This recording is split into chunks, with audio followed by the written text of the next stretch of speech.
Hello everyone, I am BowserJrXD and welcome to the YellaWood 500 at Talladega Super Speedway. Race 31 of 36 for the NASCAR Cup Series in 2024. It's the second race of the round of 12 and my least favorite race to watch solely because the tension is unbearable. Because your driver could be taken out in the blink of an eye, ruining his championship hopes. But I digress. It's going to be brutal. That's all I got to say. It's Talladega in the fall. Some playoff stuff. Suarez will have to do a pass-through penalty for a roof adjustment.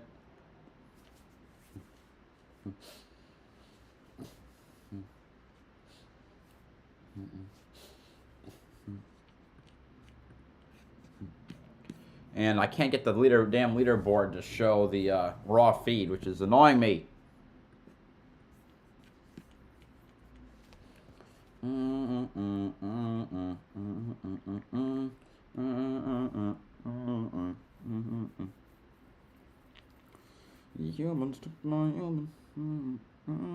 can't even get it to work on my phone.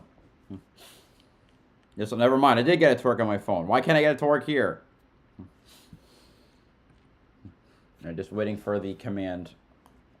More pressure, and then things were different. More nerves. I would say that every time I woke up at Talladega, it was different than really anywhere else that you raced. And so you add playoff and the playoff pressure to that.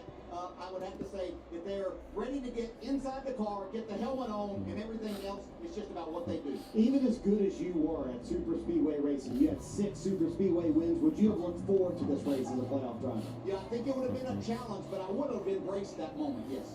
In 6 of the last 9 Talladega races, the driver leading at the white flag did not win the race. We'll have to find out what happens today. Time for today's pre-race ceremonies. As you are able, remove your hats and veterans render a hand salute as the Robertsdale High School Navy Junior ROTC Color Guard presents our nation's colors. Here to offer today's invocation, please welcome from Citizens Baptist Medical Center, Chaplain Barbara Embry. Talladega, pray with me. Most gracious and loving Father, we thank you for this awesome day.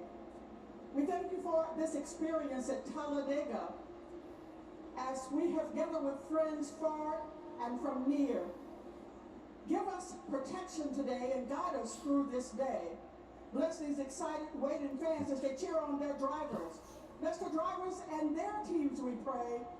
Keep us in your safe ark. In Jesus' name we ask. Amen. Amen. Here to perform our national anthem, please welcome the 313th United States Army Band, accompanied by fellow soldier and country music artist, Warrant Officer 1, Craig Morton Greer. Can you see by the dawn's early light what so proudly we hailed at the twilight's last gleaming, whose broad stripes and bright stars through the perilous fight on the ramparts we watched were so gallantly streaming, and the rockets came the bombs bursting, gave proof through the night that our flag was still there. Oh, say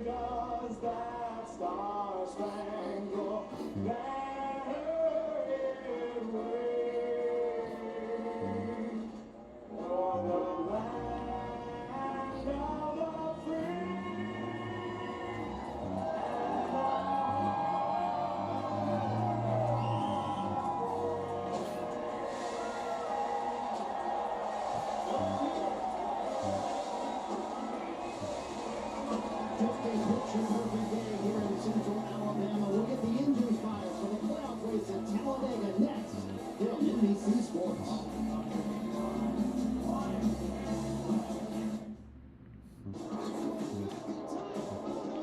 All right. Well, that was the pre-race ceremonies. I still can't get the damn raw feed to load.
All right.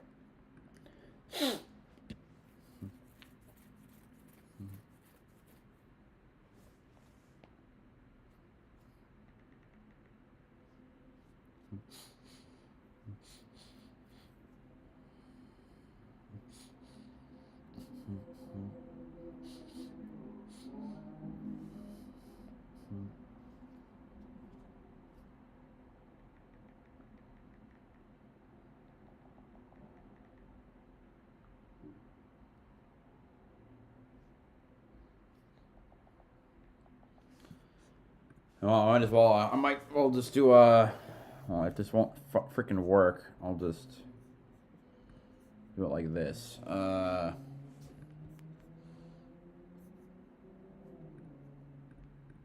see. No. All right.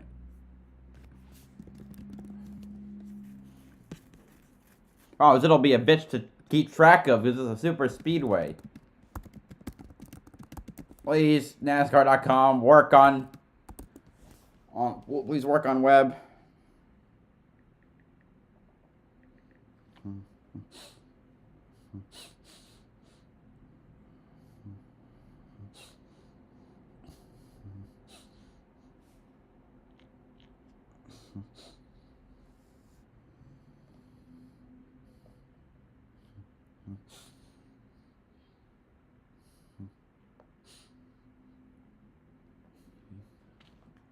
Football town or racing town? As our Tim Layden points out, it's actually both.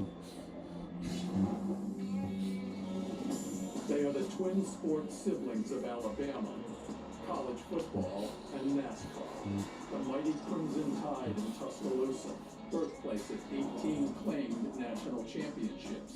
And 100 miles east, the Talladega Super Speedway, the only thing wilder than a racetrack is the internet. Both give you speed, both give you collisions, both give you a party you'll never forget, and they embrace each other. Nick Saban once gave the starting command. Talladega was built in 1969, a 2.66-mile oval with towering bank turns. There's really nothing to see here. Richard Petty led a boycott of the first Talladega race by top drivers concerned for their safety. It was after Bobby Allison's 1987 crash at Talladega that NASCAR mandated restrictor plates.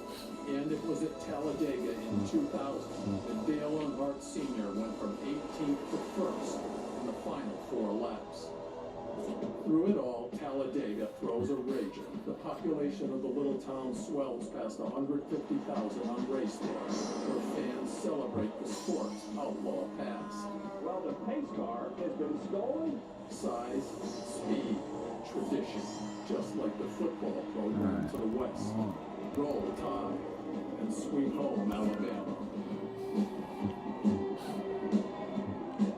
After what happened last night, it's definitely a racing town today, DJ. Oh, you went there, did you? Yeah, I mean, maybe Come on. their It still won't work on web. Probably so, yes. And maybe it's a license to enjoy another adult beverage or two. You know, hey, it's equals. Yeah, for some of these people in the infield, it's getting ready to get really, really loud for them. In a lot of ways, right? Time to write another chapter in Talladega's history book. Let's get the engines cranked for NASCAR's biggest wild card race. Talladega, this is the moment you've all been waiting for. Please welcome founder, president, and CEO of Great Southern Wood Preserving, Jimmy Rain, joined by representatives of the company's network of over 5,000 dealers.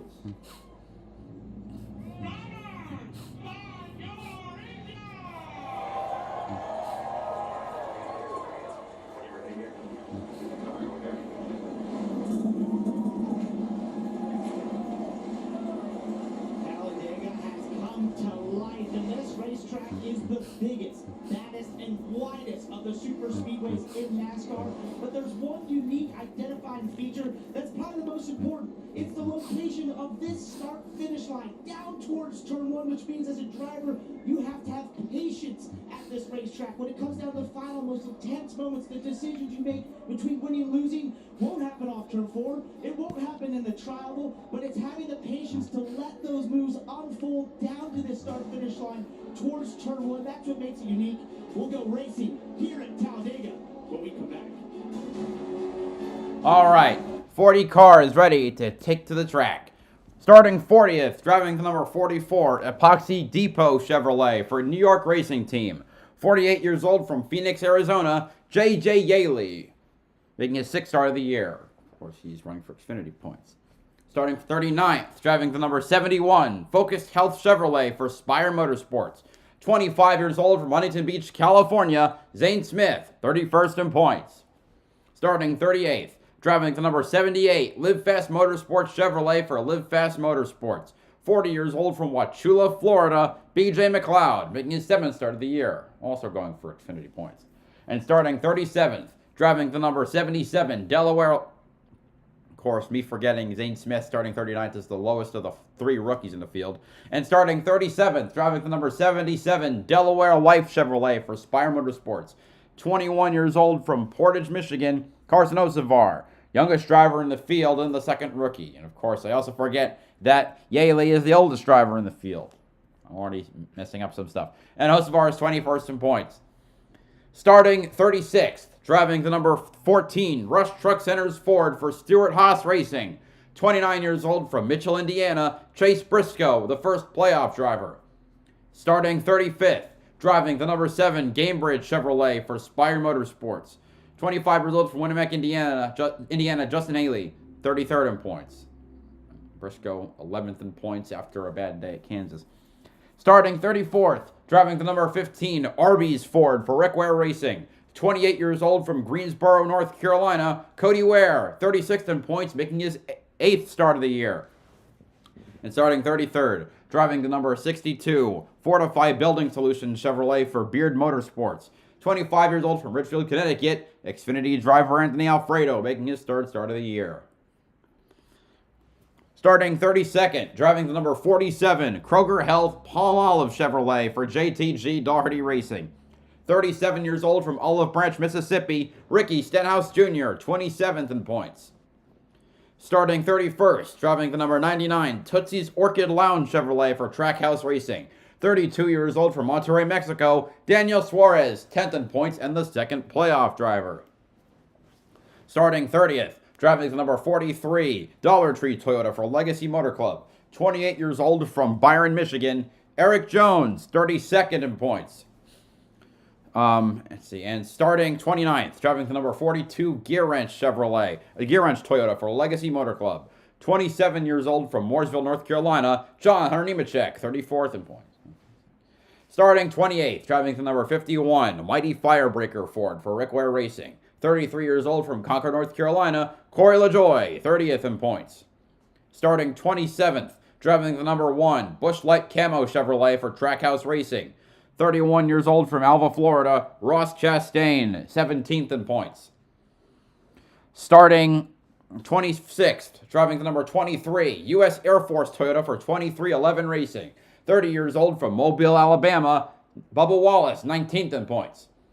And starting 25th, driving the number 13, Strive Chevrolet for Colleague Racing, 42 years old from Los Gatos, California, A.J. Allmendinger, making his 14th start of the year. Starting 24th, driving the number 19, Bass Pro Shops Toyota for Joe Gibbs Racing, 44 years old from Mayetta, New Jersey, Martin Truex Jr., 14th in points. Starting 23rd, driving the number 48 Ally Chevrolet for Hendrick Motorsports, 31 years old from Tucson, Arizona, Alex Bowman, 6th in points, and the third playoff driver. That's not Daytona! Starting 22nd, driving the number 10, Beefaroo Ford for Stewart Haas Racing, 26 years old from... Oh, wait, are they just showing where the finish line in Daytona would be? I don't know. Starting 22nd, driving the number 10, Beefaroo Ford for Stewart Haas Racing, 26 years old from Las Vegas, Nevada, Noah Gregson, 24th in points. And starting 21st, driving the number 20, DeWalt Toyota for Joe Gibbs Racing, 29 years old from Norman, Oklahoma, Christopher Bell, 3rd in points. And the 4th playoff driver. Starting 20th, driving the number 17, Next Latal Ford for Roush Fenway Keselowski Racing, 31 years old from Prosper, Texas, Chris Buescher, 18th in points. Starting 19th, driving the number 4, Sonny D. Ford for Stewart Haas Racing, 33 years old from Hendersonville, Tennessee, Josh Berry, 26th in points, and the highest starting rookie. Starting 18th, driving the number 41, Wonder Bread Ford for Stewart Haas Racing, 33 years old from Berlin, Connecticut, Ryan Priest, 25th in points. And starting 17th, driving the number 16, WeatherTech Chevrolet for Colleague Racing, 35 years old from Auckland, New Zealand, Shane Van Gisbergen, making his 9th start of the year. Starting 16th, driving the number 24, RaptorTough.com Chevrolet for Hendrick Motorsports, 26 years old from Charlotte, North Carolina, William Byron, the points leader, and the 5th playoff driver. Starting 15th, driving the number 54, Monster Energy Toyota for Joe Gibbs Racing, 22 years old from Charlotte, North Carolina, Ty Gibbs, 13th in points. He turned 22 on Friday. Starting 14th, driving the number 45, Nasty Beast Toyota for 2311 Racing, 28 years old from Corning, California, Tyler Reddick, 9th in points, and the 6th playoff driver. And starting 13th, driving the number 6, BuildSubmarines.com Ford for Roush Fenway Keselowski Racing, 40 years old from Rochester Hills, Michigan, Brad Keselowski, 15th in points. Starting 12th, driving the number 5, HendrickCars.com Chevrolet for Hendrick Motorsports, 32 years old from Elk Grove, California, Kyle Larson, 4th in points and the 7th playoff driver. And starting 11th, driving the number 9, Kelly Blue Book Chevrolet for Hendrick Motorsports, 28 years old from Dawsonville, Georgia, Chase Elliott, 7th in points and the 8th playoff driver. Now for the top 10. Starting 10th, driving the number 31, Circle Chevrolet for Colleague Racing, 33 years old from Kannapolis, North Carolina, Daniel Hemrick, 29th in points. Starting 9th, driving the number 21, Dex Imaging Ford for the Wood Brothers, 23 years old from Huntersville, North Carolina, Harrison Burton, 16th in points. Starting 8th, driving the number 11, FedEx One Rate Toyota for Joe Gibbs Racing, 43 years old from Chesterfield, Virginia, Denny Hamlin, 5th in points, the 9th playoff driver and the highest starting Toyota. And starting 7th, driving the number 3, Bass Pro Shops Trekker Boat Chevrolet for Richard Childress Racing, 34 years old from Louisville, North Carolina, Austin Dillon, 28th in points. Starting 6th, driving the number 22, Shell Pennzoil Ford for Team Penske, 34 years old from Middletown, Connecticut, Joey Logano, 8th in points and the 10th playoff driver. Starting 5th, driving the number 12, Menards Pennzoil Ford for Team Penske, 30 years old from High Point, North Carolina, Ryan Blaney, 2nd in points and the 11th playoff driver. Starting 4th, driving the number 8, Lucas Oil Chevrolet for Richard Childress Racing, 39 years old from Las Vegas, Nevada, Kyle Busch, 20th in points. And starting 3rd, driving, also Busch, the highest starting Chevrolet. And starting 3rd, driving the number 38, Georgia Peanuts Commission Ford for Front Row Motorsports, 24 years old from Sherrills Ford, North Carolina, Todd Gilliland, 23rd in points. Starting on the outside pole, driving the number 2 Discount Tire Ford for Team Penske. 26 years old from Mooresville, North Carolina, Austin Cindric, the 12th playoff driver and 12th in points. Having a really bad day at Kansas after a good start. And on the pole, driving the number 34, Loves Travel Stops Ford for Front Row Motorsports. With a pole time of 52.31 seconds and an average speed of 183.063 miles per hour. 39 years old from Glendale, Arizona, 22nd in points, Michael McDowell for his 5th straight Super Speedway pole and his 6th pole of the year. That is your starting lineup for today's YellaWood 500. All the news swirling around him, he was as ready to win today as any day. Jimmy Johnson, you drivers often say publicly, when I put on the helmet, all the outside distractions go away. Is that the real scoop, and can Denny do it today? Yeah, Dave, I really think that when that helmet goes on, drivers go to a different place. But I can say that your bandwidth that you have to tolerate frustration, tolerate stress, does change. So I think Denny's going to do an amazing job. All these drivers have busy lives, busy schedules. But Denny's had an interesting week, and we'll see how he handles his decisions out there today. Yeah, we'll see how that goes for him. I think one interesting thing about coming to Talladega here in the mindset, you know what's at hand, you know what you have to do. But these drivers, the top Leaderboard still isn't working. This weekend, the others have had one. Now they're about to go 8 to 10 miles an hour faster in the draft. So I'm going to do something I don't normally do.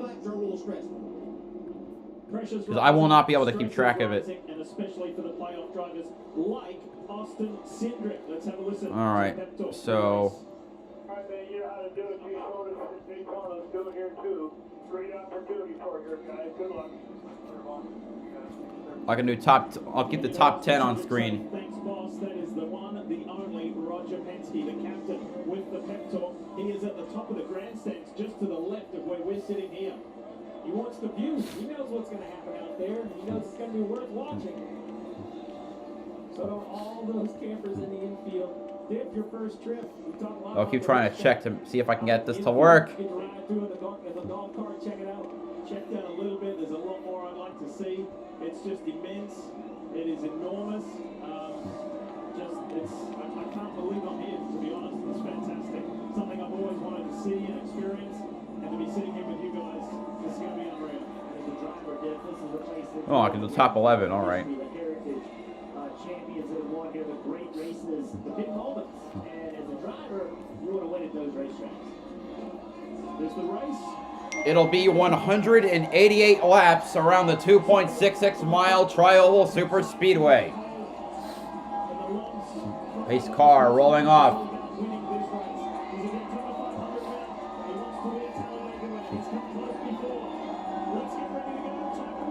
The crowd roaring as the cars go through the Tri-Oval toward the start-finish line. In the restart zone. Here we go. We're green at Talladega.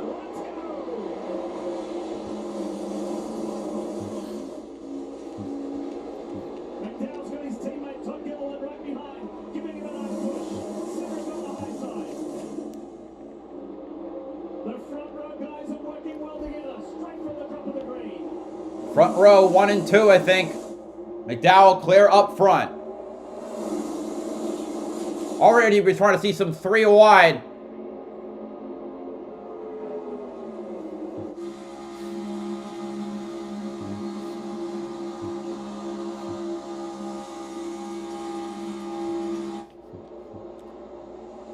Wow. Wow, I can't believe we're already going 3 wide on lap 1.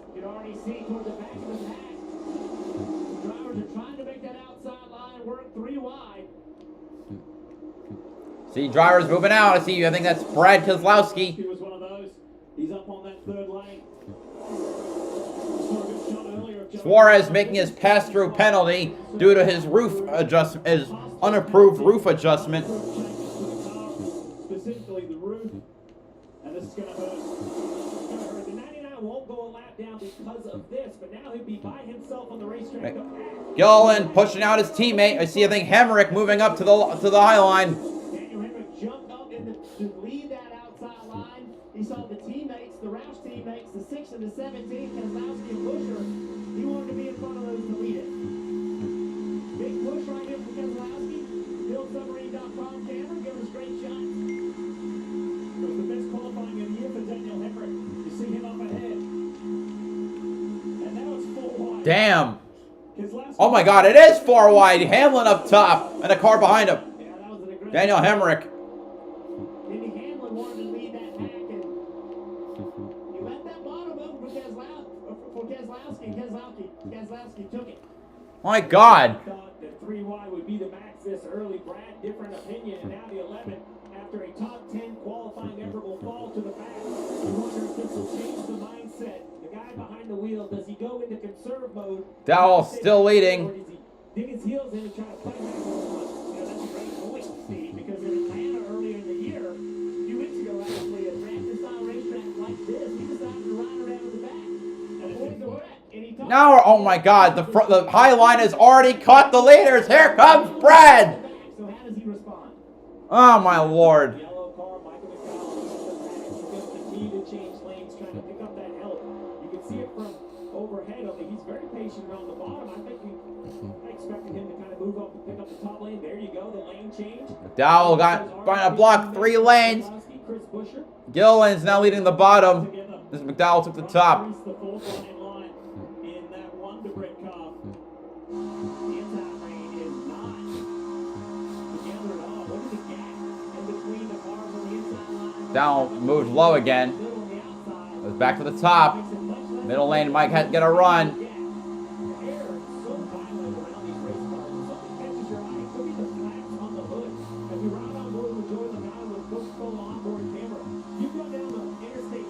All right, let's try this again.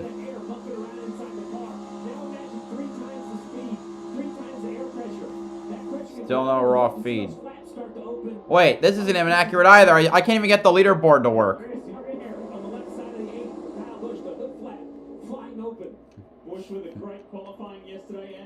Well, screw that then. There we go.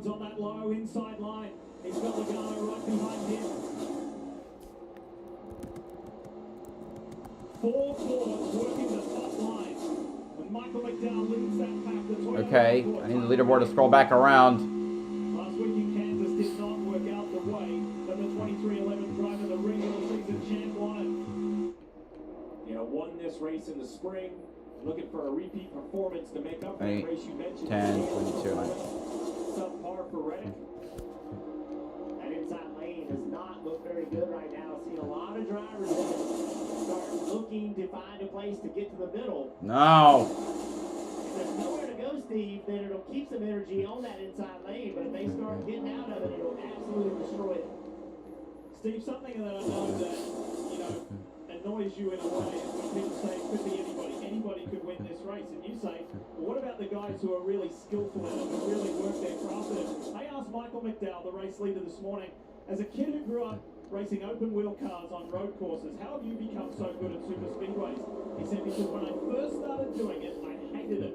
Going 3 and 4 wide just didn't feel natural to me. So I went back and I studied those guys who were good at it. He said, because I don't believe that anybody can win either. So I made myself get good at it.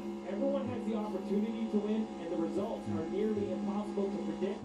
But don't confuse that with the lack of talent it requires. These are the most talented stock car drivers in the world. And at this discipline, specifically here, there are a few that absolutely stand out. Zach Burns, what you got? Lee, we saw that early shuffle that took Denny Hamlin from an 8th place starting spot to the very back. On purpose? There he is now, riding around in the back, and it makes you wonder if the driver thought this was okay, if this was something that he did or didn't intend to do, if he was just dropping back on his own. Here's what he had to say. Oh. Succinctly, that sucked. He didn't necessarily want So he didn't want to do that. He's just gotta deal Top with it. 4 single file. The problem, Dave, is that dealing with it's very difficult because it's 3 wide. Where are you going? Where are you getting right? So how are you going to gain this track position back? There's plenty of time in this race between pit strategies, between cautions, and all these types of things. Then he can get his track position back.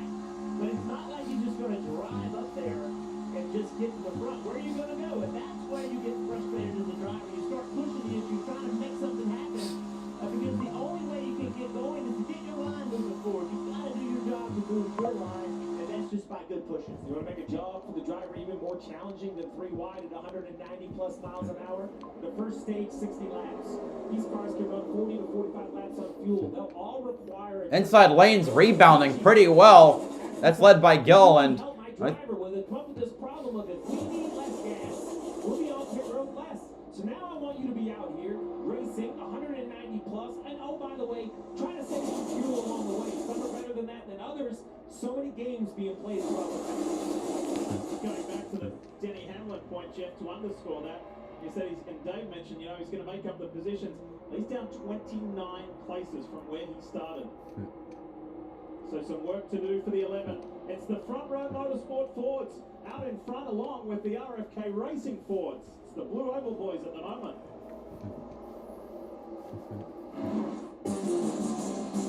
Dude, you're looking ice cold. You look ice cold, bro. Guys, somebody's coming. Somebody's coming. Let's do it. Oh, dude, that's gonna hurt. Gilliland moved up to the middle lane.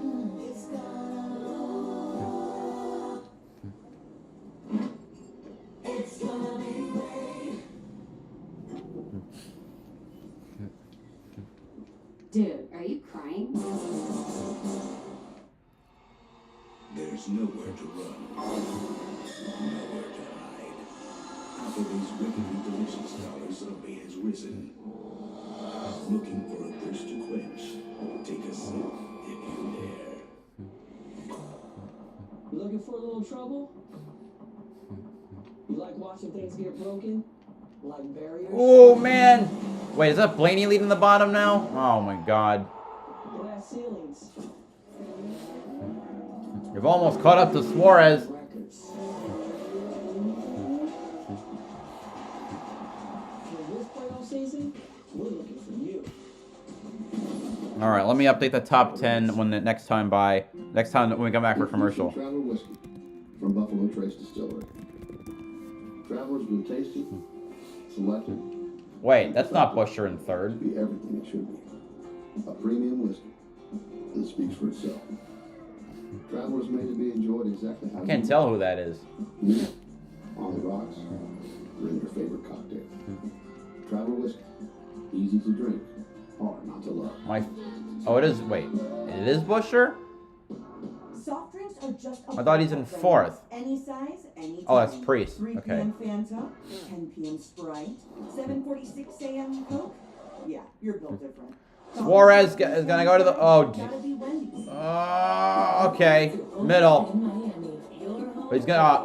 Suarez. Oh, stop! Stop! What are you doing? 4 wide. Because Suarez decided to try and go through the middle like a moron. Oh! Oh! You idiot! You idiot! What are you doing? You fool! Oh my God! Why do they all do that? Caution for Suarez, who decided it would be a great idea to try and paint the field. What was that? But this one is different. Cowboys offense. I'm giving that. Why would you even attempt that? So powerful. You need to run home cry. Sunday Night Football, NBC and Peacock. Oh my God. Suarez went through the middle of the pack trying to rejoin. Caused 4 wide. Then he tried to find a clear spot where he clearly wasn't fast enough to join. And then he wrecked himself off of BJ McLeod. Do a pass through and then the pack caught him, Jeff. He did, the pack caught him, and instead of just going to the top or the bottom, he decided to try to go to the middle. He was trying to catch the pack so that he didn't lose it, so he didn't get lapped again. But watch right here. Everybody's getting by him. He tries to move up. And when he does, there's the 78. That was one of the dumbest things I've seen. That is an overreaction. That was too much being afraid of getting lapped twice. Had he gotten to the back of this pack, Steve, with as big of a turbulence is, I believe he could have stayed on to the back and just stayed 1 lap down. That's totally on Daniel Suarez. 100%. BJ McLeod. It didn't work yesterday. It didn't work at It didn't work at Daytona for Ben Rhodes. It didn't work for whoever did that at Taylor Gray. Was it on Friday? Almost didn't work.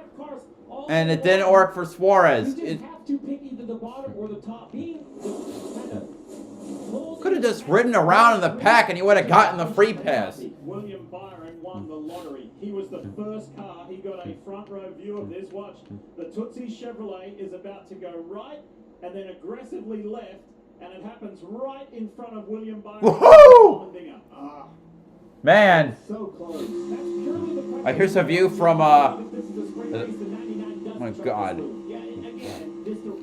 He's already last, you're desperate, but that's just idiotic. Now he's tire carcass, or fender damage is getting laid on the track. I don't believe he would have. When they're 3 wide, such a weight gets created and pulls you back into the draft. So, you know, Steve, you're right. It's the playoffs. It's the desperation of trying to make the next round. And what you hope this car isn't damaged to the point where it takes them out of being able to compete. Suarez was always on the back foot as far as in the playoff points situation, and now that is further being magnified. As we head to the Peacock pit box, guys, what did you see? What do you think? Stupid. Jimmy, that's a tough situation, having that penalty, putting Suarez, one of the playoff drivers, but mistake there. I have to agree with what the booth said there. Yeah, I definitely agree, and it's tough inside the car. I'm not sure if Daniel prefers the rearview mirror that's in there or actually the video screen. And when you're seeing a gap and you're trying to plug that hole, your spotter's talking to you, you see him try to pull up, but man, the closing rate is just off, and unfortunately the contact is made, and Daniel goes for a spin. One of the dumbest moves I've seen. Every time I see that, I just can't help but think about William Byron, who came into this race as the points leader. And sometimes the luck is on your side, sometimes it's not. That time it was for William Byron. BJ McLeod is not a driver that races every week.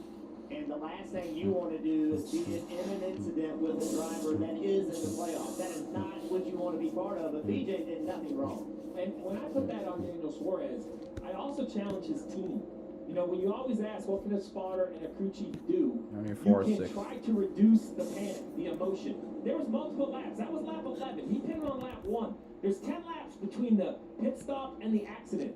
Tell your driver what's going to happen. Assure him that it's going to be okay. Be on his side. A driver at times can feel alone in the boat by himself out there thinking 12, 38, 21, 10, 2. Coach him. Be part of the team. You and Jimmy Johnson talked about it. Dale Jarrett, have a plan and stick to it.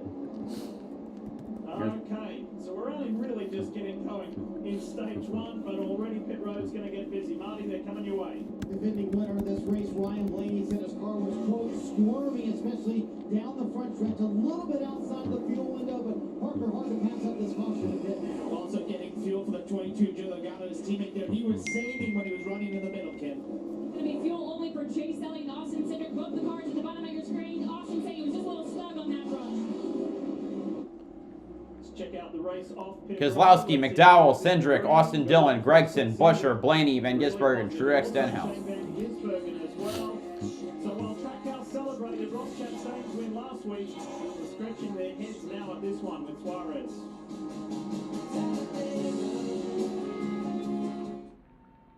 Performance constraints can be the difference between finishing first and not finishing at all. The same is true for your investments. I don't want a Vivek ad. I want to keep politics out of my damn racing. Because we don't believe in constraining success. We believe in maximizing corporate performance through the unapologetic support of capitalism, meritocracy, and excellence.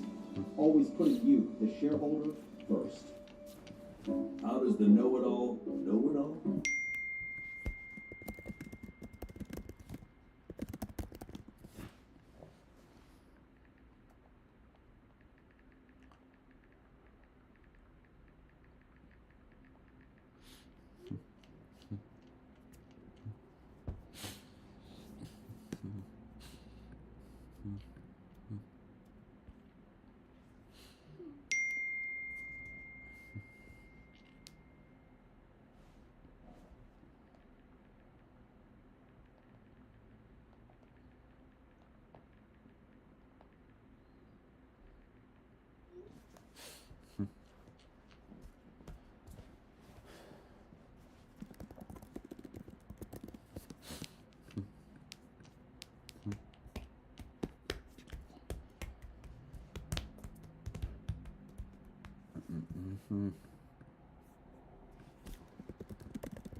Great crowd, great day, beautiful weather, and we're up and running, and we want to say thanks to our friends at Traveller Whiskey for providing today's aerial coverage. What a sight.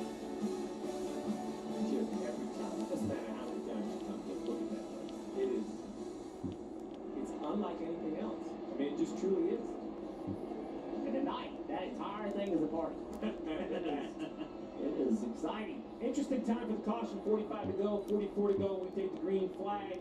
Maybe a lap or two outside their fuel window. In the pack, I think the drivers will all try to save enough gas to make it.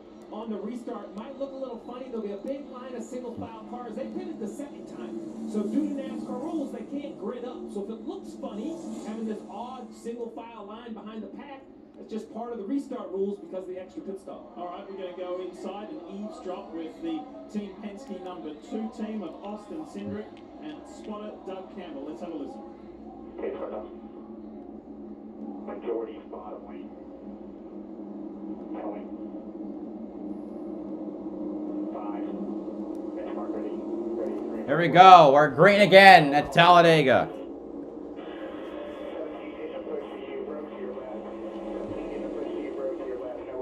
I'll update this again.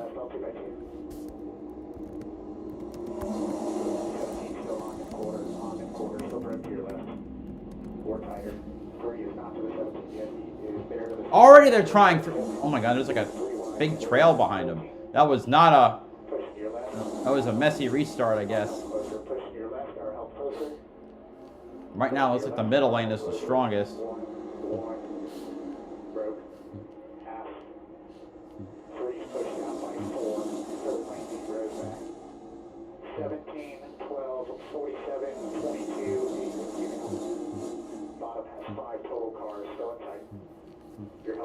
Not pushing your left, 32nd place.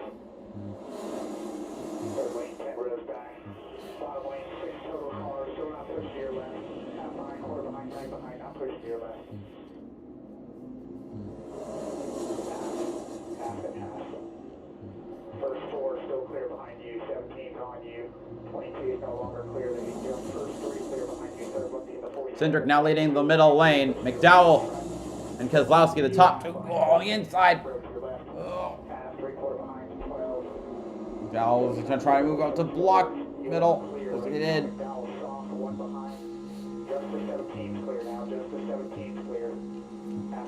Oh my God, that cut line is scary. 17's not clear now. 17's not clear, even equal behind. Even equal behind. Inside 6. You're still clear to the top. 17 is not. Middle, nothing in front. Just like that, we got 3 near equal lanes. And Kyle Busch is up to second. 17, 12, 47, 22 with you, nothing in front, even equal, not pushing you, other than you. Half behind. You think we talk a lot? How about that? The lexicon of a spotter in the NASCAR Cup Series, Jim.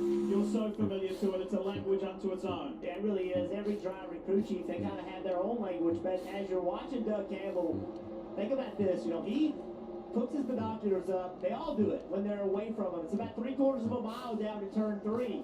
They put their binoculars up. They look at it from there.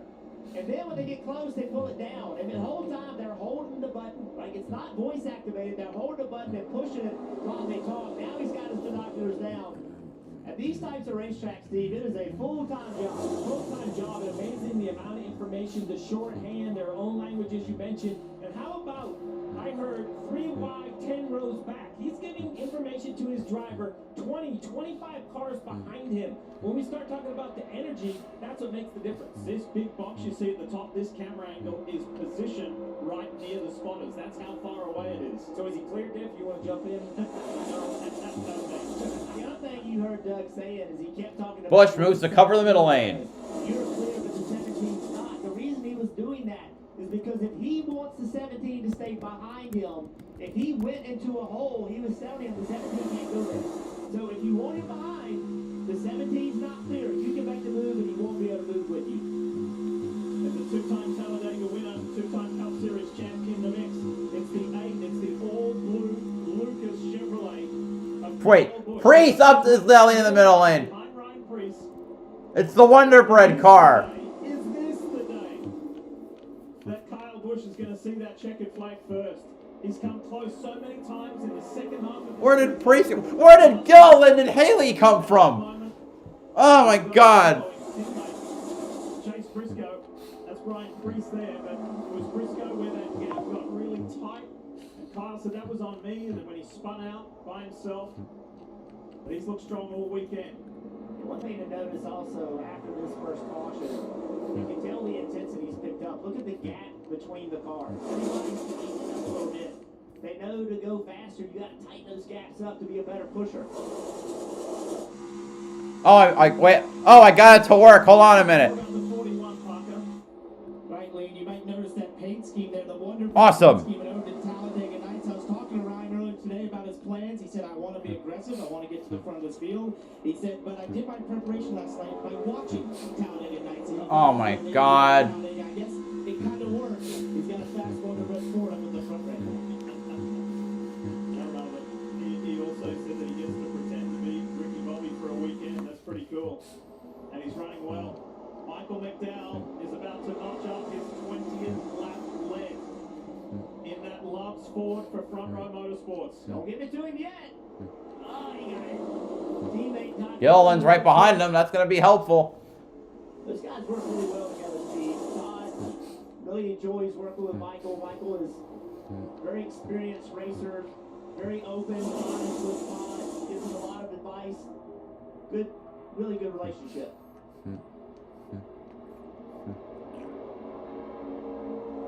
Into the scene, the number 7 Gamebridge Chevy of Justin Haley. This track is very special to Justin. This is where he made his Cup debut back in 2019. That yellow, black, and blue car just flashing by. He's up on the high line there. 4th car in the high line. The Daniel Suarez fan 2 laps down, but at the back of the car still repaired enough to keep up on pace. 2 down to the field. Busher giving a push to Cindric. No, wait, is that Busher? Yeah, that's good. That's Busher. NASCAR Xfinity Series race. There was an added bit of motivation for car number 2, Austin Cindric. Austin entered today's YellaWood 500 last of the 12 playoff drivers. That was exactly the scenario yesterday for Sammy Smith. And guess what Sammy did? Won. He went out and won. He went from last to first in the Xfinity Series playoff points. So if Austin Cindric Well, I think actually he's in 7th in playoff points. Well, the point is that he won his way in to the round of 8. And a track where he has tons of confidence, right? If you look at what he's done on this type of racetrack, it is really good. The number of points he's earned. He's won the Daytona 500.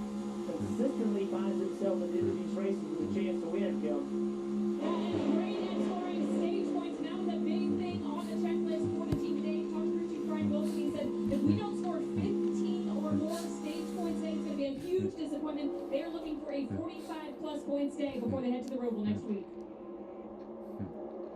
You really don't want to take any chances on being able to race your way in the Roval. Unfortunately, as much as I don't like to say it, the racing has not been great at the Roval. Coming from someone who actually likes to track a fair bit.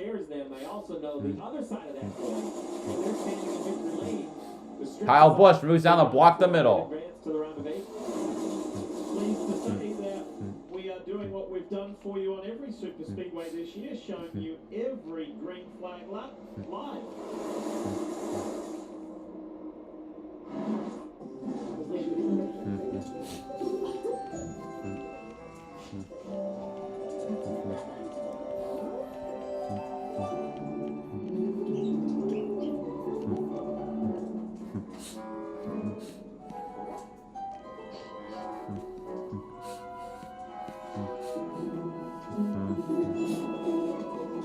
For 5-star backyards, YellaWood brand pressure-treated pine. If it doesn't have this yellow tag, you don't want it. A message from the Sonic Department of Research and Deliciousness. Save money every day with $1.99 menu. Treat yourself to the new cream slushes for $1.99 each. Grab a power lunch for under $6 or feed a whole family for under $20. Save how you want with the Sonic $1.99 menu. Live free, eat Sonic. Introducing Valvoline Restore and Protect. A first-of-its-kind innovation that returns pistons to factory clean by removing up to 100% of deposits. Restore your engine to perform like new. All new Restore and Protect. Another first from Valvoline. All right, we got your home and auto bundle, and you saved hundreds. That's nice with the economy and all. What's the economy? Where do we start? What isn't the economy? Yes. It is, it's so many things. Right. Look, all you really need to know is that progressives can save you. Wait, Haley's the leader, and because both the middle and the high lanes, okay, they were leading it. They were leading the inside lane into 3. McDowell is back clear up front. Got to block 3 lanes. With so much great entertainment out there, wouldn't it be easier if you could find what you want all in one place? My favorites. Get Xfinity Stream Saver with Netflix, Apple TV Plus, and Peacock included for only $15 a month.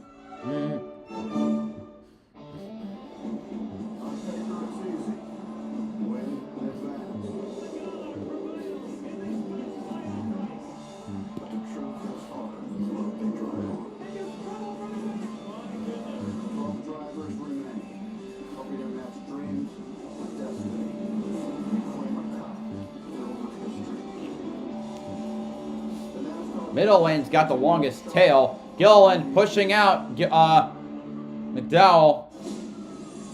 Looks like he might have a run. Oh, but he goes to drop behind Gilliland. Now the inside lane is the longest. 3 drivers clear all on their own.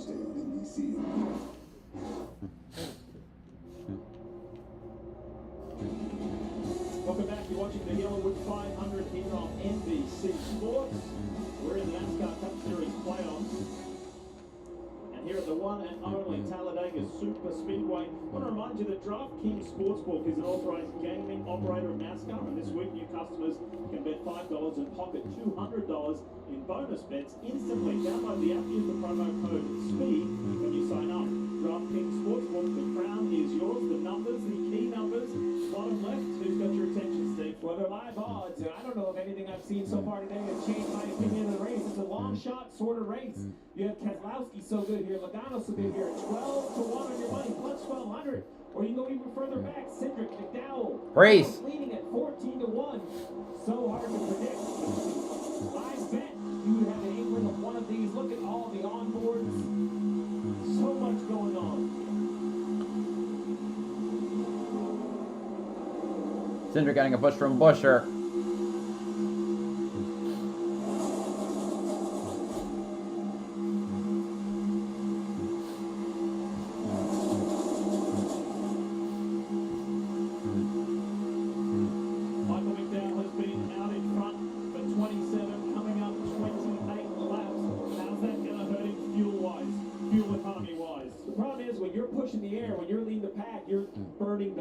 This is really like a train, like a locomotive. Wait, what the heck?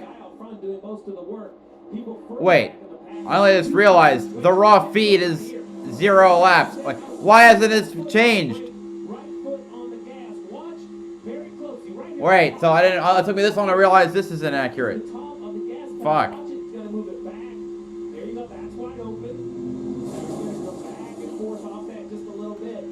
Haley's the current one.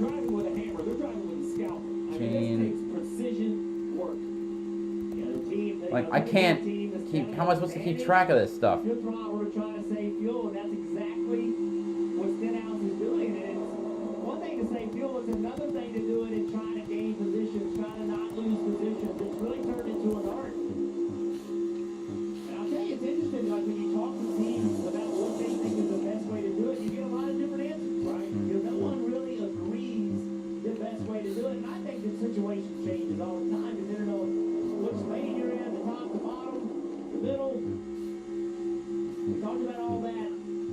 Somebody that I don't think has been saving a ton of fuel is Denny Hamlin. You know, we saw him have that issue. Wait, he's up to 8th now. Or, no, he started 8th. Excuse me. Damn, leaderboard, I forgot the leaderboard I have is not accurate. Fudge. 14. And Jeff, he is the lead Toyota. And in this style of track, Oh, he's 13th. Okay. We always talk about needing friends, needing drafting partners. He is the sole Toyota. Doesn't have the nearest Toyota friend is the guy who drives for him.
Someone trying to go 4 wide? You know, we had to only know and think what we were saving. Now they can look at their dash and see exactly how much throttle they are giving, and that just helps them to. Zane Smith trying to go 4 wide. Oh my God.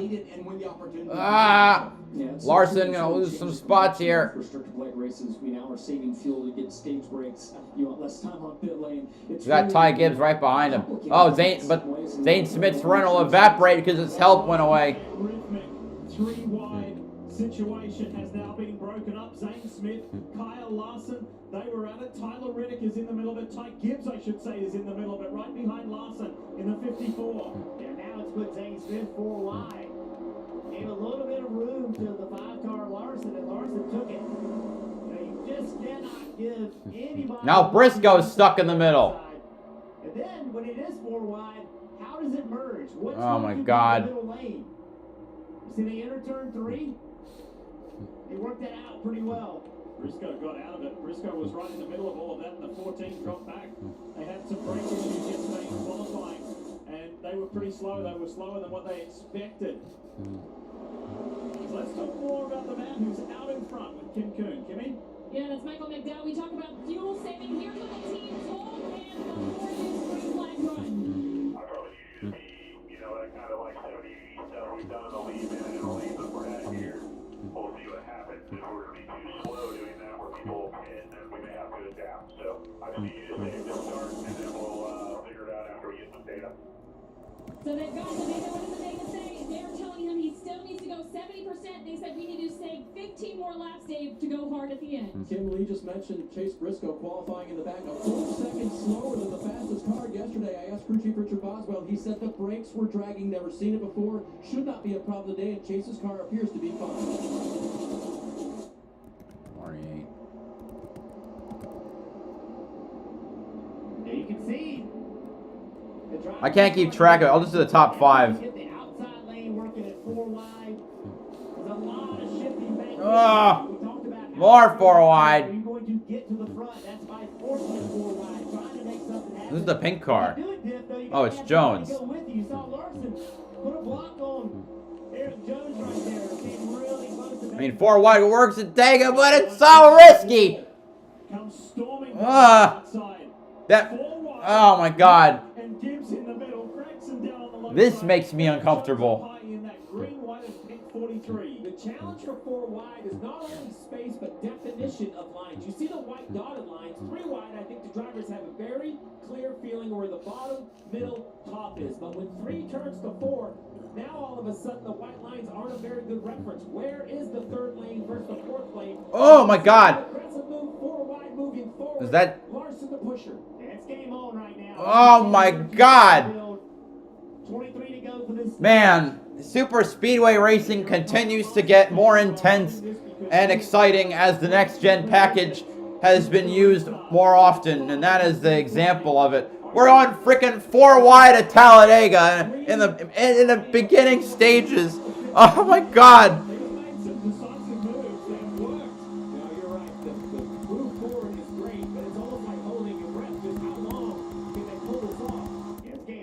Oh my God!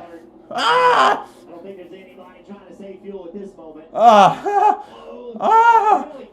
my God! Look at Justin Haley up on that high line, number 7, the Gingrich. McDowell and his teammate Todd Gill and Austin Cindric sitting in the middle, pretty much where he's been for the majority of this is insane. But in the middle.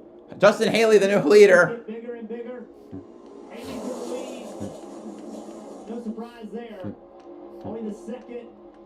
I haven't seen 4 wide at Talladega sustained in I don't think ever. At least, I mean, since I've started watching races live. It's like a pack of sardines. And now your action weather broadcast. Oh my God. Weather conditions on the horizon. Expect high winds. Scattered thunderstorms. Cold fronts. And dense fog.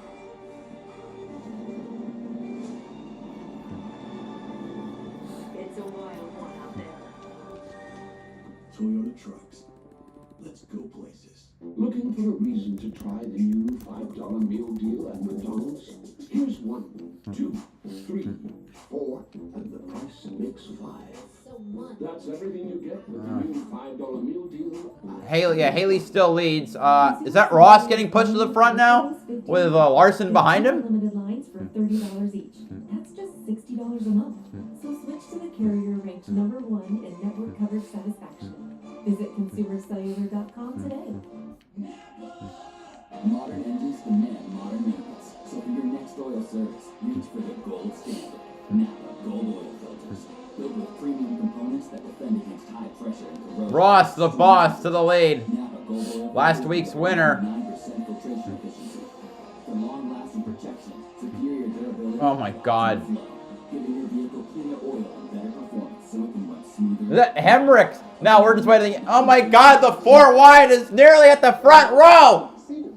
Oh my God. We do too. That's why we're America's #1 motorcycle insurer. But do you have to wedge it into everything? What? Don't do that. I have never seen this. I never said it. 4 wide. Oh my God.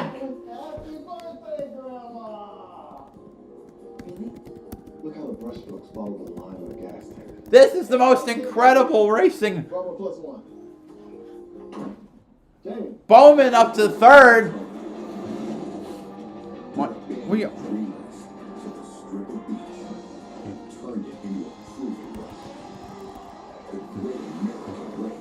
Larson up to 2nd. Well, I know he was there because he pushed Chastain. Oh my God, we're gonna be 4 wide for the lead. Oh my God. How? How? Oh God. Oh my God. Oh my God.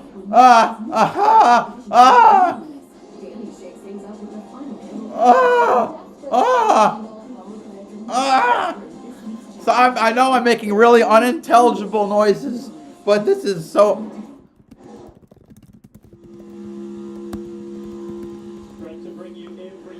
Oh my God. And you don't want to miss out on this. Scan that QR code you see on the right to get charged up during the NASCAR playoffs for the chance to win all electric 2024 Ford F-150 Lightning Flash. Visit NASCAR. We are 4 wide for 4th place. I was like, look, we've lost half the field. Alex Bowman, his teammate Kyle Larson and Ross Chastain. Can Hemrick? Oh my God, it's gonna be 4 wide for the lead! Oh my God! This is insanity! Oh my God! I gotta take a picture. They did 4 wide lap after lap. Oh my God! I mean, if you're a playoff driver, you have to be terrified, right? Oh my God! At the front of this pack and you're in it, how in the world are you going to miss it? Oh my. Separation, Stevie. Some others have decided to get out of it. There's still like some drivers actually fell off the pack. Like. You say 4 wide, 7 deep. Is this really a mess I want to get into? I mean, it looks like a formation lap. It doesn't appear. This is so crazy. Race of the.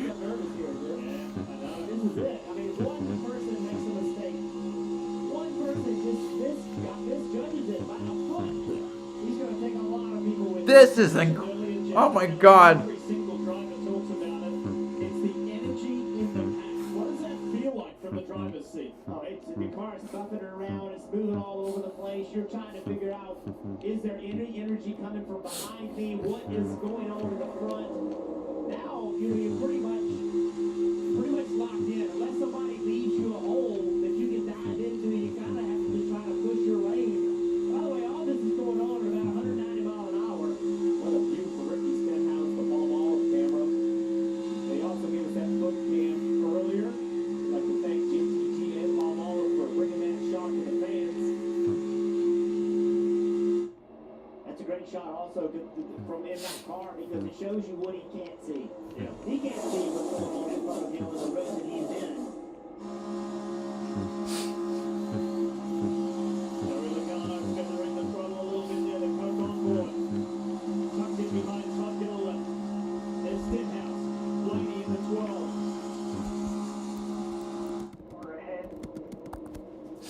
Ross Chastain, the Kansas winner of a week ago, leads here in Talladega. We're still 4 wide. First shot, you're at 10 of the 12 playoff cars. Right there. Good luck picking them all out. But they're in there. I mean, the scoring pylon's broken, so I can't tell how fast they're going. Larson and Bell, and they were down in the high 20s. And now they've just slowly worked their way forward. 15 to go in the stage. Points are paid at 15 laps. So the playoff drivers know that's why you need to find your way to the front. The yellow spoilers, that's a great way to identify the cars that are in the playoffs. Where's the 9? We spoke about this briefly yesterday during qualifying, fellas. Almost every playoff driver somewhere in the lead up to this race used the words smart and aggressive. How's that working at the moment? Well, he hasn't wrecked yet, so it's working. Don't jinx it, Jeff. Michael Jordan. It was great having him at the racetrack. Big supporter, loves his race team. And imagine what that guy, the competitor that he is sitting there thinking. Right now, I think he's thinking he doesn't want to be right here in the passenger seat with Tyler Reddick. That's for sure. And Michael has been in the headlines this week for both himself and co-owner Denny Hamlin of 2311 and Front Row Motorsports filing that antitrust lawsuit against NASCAR and Jim France, and that will be an ongoing story. Now it's 3. Bowman trying to get a shot at the lead. NASCAR has a 60-day buffer to respond to that, and we'll be following that keenly. But that's a side story. This is I'd rather not focus on the lawsuit right now. simply incredible. It's interesting to me that outside lane can't quite get the energy to get up to the front row. See, Denny Hamlin, that 11 car, I think Denny's not really wanting to be exceptionally aggressive and give those... Here comes Hamlin pushing Hemrick. That's what's going to be required. And I think Denny, now with 13 to go, Steve, is starting to say, all right, what am I going to have to do? How am I going to get stage points? And that's how you're going to have to do it. You're going to have to be willing to put that front bumper to the rear bumper of the car in front of you and just push. Shove them all the way down the straightaway. You try not to do it. Gibbs giving a push to Ross. Because if you do it wrong, you can spin that guy out and cause a wreck. Somebody get a heart rate monitor on Jimmy Johnson, part of the ownership group at the Legacy Motor Club. His driver, Eric Jones, is up there in the mix.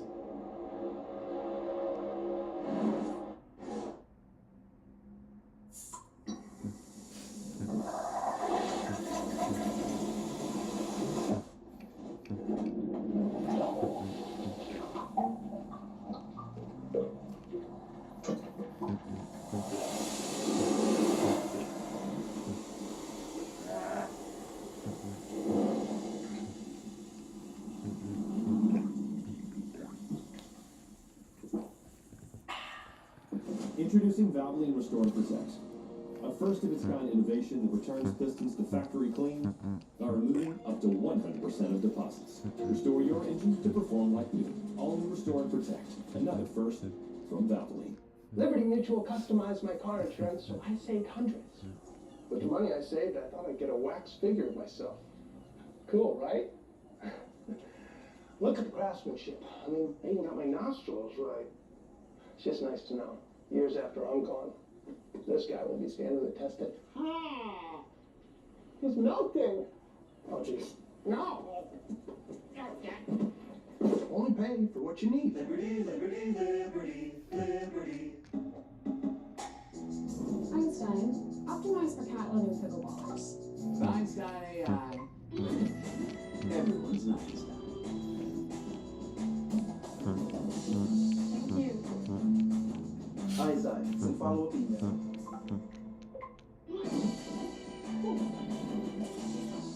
Einstein, what do these blinking lights mean? Now, everyone's an Einstein with sales tools.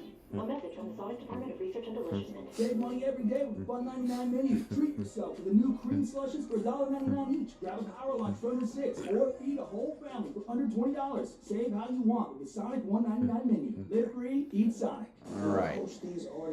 Okay, so now it looks like it's starting to... Oh, now people see moves being made. Sounds a little desperate.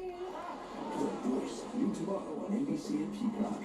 I know a few things about a ride. Okay, we're going back to 3 wide, but my God, the fact that they ran. Runs black and gold. So let me tell you, there's 50 years of animosity about the boil over. Cowboys offense, touchdown! They're exciting. I give them that. But the Steelers defense is so powerful, you want to run home crying. Cowboys, Steelers. Ooh, wait. Can't wait for Sunday night. Sunday night football, NBC and Peacock. All right, we're back to 3 wide. Welcome back to Talladega, and Jimmy Johnson, we're seeing... Oh, no, we're still going. Oh, Hemrick stuck on the outside. And one of your drivers was the first one up there, Eric Jones. 9 to go on the stage. As an owner sitting watching this take place. Better he than me. I'd rather sit here on the pit box with you and enjoy the sports show those guys put on.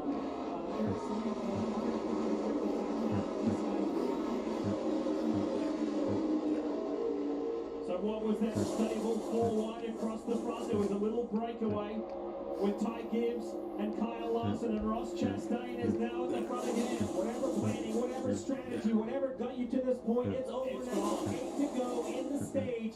Find your friends, find your enemies, find Whoa! that will push. That was a big push from Cindric. Sideways. And that's where the wrecks always happen, is when a guy starts to push it, doesn't do it exactly right. Doesn't line it up right. Brings the guy hold the pack. What an awesome race Justin Haley's having. Watch that Spire Motorsports Gamebridge Chevrolet at the front. He's up there, second back on the low line behind Alex Bowman, pushing the Ally Chevy. Great opening stage for Austin Cindric as well, the 2. Ford Mustang, the discount tire machine for Team Penske, started on the front row. Gibbs. Gibbs gets out of the Middle. monster machine to the front. One car of Chastain, a big side drag, trying to slow him Oh, down. Gibbs will take the middle lane. Now here comes the help to Chastain. That's going to be the same move for Danny Hamlin right here. Push the one car out until you're clear. See if you can switch lanes. Larson got a turn. Oh, can he get to the inside? Oh, no. It didn't work. Oh, oh, oh, oh, oh. Oh, shoot. Ty Gibbs stuck in the middle. Hamlin trying to work around the outside. Larson back to second. Hamlin's going to get sucked back. Here comes Larson on Chastain and Bowman on that inside line. Oh my God, he only lost a bit of space. At the end of the stage, 10 to win it, 1 for 10. That's why the aggression is so high. 6 to go in the first stage. 1 caution caused by a spin out by Daniel Suarez, one of the 12 playoff drivers who unfortunately is 2 laps down. Chastain goes to the low line.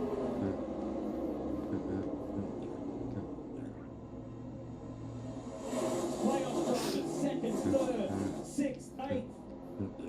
Enough of them there to grab some really valuable points. The coach on board with Joey Logano, sitting 12th. Oh, Larson.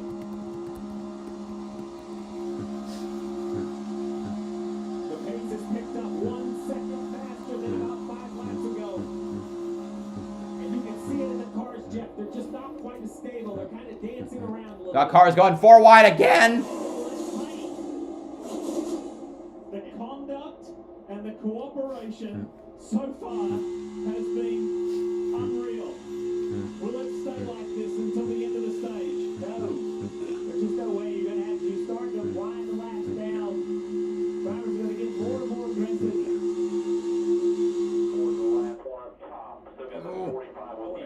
Aggressive lane change. William Byron. Man, now it's down to 2 lanes. Watch back in the field as drivers trying to make moves. Here comes Larson, the outside of Chastain for the lead. You can't clear. Who's going to go with him? The 2 car. He goes with a non-playoff car. He doesn't push the 5 Oh, no, he didn't. No, he didn't. That wasn't him behind. That was Hamlin. This race in 12th place in the playoff point standings. Austin Cindric driving as hard as he can in this opening stage to maximize that points gathering. He'd be above the cut line as they race at the moment. His teammate Ryan Blaney, the reigning series champ, behind him. Ricky Stenhouse in the mix. In the green and white. Now we're back to 3 wide. Say enough about the driver of the I'll report the end of the stage for top 10. scored points in all 8 stages, having an unbelievable playoff run. Stenhouse with a big move to be the leader of the outside line, being pushed by Larson. Bates continues to pick up another half a second faster. Watch this push right here. Watch the 3 wide for the lead between Bowman, Chastain, and Stenhouse. The car's moving the outside lane. Stenhouse, not exactly clear, but he's definitely the leader. shot from the 2 keeps Chastain in it. 2.5 laps to go in the opening stage.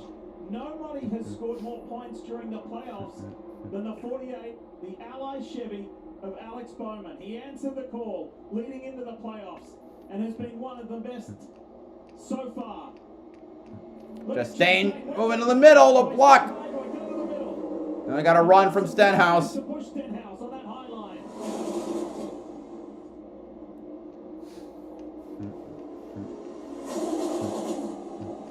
2 to go on the stage.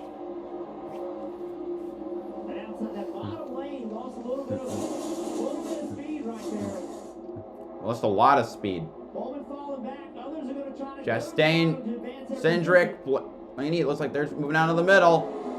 Oh, after that, down to the bottom. Whoa, that was sudden. Two of the most aggressive drivers on the speedways. Look at this movement. Look at this lane changing. They know what's on the line this time. 1 to go as they come through the tri-oval. 4 wide has become 2. Big momentum, just, oh my God. Stenhouse Jr. leads Kyle Larson. Last lap of stage 1. There are enough disruptors at the front of this pack, non-playoff drivers, I mean. Stenhouse and Larson, front 2. Run from the bottom from Chastain and Cindric. But the 47 and 5 go to the block. Here comes Buescher and Reddick on the outside. Tyler Reddick, who won here in the spring. Oh. A little stack up on the inside lane. Here comes the 1745 and 24. Here they come. Big push from Buescher. To Buescher from Reddick. Here they come to the end of the stage. And Chris Buescher. Oh, yes, he's going to win stage 1. Oh, my God. Buescher wins it. Stage 1. Stenhouse 2nd. Byron 3rd. Larson 4th. Bell 5th. Reddick 6th. Chastain 7th. Briscoe 8th. Austin Cindric 9th. And Blaney 10th. Racing at Talladega Super Speedway, there's nothing like it. Just one caution in the opening stage, and some breathtaking racing. 4 wide.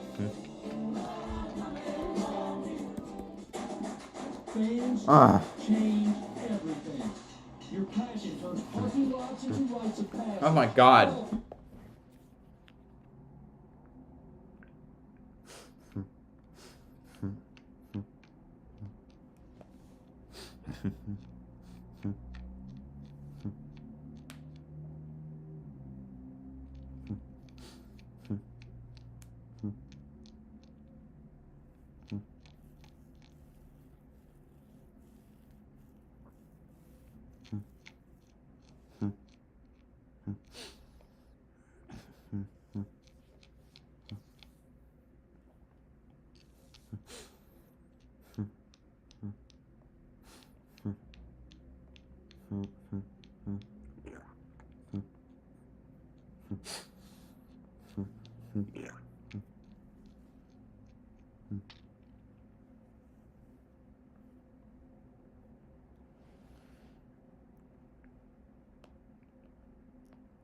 Oh my God.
Happens when everybody's pushing and trying to get position. We talked about it. Cindric with a big push to Larson. You know, that save is so big, not just for Larson, but the entire field, right? What if one of these guys in this front row wrecks? They're going to take everybody with them, and it's just so intense to be behind the wheel in the middle of that, trying to get stage points. Talked about the drivers that didn't. Again, Alex Bowman, who ran in the front that whole time, and just didn't work out at the end. He didn't get any Logano, Chase Elliott, Hamlin. Tell you what, it was pretty big for Chase Briscoe, who qualified poorly, as Dave mentioned earlier, at the end of stage 1, comes in at 8th. Valuable points. Valuable points for Briscoe. A valuable caution for the 99 score, as we documented that he was in an accident early, but he was able to get his car repaired. He's 2 laps down. But he's going to award the free pass, so he'll be back to 1 lap down for this next stage. Still basically the last car in the field, but still running is the goal. And after what I just saw in stage 1, still running is going to be an important thing again today. And with this many cars on pit road, it's very easy to have contact and damage, Marty. What an aggressive drive from William Byron from 32nd in the middle of stage 1 up to 3rd at Marion to the car bumping around with him more than he would like. At the end of the run, they're going to wait on fuel, Parker. Similar spread for Chris Bell, restarted outside the top 35 there, but was able to get 5th at the end of the stage. They will do 4 tires and wait on fuel as well. Tyler Reddick, 5 stage points, 4 tires from Goodyear, wait on fuel like everyone. The car drives well, according to the driver, Kim. Kyle Larson, bottom right, 4 fresh Goodyear tires, snowmobile. He was waiting on Cliff's call to leave the box. You saw that kind of stutter there. Kyle Larson didn't ask for anything. William Byron wins the race off pit road. Byron, Busher, Bell, Reddick, Stenhouse, Briscoe, Blaney, Cindric, Chastain, Gibbs. In the red as they come off pit road. Check this out, top gear left. Oh, contact well on the wall. Big slide for the 38. Wow! Good God! That was a close call on many fronts. And then a hiccup for Larson.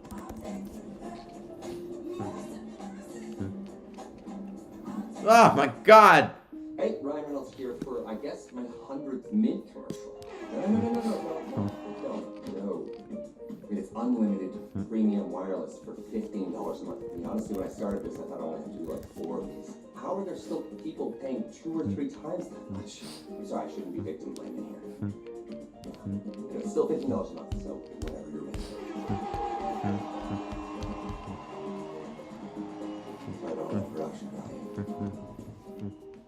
She killed an innocent man. She's actually a victim. He was stalking her. He never threatened her. You don't get to shoot somebody just on a crush on you. Let's see what a jury says about that. Law and Order, Thursday on BBC and Peacock. Make sure Haley said the twins. It's so precious. Oh, let me see. It's in the group chat. Oh, okay. That's great. I don't see it. You started a family chat without me? Shame! Look, it's It's not you, it's just it's your new phone. Blurry photos, weird likes. You know, if your group has different phones, just use WhatsApp. It's seamless and private. Oh, this is fun. I still can't believe you cut me out. Look, we may have cut you from here, never from here.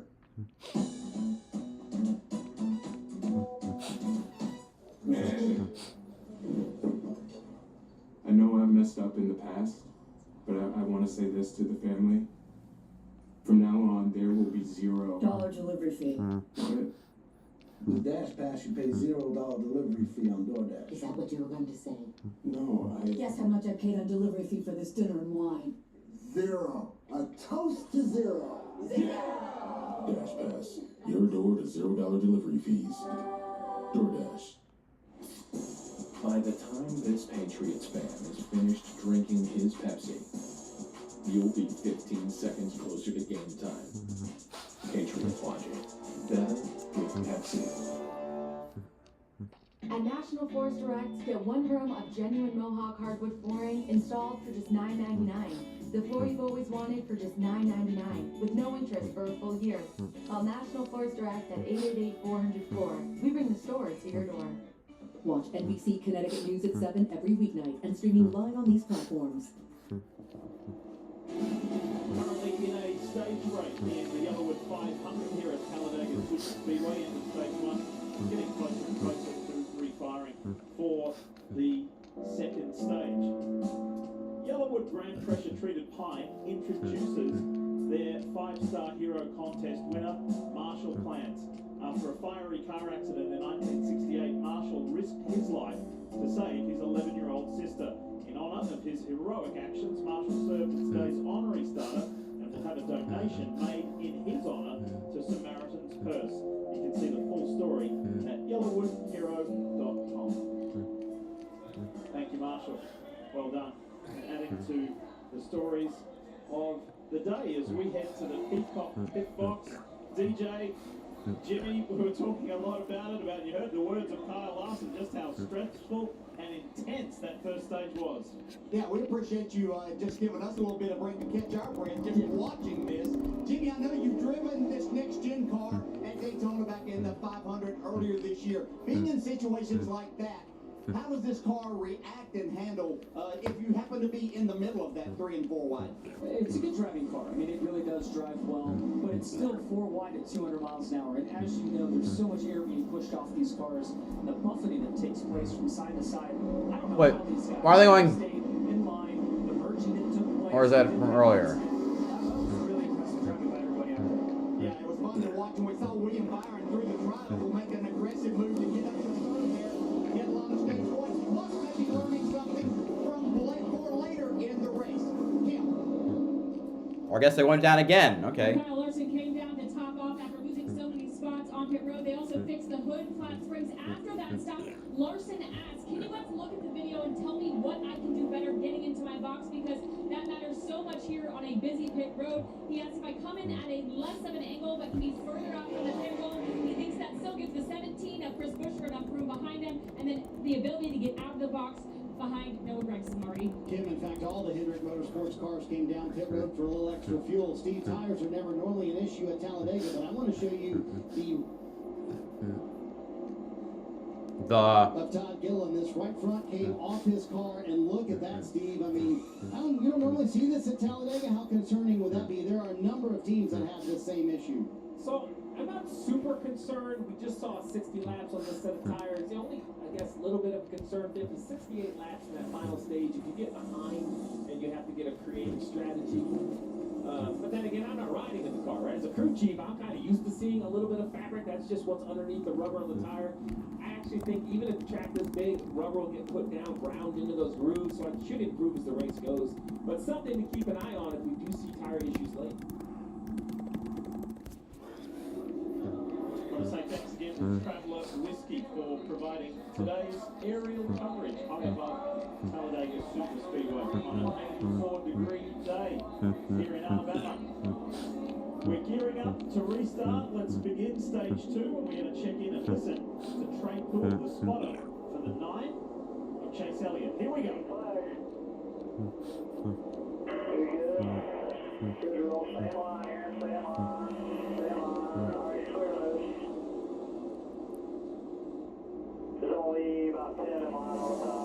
Oh wait, we restarted. Good. I got. All right.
And RS like that, 3 wide, all over the field.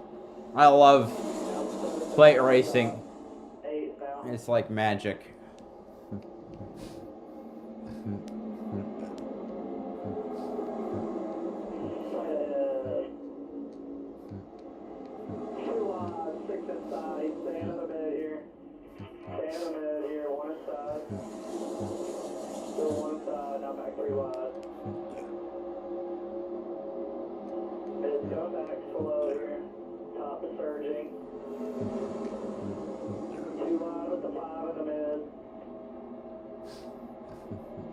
Oh, come on. Don't tell me Penske's lined up on the outside lane.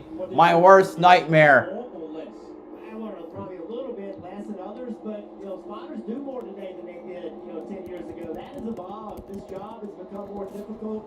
They're asking more of the spotters today than they did in the past, even. You know, every driver and every team likes something different. This just isn't here. It's not about the driver, but the spotter also communicates to the team. So the crew chief and the driver need to be aligned in what kind of spotter they want. Yeah, stark contrast from what we heard from the 2-car earlier from Chase Elliott and the 9-car now. I was seeing pretty, I hate to say 3 wide, calm, tall. You know, that says a lot about stage 1 to 1. They're only 3 wide. Only 3 wide. Well, yeah, I'm saying the same thing. Yeah, kind of calm. They're like, wait a minute, it's fine. They're going 190. Here's the winner pick on board, running with SVG, Shane Van Gisbergen of New Zealand. I spoke to Shane this morning. He had a big crash yesterday in the Xfinity Series race, and I said, now you've had several races on the Talladega Super Speedway. How do you like it? He said, I like it. Until it goes wrong. Yeah, welcome to the club. That's how it is.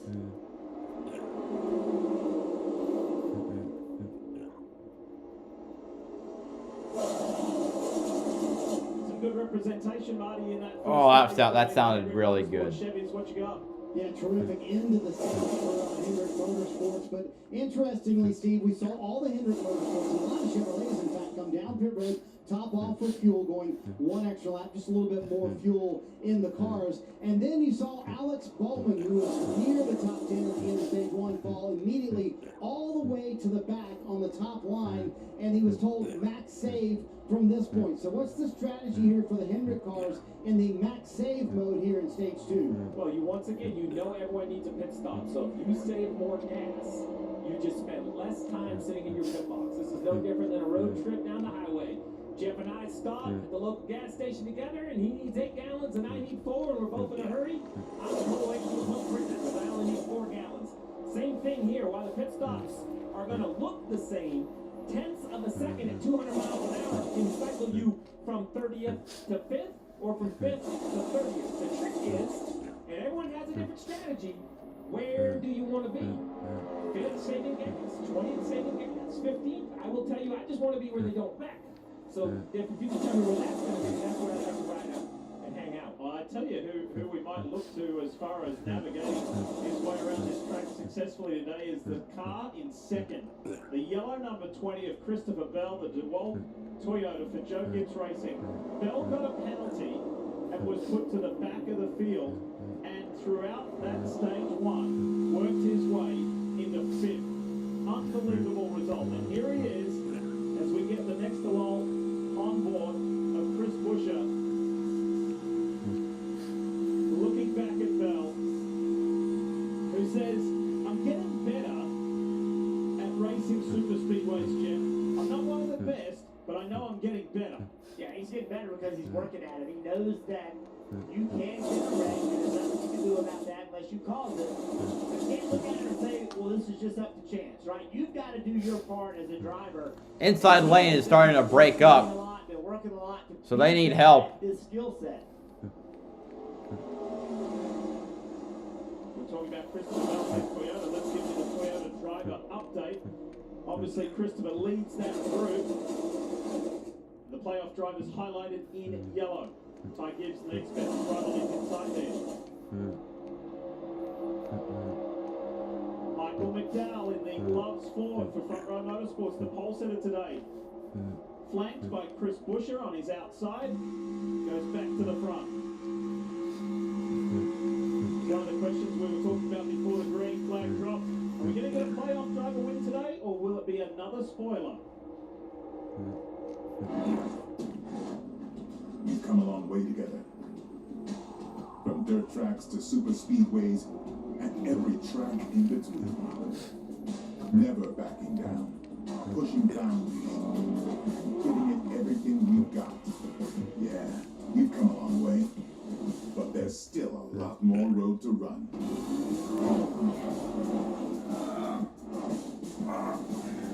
Goodyear, the official tire of NASCAR.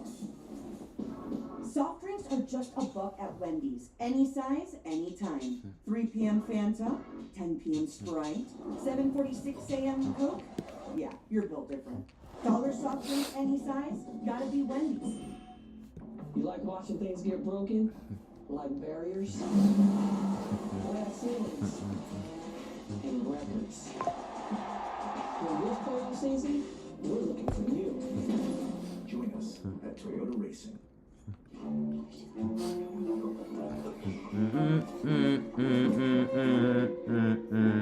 Ba-dum bum ba-da-da-dum ba-dum bum bum ba-dum bum bum bum bum bum bum bum ba-dum bum ba-da-ba-dum bum bum bum bum ba-dum bum bum ba-dum bum bum ba-dum bum $15 a month. Introducing Traveler Whiskey from Buffalo Trace Distillery. Traveler's been tasted, selected, and perfected to be everything it should be. A premium whiskey that speaks for itself. Traveler's made to be enjoyed exactly how you like it. Neat, on the rocks, or in your favorite cocktail. Traveler Whiskey. Easy to drink, hard not to love. I'm Alec Marcel. I'm a behavioral psychologist. The FBI calls me because I know why people do the inexplicable. You mean dangerous and stupid? Is that a scientific term? It should be. The Irrational, new Tuesday on NBC and Peacock. Incarnation out of the hospital on a motorcycle. There's a method to my madness. That's what makes you the doctor you are. Allergic to the morning. Stubborn. Disadvantaged. I can know what my patients are experiencing. Did you just take a patient's stroke? Oh, sweet, it's working. No, it's not working. Yes, it is working. And LaJoy, wait. Really? Is it really LaJoy? Is it Arda Rick Ware Racing 1-2? That is, I am not used to Rick Ware Racing being the top 2.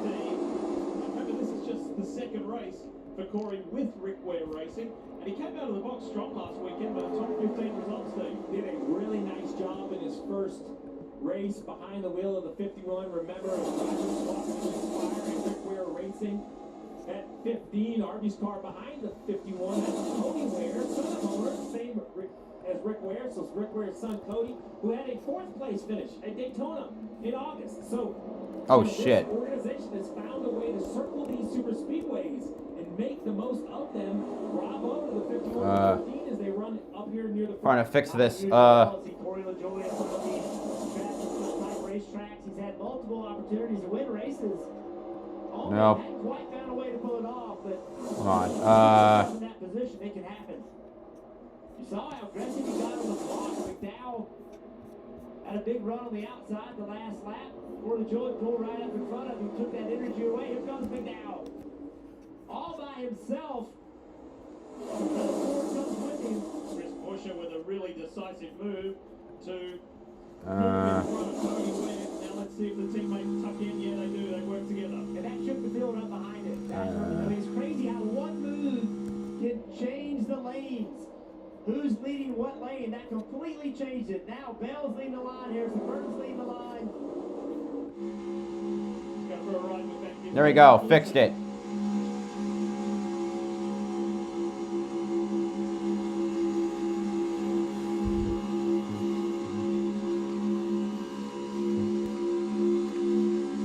Wait, Burton's up to 3rd now?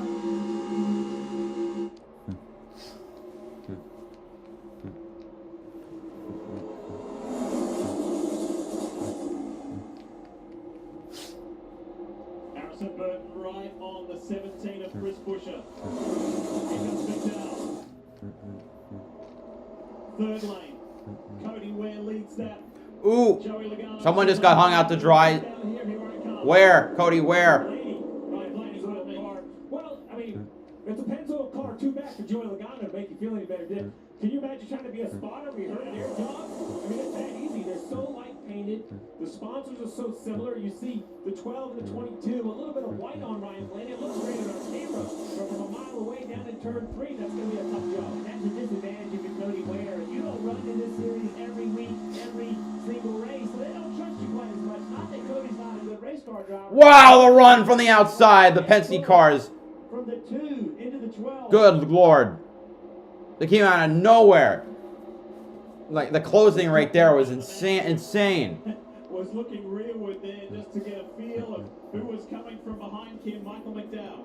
Yeah, Michael McDowell jockeying for position as he moves in front of Chris Buescher, but the outside line pushing strong behind him. Mike McDowell comes into this race wanting redemption. Earlier this year at Dega, he was mere seconds from winning, but an aggressive block ended with him spinning on the outside wall. He admits to me that he studied that spring race a lot. He said, what are you trying to learn? What are you trying to figure out? What went right, what went wrong? And he told me he would not change his approach to end the final lap.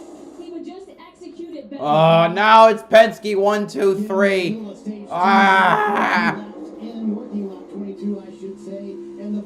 They're just gonna stick together like magnets.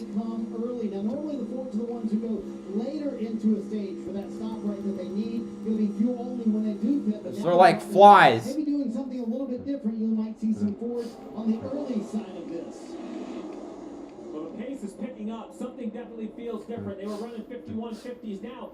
50 seconds flat. 1.5 seconds is multiple. Nearly 10 miles an hour for these guys. They picked up the pace.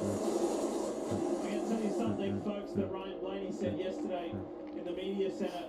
He said, as a team, the 3 of us at Team Penske and the technical alliance with Wood Brothers, Harrison Burton, he said, we work together, I feel, better than anybody else. We look for each other, we find each other. Wait, where did Van Gisbergen come from? 1, 2, 3, the 12, the 2, the 22, and Harrison Burton not too far away either.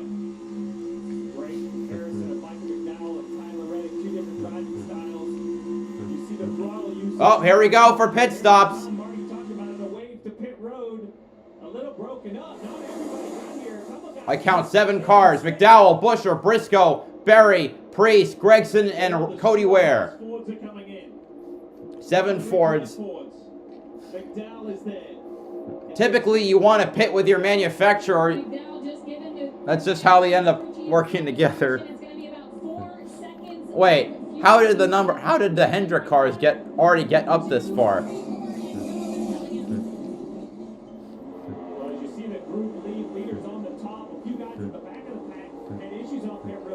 Dave Gilliland missed it. Sixer Brad Keselowski missed it. That's a major mistake. They're now kind of off here by themselves. Will anybody counter this time by? No. Clean pack. Just behind this pack, though. Look at the 3 cars trailing yet the pit road. 3 guys. This just kills you, Jeff. If you have a plan, you have to find a way to. Who's that? This is how far back these 3 cars are. Is now we see the next 2 pit that missed it last Oh, time. 2. Brad Keselowski and Todd Gilliland. Missed it, and that Penske cars haven't pit, and I don't know how many other Fords are left. I think there are 14 Fords in the field. So there's another 4. I'm guessing Burton. I guess Burton, and then 1 other Ford, LaJoy. Oh, there's just no room. Just simply trying to carry too much speed and missed it. So now we have a group who has already pitted. They're going to go out single file. Gonna lap the 99, I think. Right here. I'm wondering how long the lead pack is going to wait. I think they're very comfortable at this point. Until those Fords can prove that they can outrun this pack, that's not an advantage. And they're not going to outrun it looking like that.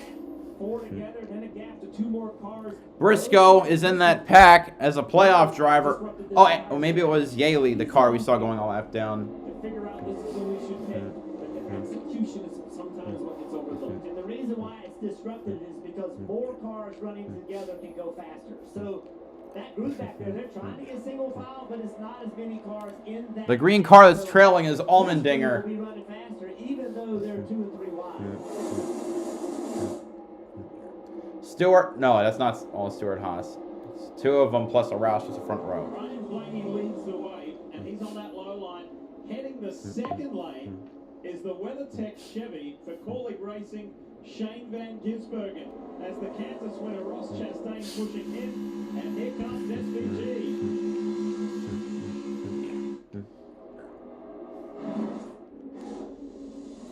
This isn't just a race. For Chevy, this is science at 180 miles an hour. Physics, AI, and machine learning. And this is our lab where we're testing more than our cars. We're testing ourselves. Because what we learn here helps push us forward out there. From the track to the street, Chevy's got you. Chevrolet, together let's drive. There's nowhere to run. Nowhere to hide. Top of these wickedly delicious dollars only has risen. Looking for a thirst to quench? Take a sip if you dare. You're so much more than just a landowner. You're a gardener. A groundskeeper. A landscaper. The pack is the pack of Fords 36 seconds behind. They're not running faster laps, at least not last time by. Durable Kubota equipment. More goes into it, so you get more out of it. I was drowning in debt. I had over $36,000 in debt. If I would have just made the minimum payment, it would have taken me 59 years to pay off. National Debt Relief can significantly reduce the amount you owe. National Debt Relief reduced my debt by over $27,000. With National Debt Relief, you have a powerful team that knows how to talk to your creditors. National Debt Relief, they got me out of debt. Call or visit nationaldebtrelief.com to get started. Looking for a reason to try the new $5 meal deal? I had them for lunch because I was running out of time. 3. And I gotta get it. Price mix 5. That's everything you get with the new $5 meal deal at McDonald's. We'll coach these artists to the next level so we can make superstars. Get your booty on the deck. Okay, sounds a little desperate. New tomorrow on ABC and Peacock. Oh, SVG now leading the highline. SVG is leading the race. Into world-class athletes like cross-reaching speeds champions only dream of. More joy, ready to rumble with a devastating right hook. And Bonnie, whose yoga poses are record-breaking. And is reboot by Jordan Peele and Monkey Paw Productions. Everyone can go the distance and become a champion. USA Scare Tactics. New series Fridays at 10.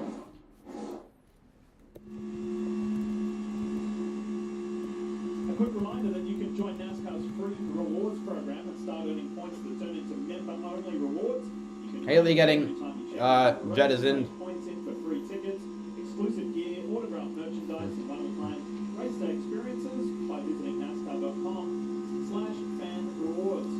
Welcome back to Talladega. Lee Hippie, Jeff Burton, Steve Letarte with you, and it's Shane Van Gisbergen. The 35-year-old New Zealander leads the way in just his 4th race on this track. He's done 2 Xfinity races. He did the Cup race in the spring, and now he leads. I spoke to him this morning, and he said, I'm not in the playoffs. I'm not going to play this fuel-saving game. I'm going to go for it if I have a chance to go to the front. Well, that's what he told you. Well, let's take a look at our progressive telemetry and see if SVG is doing what he told. I bet you're going to see a lot of green, and there it is. Bright green, wide open throttle. He's leading the pack. The Ford's pitted. They're running. All right, Hendricks lined up on the top lane, 2nd through 5th in the upper part. Second faster every lap, and that's because SVG is doing just what he told you, Jeff. He is wide open. All the sails in the wind. They're trying to make as much time as possible. Look at this top speed, 193 miles an hour. Chastain continuing to lead the top. They're side by side right now. Watch Lady in that 12 car down the back. Takes a lot of trust. They haven't raced with SVG that much, right? They know what kind of racer he is because they show what he can do. SVG now to the top. On those horses, but how much faith do you have that you can give him the kind of pushes that you need to make the pace? I think they trust him. I think they'll treat him just like any other driver. Ooh, Chastain gonna go to the bottom. So you will. SVG still leads. Now Hendrick leads the top lane. So the Chastain goes to block up there. It's a counter move, and now they're drafting up on the 3 cars that missed that pit road, Jeff, right? Brad Keselowski, Cody Ware, and Todd Gilliland. Cody Ware didn't miss pit road. He just was slow coming off of it. You would think they'd go right by him. Remember when they caught Suarez early in the race? All right, they wanted to go right by him, so let's see what they do. They are in 34th, 5th, 6th, 7th position. This is 2 wide mostly right now. That when we saw that incident earlier, they were 3 wide when they caught Suarez, and that problem happened. These cars being lapped is going to make Suarez's life tougher. Remember, he's racing Alfredo. He won that down. As cars, get lapped, that makes it a tougher path for Suarez to get back on the lead lap. Yeah, the trailing cars are losing speed, losing time to the leaders. But again, SVG is running the track, running the pack harder, so that might contribute to it. There they come. Oh! No, what are you doing, Todd? Not again! Oh, we got to do it with Ware too? Oh, just let the Hendrick cars through. Okay. Brad managed to go down and stuck to and now leads the low line despite being a lap down. Well, they did it better. Maybe Suarez just sucks. I don't know. Cars peeling off, the Toyotas. Oh, Truex spins on the pit road. Oh, and he barely misses hitting Nemechek. Oh my God. So everyone else going to assume take fuel only car. Chris Bell letting the Toyotas down here. He will do fuel only. As you saw the 19 spinning, they'll break up their cars. Hey, Hamlin fuel only. He is gone. You see how difficult it is to get to pit road. And we see this over and over, Steve. Trying to get to pit road on these big racetracks, incidents happen. So now let's see how this works out. Remember, we have a group of Fords, single file in front of me. They can make it to the end of the stage. Now we have this group of Toyotas, mostly Toyotas. They're going to leave. I'm pretty sure that's all Toyotas. Turn 2 on the Yeah, that's all Toyotas. 20 cars have yet to pit. There are the Toyotas, and way up in the distance, you're going to see the Fords. So these Toyotas, there you go, that's the gap. Now the advantage is if these guys get together, they're going to have more cars, they're going to find more pace. I would imagine we're going to see this lead pack continue to see pit. Truex goes a lap down. These 5 cars, 6 cars catch that group. There they go by Truex. And he sticks to the low line because he's not a tool. I expect we're going to see some hitters. Let's see. And again, we talked about it. SVG is a great road racer.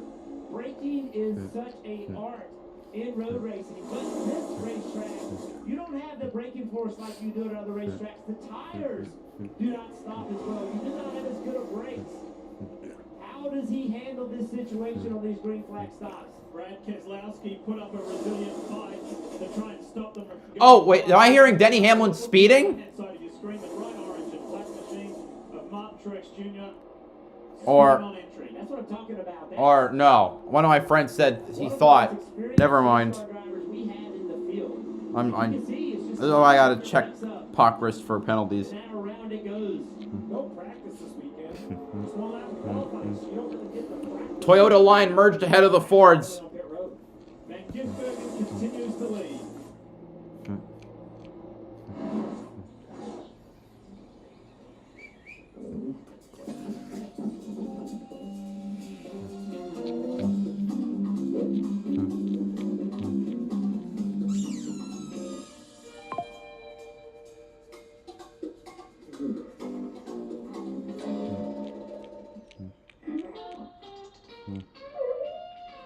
For 5-star backyards, YellaWood brand pressure treated pine. If it doesn't have this yellow tag, you don't want it. Introducing Valvoline Restore and Protect. A first of its kind innovation that returns pistons to factory clean by removing up to 100% of deposits. Restore your engine to perform like new. All new Restore and Protect. Another first from Valvoline.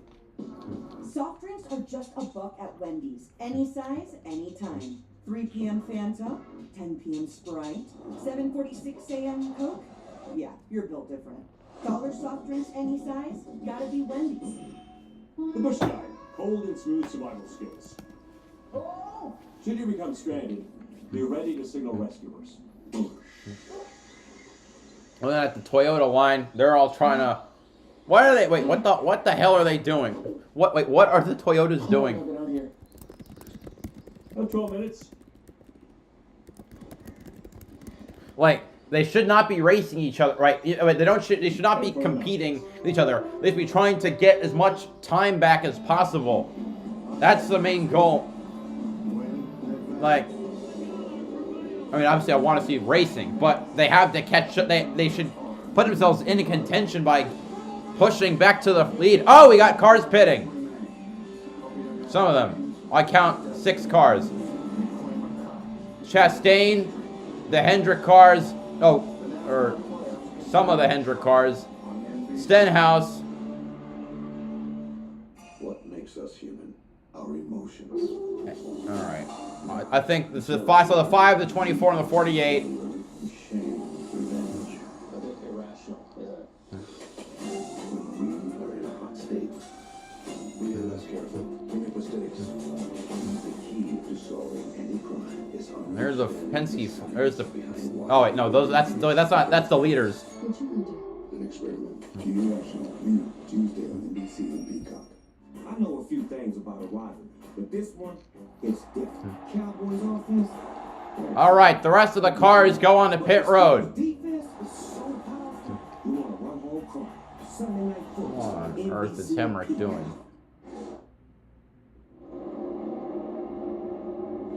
Back at Talladega as this green flag cycle continues. Here's the rest of the Fords coming down pit road, including all of So 13 cars pitting. The rest of the Fords and the rest of the Chevrolets. Yeah, Elliott pit with the leaders.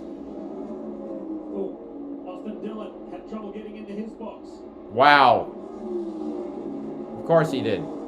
During the break, the Hendrick cars of William Byron and Kyle Larson. Here comes the pack. Kind of. Now the results, all the talk, all the strategy, all the planning, cars kind of coming off pit road in a group, but a spread out group. Cars on the bottom screen are continuing on the racetrack. We're going to see who gets control of this race as this comes around. On the top of the pylon Go. says Haley, UB7 adjustment. You not pit? Mechanical issue. It sounds like he's having a hard time getting to the brake pedal, something to do with the leg brace. So just ignore him for a minute. Cindric is really the leader of the race of cars that make it to the finish. So Cindric, Elliott, SVG, and Blaine. Now we're all kind of spread out. Eventually, everything will balloon back. Fredo and Yaley now pitting. Ooh, everyone getting around, trying to get around Logano. Chastain, Bowman, Larson, Byron. A group here of just one lap of separation of when they pitted. So Cindric on lap 100. Chastain lap 99. There's a good mix in this group here that you see on your screen. I think the one of Chastain right here being pushed by the 48 and the 5 and the 24.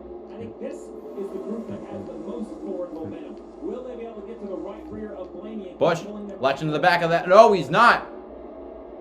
That was high. Byron has to fall behind Logano. Nothing like what you would normally see happen here at Talladega.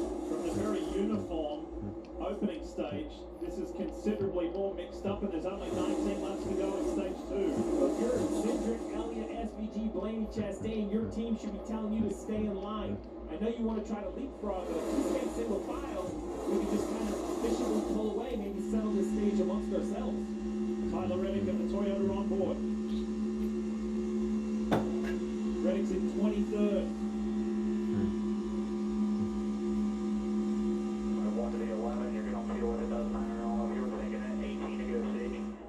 Good on fuel, so now we go look up the wide open cross. We're not worried about safety or any of that.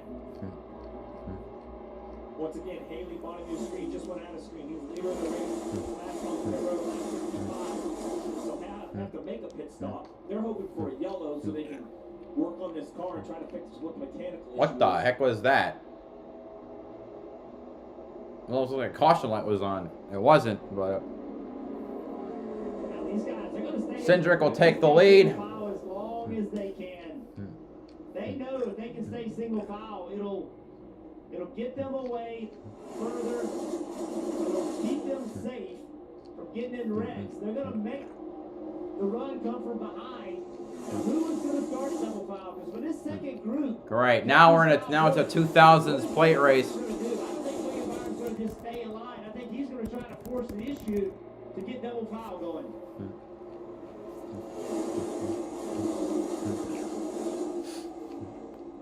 We saw the 19 spin out coming to pit road, but it was adventurous for other drivers as well. The 31 of Daniel Hemrick. Well, he swerved from the top to the bottom. And he's just, oh man. Almost wrecked Kyle Busch. And Kyle Busch is thankful that the 31 somehow figured it out, and then Cindric and Austin Dillon almost contact. That's the man who leads the race in that discount tire Ford, Austin Cindric. So here you go. Here's the start of double file. You at the back of this, at the back of the pack is where it starts. Logano's been left alone in the middle. And all of a sudden, yeah, the double wide pack reforms. It's like magic. And they quickly fill that in. Guys, third car in line is the 16 Ford Racing Shane Van Gisbergen. We can all not be surprised when we see him win or run at the front on a road course.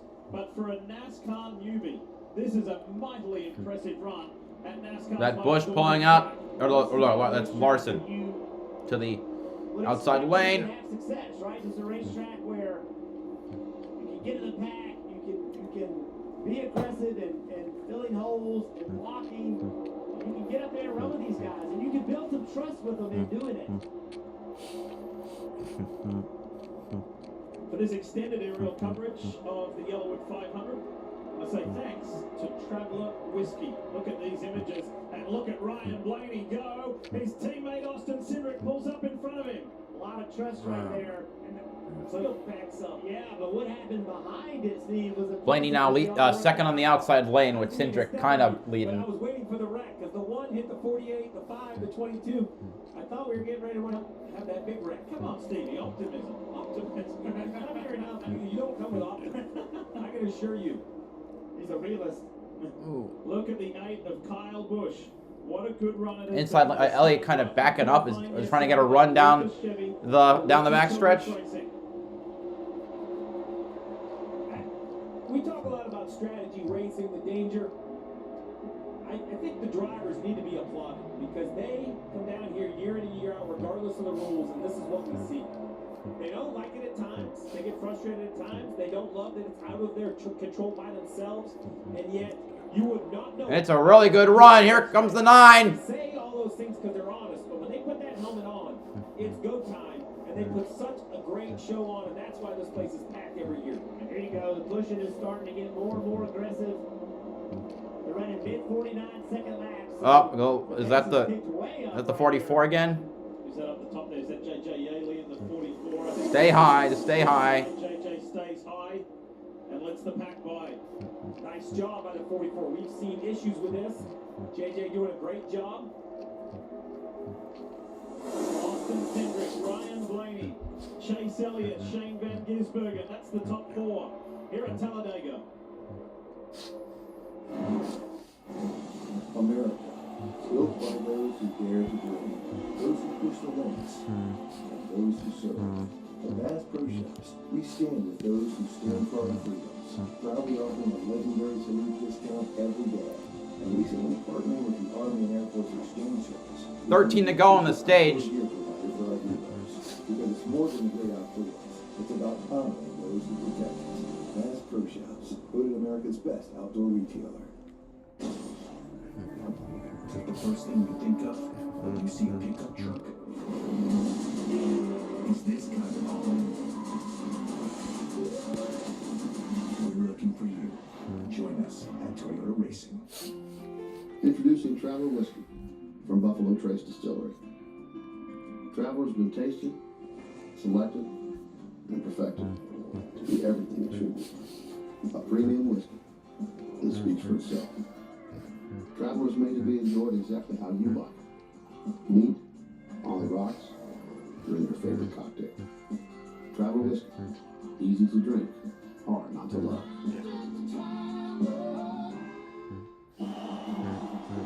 Hey, you're ahead of the game, son. The scout from football college is up in the stands. Maybe you'd rather go to school for insurance. I didn't raise no insurance, man. But you did, Dad. Football's your passion, but mine's providing around-the-clock protection to progressive customers of Bundle Home and Auto. Jamie, we need you out here for football.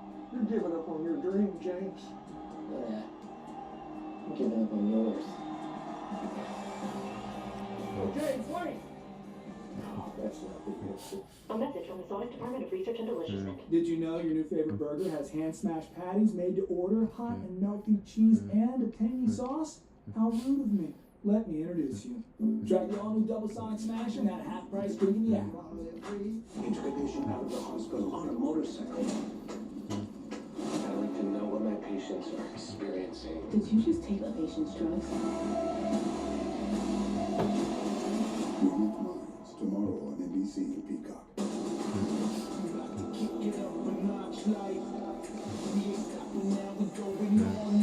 This is my ED. You sure about that? Blaney giving a big push to Cindric to get him out, way out front. Better, can you hear me? You're always helping everyone around you. Do you have enough switch? Chicago Wednesday, new on NBC and Peacock.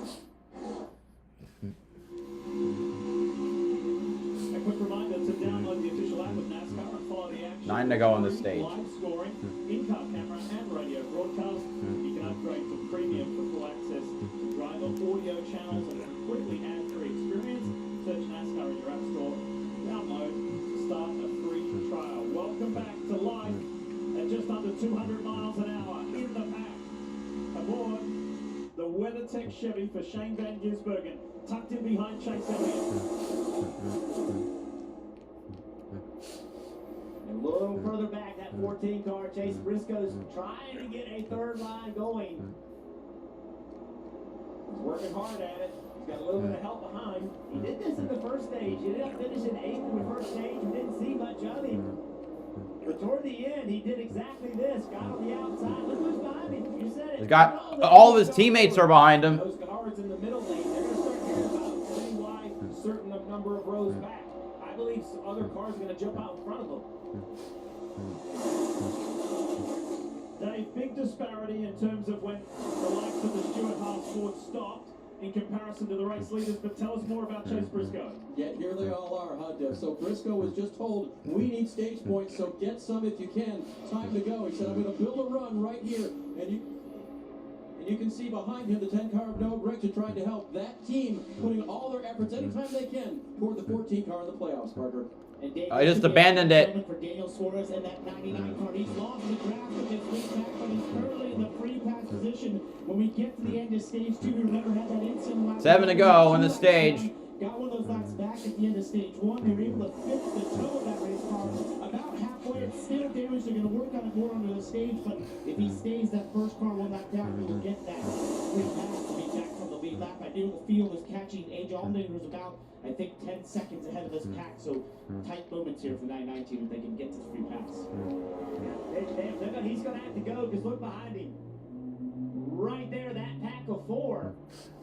In that pack is Anthony Alfredo, and that is who he's racing in that 62 car to try to stay the first car one lap down. Those 4 cars together, Steve, should be making a lot more pace than he is by himself. If not, the leaders on the top of the screen, as Parker mentioned, might get to the 13 of AJ Allmendinger. Logano, I think, or is that McDowell leading to the outside? Blaney, Elliott, playoff cars at the front. Inside the final 6 laps of stage 2. Let's have a listen to the 9 of Chase Elliott. What's happening on the radio?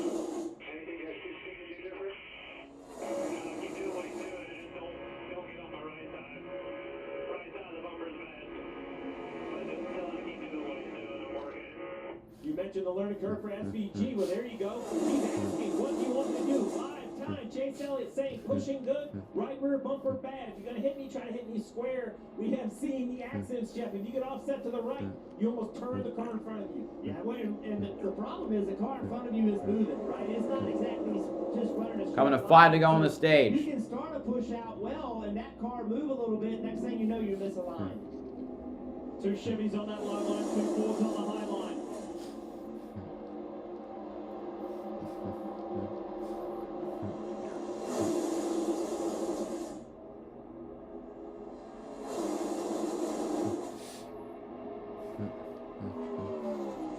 Big push right here by SVG. That 16 car to Chase Elliott. Question mark about AJ Allmendinger will be answered probably on this straightaway. That solo car, now where will he go? Not only a lap down, Jeff, but what used to be easy here at the Speedways has been a challenge today, lapping these single cars. Well, because they don't go, they don't play nice. Dinger, can you like pull to the bottom? Thank you. But the veteran knows how to handle it, and the pain will be over shortly. The pack should be clear shortly. Anyway, Allmendinger a lap down means he's now the free pass position. Oh, jeez. These 2 at the front, the 2 and the 12. Penske! Ryan Blaney, the reigning Cup Series champion, have spent more time together in a drafting situation like this than anybody else in this 2024 season. Doesn't surprise me. They've got their mojo down. 34 Mike McDowell Wait. coming to pit road. His goal right here, come before pit road closes. Probably take some fuel. You won't lose a lap in the next 3. That'll give him some track position. He'll lead the he'll start lead the race. Elliott now clear out front. Think about that storyline that we told you right at the drop of the green flag. What happened yesterday in the Xfinity race, Xfinity Series race. Sammy Smith went from 12th and last. I don't. If Cindric wins, I will be very unhappy. Points, I should say, to win and guarantee himself a spot in the next round. That could happen for Austin Cindric in this discount tire Ford if he keeps going the way he's going today. Yes, this is only stage 2, but for the driver from Team Penske who started on the front row, he's been super consistent today, Jeff. Yeah, consistent today and every day on this type of racetrack. And with 2 to go, I think 2 wide. This is more standard style speedway racing right here. So now the question is, how can you win? You see Suarez at the bottom, he's been caught. But with the 13 of Allmendinger... Wait, how did Bell get so far back? Because the 13 is going to receive the free pass unless that group can catch him. Yeah, look at the points. Look how close it is. Denny Hamlin in 18th place. I mean, the calculus will change if if Cindric doesn't win. It's just biding the time or maybe no options. Can someone mount a charge in this final lap of the second stage? At the moment, there's only 4 playoff drivers in the top 10. Make that 5 now with Bowman. So valuable. All right, last lap of stage 2. As we go into the final 2.66 miles. Cindric front. I guess it'll be an easy stage win for him. Be careful, you don't want to affect a fellow Chevrolet driver who is a playoff driver. And look at that Lucas Chevy for RCR and Kyle Busch. It's been This will be, I think, definitely a more chill stage 2. Blaney, let's see, Blaney, is he gonna make it? Ooh! Here comes Kyle Busch to the outside! It's gonna be Cindric winning the stage! He got a wreck! Blaney! And Chastain! Oh my god!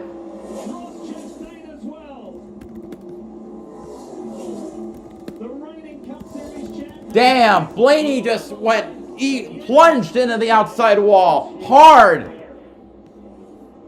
Oh my god. Well, he got stage points, but goddamn.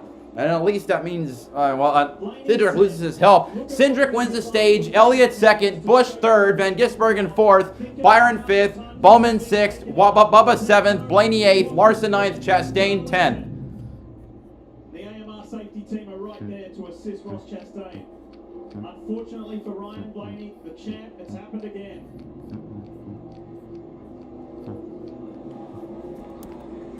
And the one is smoking fierce.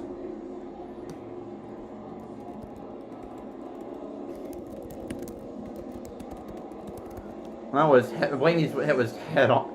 Sorry, I shouldn't be laughing. Head on. All right. Ross is out of the car.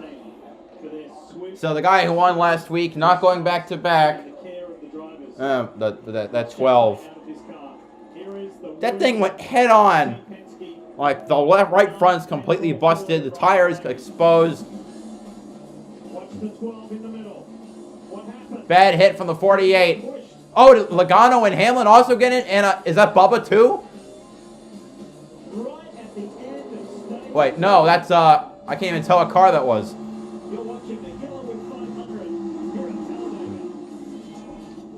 Oh, LaJoy.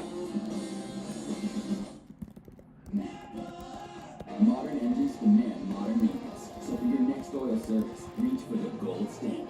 Napa Gold Oil Filters. Built with premium components that defend against high pressure and corrosion at extreme temperatures. Napa Gold Oil Filters deliver 99% filtration efficiency. For long-lasting protection, superior durability, and optimal flow. Giving your vehicle cleaner oil and better performance so it can run smoothly. And aerodynamics are everything here.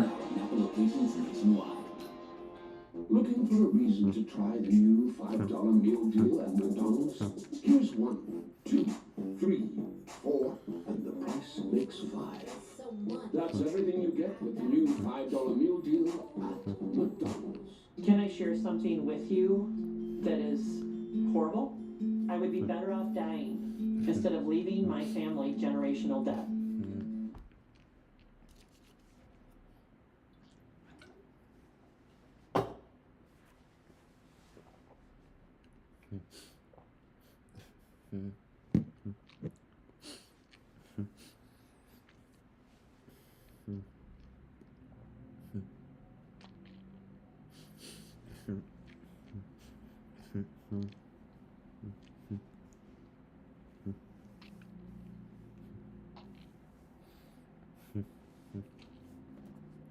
Ross will finish last.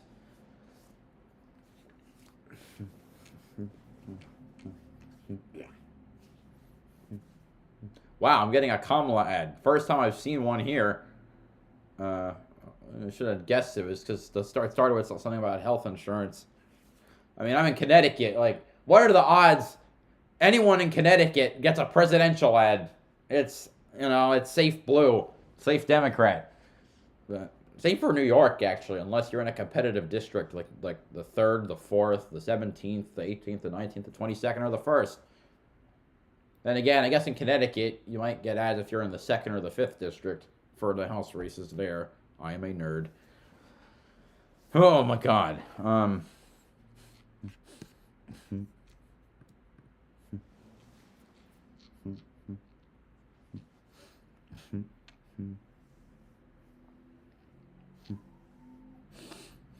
I'm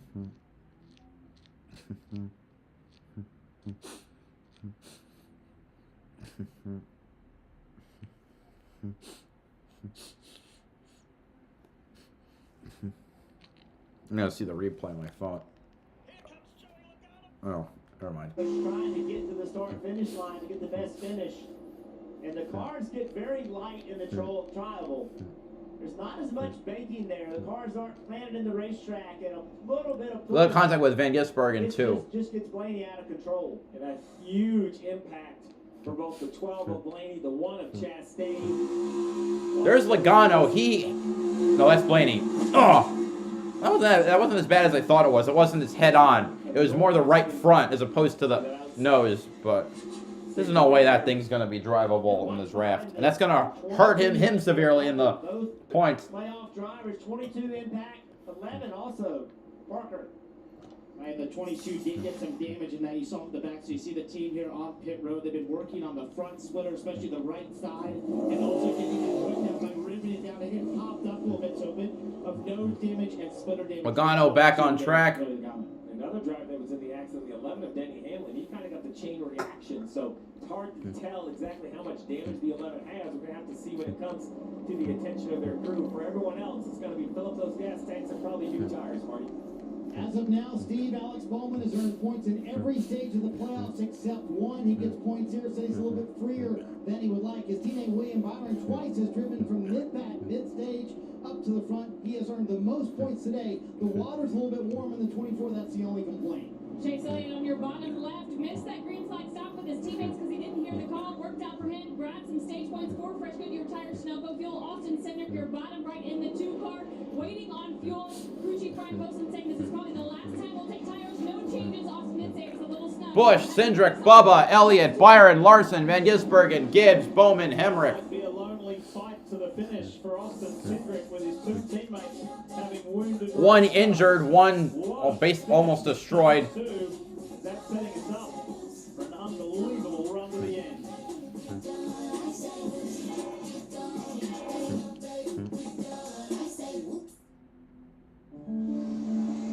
That's my team out there. If our network goes down, lives are at stake.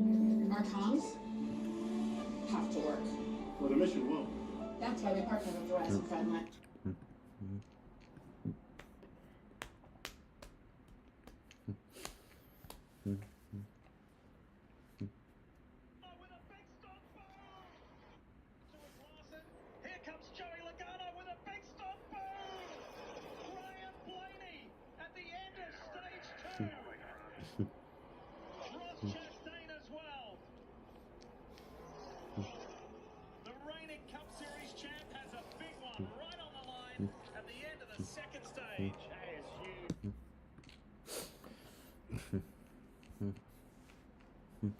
Where does Blaney come out?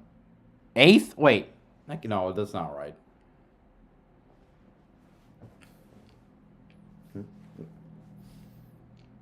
Like, is that car going to be incapable of minimum speed?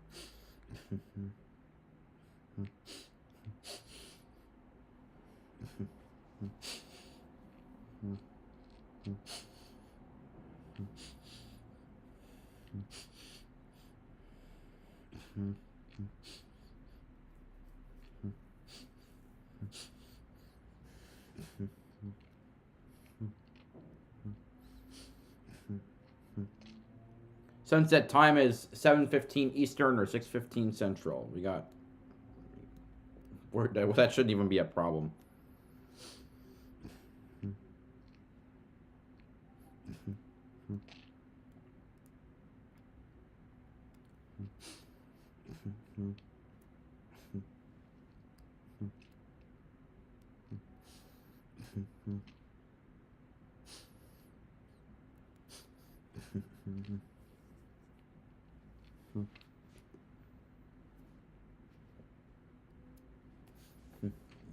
Brash. He comes across. Chastain kind of broke the impact of the 12. So he will get points for 8th place. Now we think a couple of 3 points might not make any difference, but I am telling you, we have seen over and over to make the next round of the playoffs. 1 point, a tie could make a difference. That right there, we'll have to wait to see after the race today, but after the race at the Roval, how that works. Bowman to the rear for removing equipment. Gas can. 48 fuel so important. He shakes his head, can't get the duck can on. Fell out of the pit box. Gets pulled out of the pit box. That should be a penalty on the 48. And okay, the 12 is just broken down. Run as many pace laps as possible as time finally come to an end. Yeah, he's trying to run as many laps because other people will be in the wreck, right? And now he can finish 1 or 2 positions ahead. And this adds to the list that we were talking about before for Ryan Blaney. Unfortunately, Daytona, the Glen, etc. But we're gearing up for the Roval next weekend. You can catch the IMSA WeatherTech Sports Car Championship. It's the season finale. It's Petit Le Mans, one of the best endurance sports car races. You can watch 10 hours. It's a classic.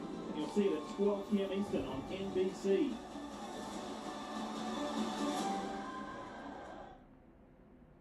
When my doctor gave me Breztri for my COPD, I noticed things changed.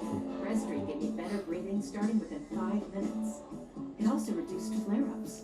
Breztri won't replace a rescue inhaler for sudden breathing problems. It is not for asthma. Tell your doctor if you have a heart condition or high blood pressure before taking it. Don't take Breztri more than prescribed. Well, the 12 car has given up the ghost.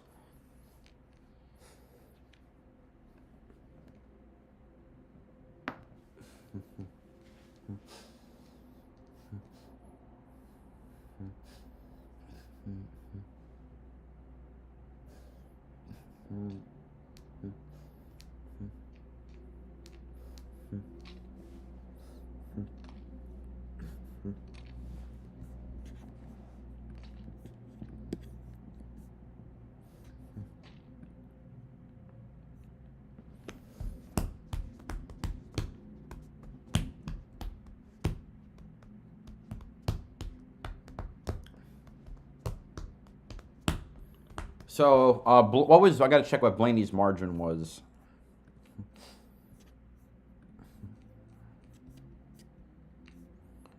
Uh, 28 points. Well, that'll hurt him. Centric was 29 out. So now with what only stage points factored in, he's minus 17 to Logano. Well, he might be having problems because of his damage.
YellaWood 500 continues here at Talladega. We're in that stage break in between stage 2 and the final stage, and we want to say thanks to Traveller Whiskey. Today's aerial coverage brought to you by Traveller Whiskey, and there is a sight that Ryan Blaney fans don't want to see, the 12 being towed back to the garage area. He did as many laps as he could, but the day has come to an end. Jimmy Johnson, the 7-time champ, fellow Hall of Famer Dale Jarrett on the Peacock pit box. DJ, that was a pretty dramatic end to the second stage. Yeah, it certainly was. Quite different from the first stage where we saw 4 wide racing. They get 2 wide racing there at the end. You can see things really ramp up, Jimmy. Was there anything else that stood out to you in that second stage that we might look forward to here in stage 3? Yeah, I think the 4-wide's really dependent upon guys that are saving fuel, and then you have others with a lot of fuel that can push and go forward, and it creates that 4-wide racing. It's just crazy that they can run 4-wide without an incident, and then here come to the finish, we end up with the crash that we had. Down to you, Dave. Hey, Jimmy, another playoff driver to keep an eye on that had damage there is Tyler Reddick. He said to his team it's a pretty solid hit to the nose. So when they came down pit road, they made some repairs to that and gave him 4 fresh tires and fuel. Remember, Tyler came in today below the cut line after starting Kansas last week above the cut line. The roller coaster is going in his direction right now. We'll see how fast the 45 can be in the pack when they don't go again. 61 to go. We take the green flag, kind of rinse and repeat. The final stage also needs a pit stop, which would be the most efficient with the planning. Kyle Busch, Bubba Wallace form that front row. Ready to get Green, green, green. Here we go. The final stage at Talladega. Let's do it.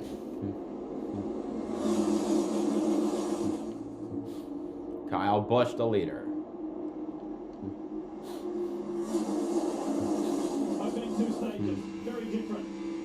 Pretty much formation and rhythmic in the first stage. Second stage had varied strategies and was certainly more mixed. What are we in store for here over the next 61 laps? Chaos. Already 3 wide. This is going to be. You don't think it's going to get calmer? I do not.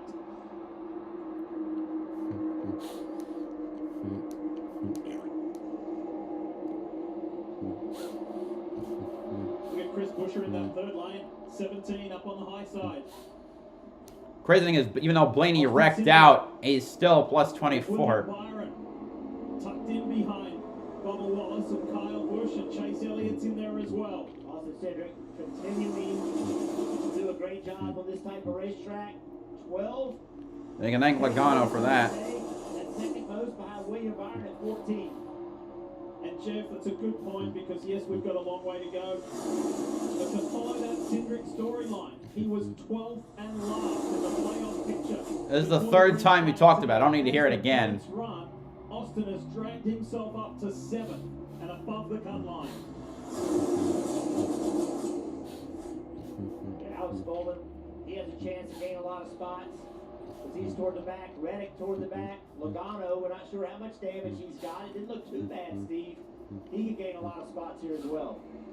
Yeah, the 22 Pyron plus 70. That is a wild sight. Yeah, I think the car survived pretty well. I think they have enough car to continue to race and be aggressive. Speaking of aggressive, and 22, let's go on board. Go on board. He finds his way 3-1 in top, about 20 rows back. But how do you get your tractor issue back? Right, you're running the front all day if you're Logano. Now you're back here. So what are you going to do? How are you going to find your way through the front? You're running 28. The key's right here. This is how you find your way to the front. You somehow manage your fuel better than the rest. So we do see. Wait, Bubba Wallace is now the new leader.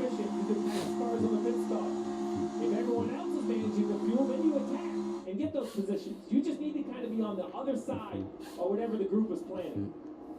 Here comes the 14 of Chase Briscoe. 3rd lane, up high, 2nd car back. Who's leading that outside? Is that Van Gisbergen? Oh, it's Buescher. Give up, never say die theme in the 14 for these playoffs. He got in via that highly dramatic and entertaining victory. 35 cars still in the lead lap. 3 more off the lead lap, 2 out. That's, of course, is Chastain in last, Blaney second last. To the round of 12. Is it possible for Briscoe to go one step further and get into the gate? Big crash at the end of stage 2, multiple cars, and the bit maybe the heaviest impacted was Ross Chastain. He's with Marty. Yeah, Lee, anytime you see fire in a race car, it's good to see the driver get out and be okay out of the care center. Ross Chastain, what was your take on the contact that happened at the end of stage 2? I'm not sure what happened with those guys down the middle line. Coming into the trial, I followed the 8, Team Chevy, and pushed him in the 3rd lane, fanned out to push the Chevy. And yeah, somebody got chucked up. And seeing Ryan in there, I'm guessing it was the yellow border I saw was the 12, but Farm Bush Light Chevy to kick off hunting season with a camo can I wish we were more invisible. We'll be in the woods with that can. I mean, being invisible does not make you intangible, but I digress. Super safe though, kept it safe. They got the fire put out, and we'll go on next week. The winner in Kansas last week is the first out at Talladega here today. William Byron up in the top 5 right now. And we mentioned a moment ago that Rudy Fugle and Byron have earned the most points today. Fugle reminded his driver that just moments ago. Listen in. Just remember, if we finished 21st today, we get 30 points on the day from where we got. So if you ever feel uncomfortable getting out of there, racing at the end is perfectly fine. Copy. I mean, okay. Yep. 30. He'd probably be safe for the Roval. I don't want to make any. I never want to make any promises in racing. After the push from the 48. I don't think it was much of a push, more just him driving through me. In like the worst spot you can drive through somebody. So yeah, I mean, just got wrecked. On the outside, here comes the 17. Just ended our day with sinks, and yeah, have to fly back next week. In your take, has the racing been a little more chaotic than even normal? We saw 4 wide for almost 20 laps. Yeah, we survived 4 wide because guys were pretty smart and gave each other a little bit of room and didn't just shove people. They kind of lifted and were smart. And that was the opposite of what happened else. There you go. Glad to see Ryan Blaney. Okay, Lee. Marty, that's his 7th DNF of the season. He has never had that many before, and there's been like 4 in the last 7 races. To Ryan's point, saying, let me show you what I can do if I don't get taken out. And the same story happens again, Steve. So it's crazy to understand, especially if you haven't watched a lot of races at Talladega. But here Wait, Bush or Briscoe, the top 2. Oh my God, if Briscoe cheeses his way in, I would not be a happy camper. The straightaway is the target line, but Jeff, you said it time and time again. It's right here, the trioval.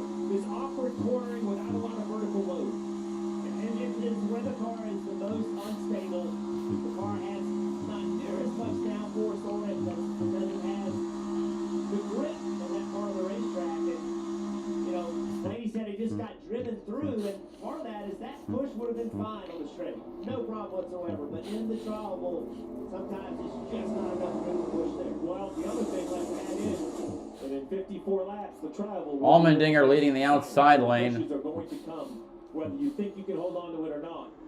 Get ready. Chase Briscoe sits in the middle of AJ Allmendinger and Allmendinger the leader now. Has got Cody Ware behind him. Dude, what are you doing? Protecting my car. That's too much work. WeatherTech is so much easier. Laser measured floor liners up here, seat protector and cargo liner back there. Nice. Out here, side window deflectors, and mud flaps, and the bump step to keep the bumper dent free. Cool. It's the best protection for your vehicle, new or pre-owned. Great. But where do I order? WeatherTech.com. Looking for a reason. A run from the high line, I think. Here comes Cody Ware. 1, 2, 3, 4. Oh my God. Is Cody Ware leading? Oh my. Cody Ware to the lead. Oh, good Lord.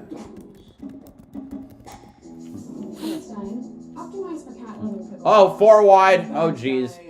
That's good. Everyone's nice.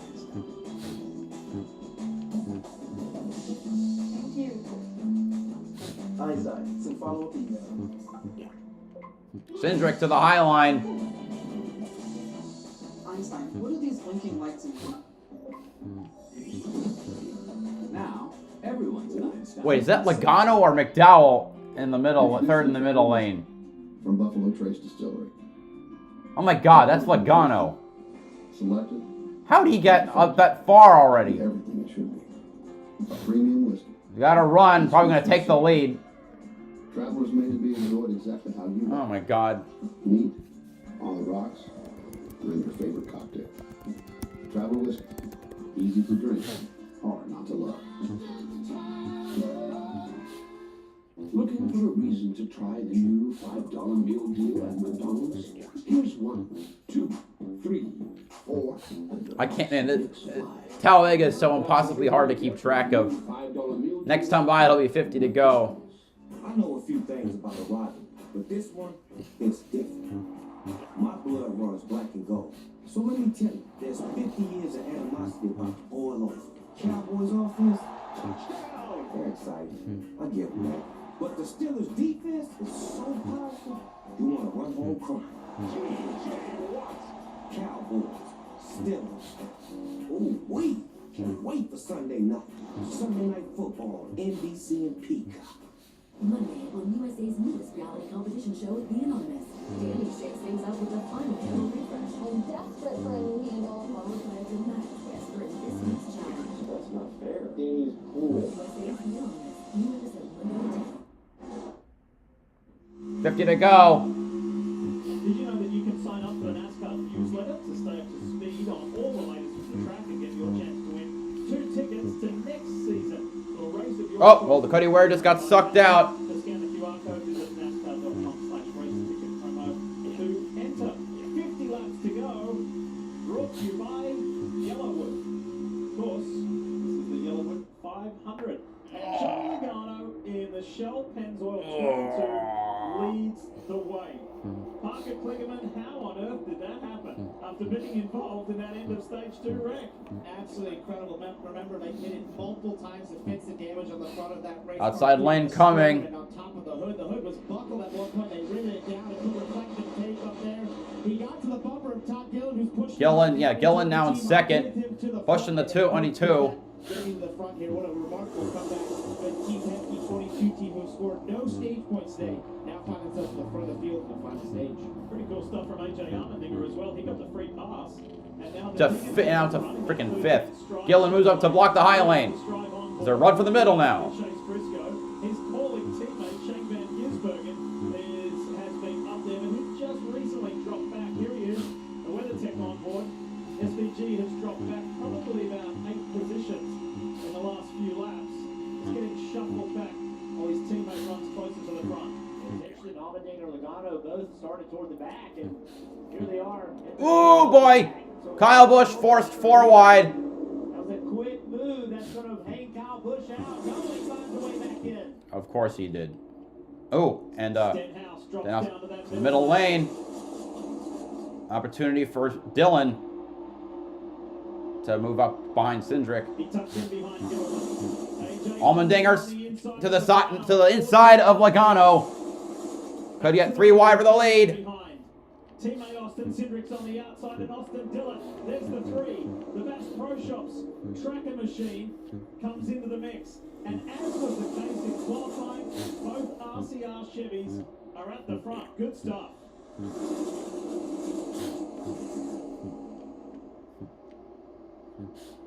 Fine in the front. I can't even find Busch. No, he's 5th in the middle. 4th in the middle. Great. Now Logano's back with his teammate. Got shades of stage 1 all over it. It really does. You have 3 cars very patient, taking care of one another at the front of the field. Everyone just trying to be very efficient with their cars, positioning themselves for the last 47 laps. Also positioning themselves for upcoming pit stops. They can run much further, but they must stop in this stage. When will they decide to do it? We saw things like pit stops really break up the pack in stage 2. Inside lane, good run. Allmendinger clear to the lead. Now he's going to do a block. Goes to the middle to block Gilliland. The playoffs. Mile and a half, Kansas. 2.6 miles. Can't block Logano. Or can he? We're in Charlotte, North Carolina at the Roval. Let's go on board. The Palmolive on board with Ricky Stenhouse. The 3rd car in line in the middle. Now the 2nd car in line, bright green car, middle row. You see on the left, the steering, on the right, the footwork. Left foot taps the brake. Right foot out of the gas completely. Or maybe half throttle. Continue to try to work that throttle. 192 miles an hour yet. Off the gas a little bit. 2 reasons. One, Logano back to the lead. Side by side with Allmendinger. Watch as he gets to the rear bumper of the car in front of him. He'll slowly come off the throttle. Give a little bit of a push, a little bit of brake. Now he's got gap in the throttle, and he starts to gain on the car in front. Now he has to ease off just a little bit, keep that gap right.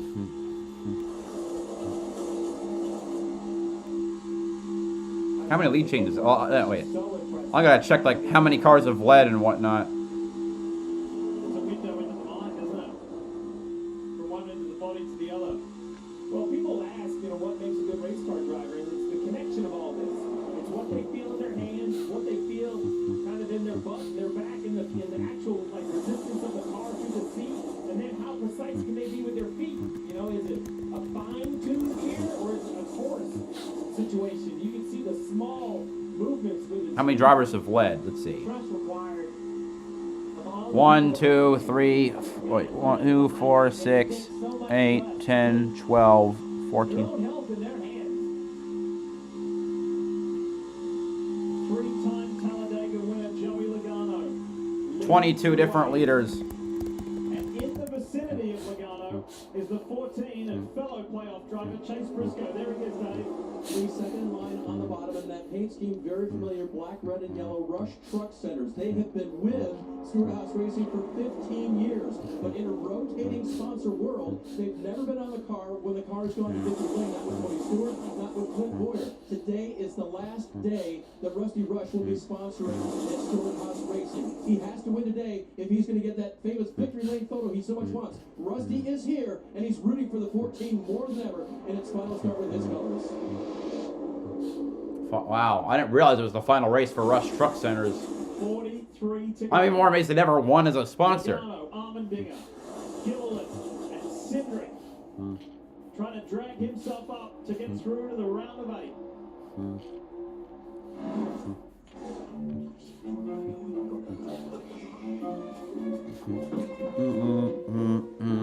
Ba-dum, bum, ba-dum, ba-dum, bum, bum. All in one place. My favorites. Get Xfinity Stream Saver with Netflix, Apple TV Plus, and Peacock included for only $15 a month. Ba-dum. There's nowhere to run. Nowhere to hide. Half of these wickedly delicious dollars suddenly has risen. Looking for a thirst to quench. Take a sip if you dare. Modern engines demand modern maintenance. So for your next oil service, reach for the gold standard. Napa Gold Oil Filters. Built with premium components that defend against high pressure and corrosion and extreme temperatures. Napa Gold Oil Filters deliver 99% filtration efficiency. For long-lasting protection, superior durability, and optimal flow. Giving your vehicle cleaner oil and better performance so it can run smoother, longer. Available now at Napa locations nationwide.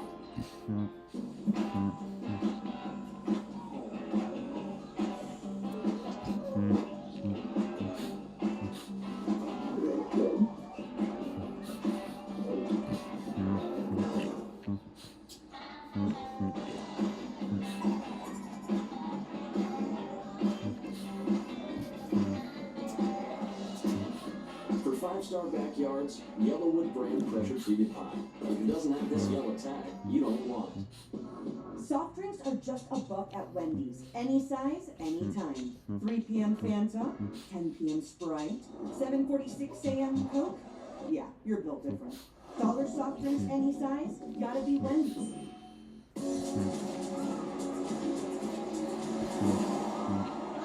Daddy never told me I have a half sister. He always said family is the most important thing. Maybe that's why he started 2 of them. We have a bar. No, I have a bar. Oh boy. I always wanted a big sister, even if she is old enough to be my mom. This is Tennessee. I'm old enough to be your great-grandma. Happy Split, October 18th on NBC. Oh, look, it's Nemechek, Ware, and McLeod. What a combo. Nemechek, the fastest lap. Of course. Wonderful. We say well done, John Hunter Nemechek. The Legacy Motor Club, Gear Wrench Toyota. 29th, 30th, and 31st. And we've got just under 40 to go. Here comes the pack.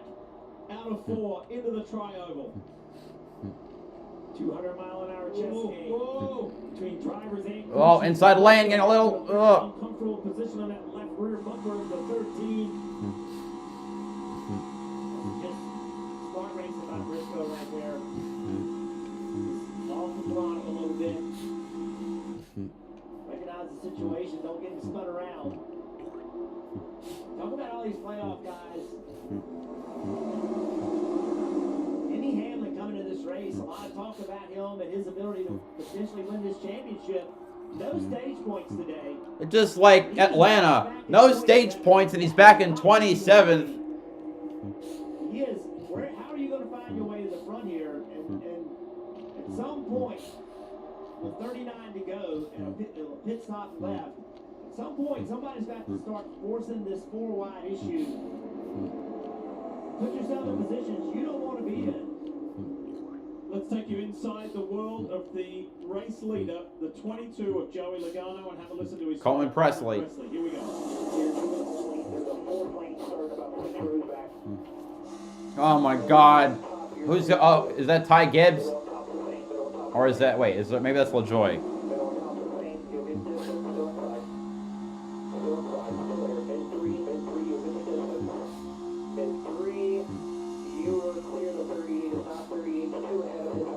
Zane Smith joining. Oh my God, we're going 4 wide in the final stage.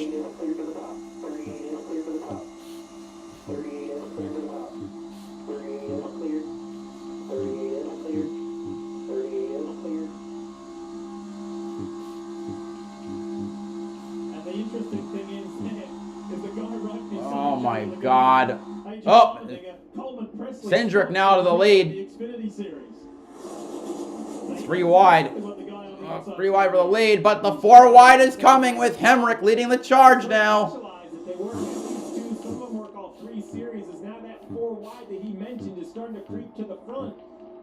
And you knew it had to happen. Some of those guys in the back, the only way to get toward the front is start forcing the issue, and that is by making it 4 wide. Let's give a shout out to a couple of drivers a little further back. Noah Gregson in that light green and white car, the beef. Oh my God! Oh my God! Oh my God! He's tucked in behind Daniel Hemrick. I don't like this. Good job. Who's that next car back there? Zane Smith, the 71. He's in the mix mid-pack. This is so uncomfortable to watch. I mean, it's exciting as hell, but it's terrifying. That is not the situation he wants to be in. Pretty good shape in these playoff points right now. You would love to be 2 wide or single file, not 4 wide. Still 36 to go. Phil Submarines on board for Brad Keselowski.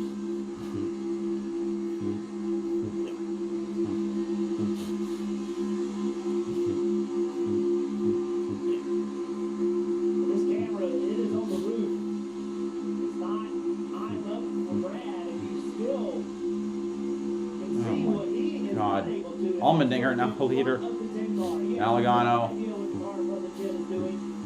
That information is coming directly from the spot. You can see to the left and the right of him.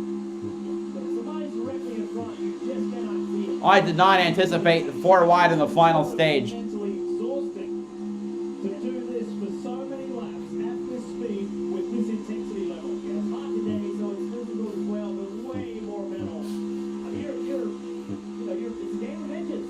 And you want to maximize everything. You want Brad Keselowski to get right to that bumper of the 10 car. But if you misjudge a little bit, you make contact, you can wreck the whole field and push yourself. And it is exhausting. Oh my God. This race, when it's over. How are they? Wait, they got a pit too. Like they have to pit. You and I watched a lot of races from Talladega. There's been moments, but it has been lap after lap after lap in stage 1 and then again here in stage 3 where it's 4 wide for multiple rows. And this is wild. Because, he's got this crazy team. He's got kind of accustomed to it today. I mean, that's not normal, as you just said. Gregson moving to the 4 wide. Oh my God. Third lane. He's got Keselowski behind him pushing him. And you can see that at the back of that, we talked about Denny Hamlin a little bit ago. He decided to go with that 4 wide lane. Oh, bottom 2 lanes. Almost wrecked for almost a bad push by Brad, wrecking Gregson. Oh my God. Well, that cost the third lane a lot of momentum. Oh.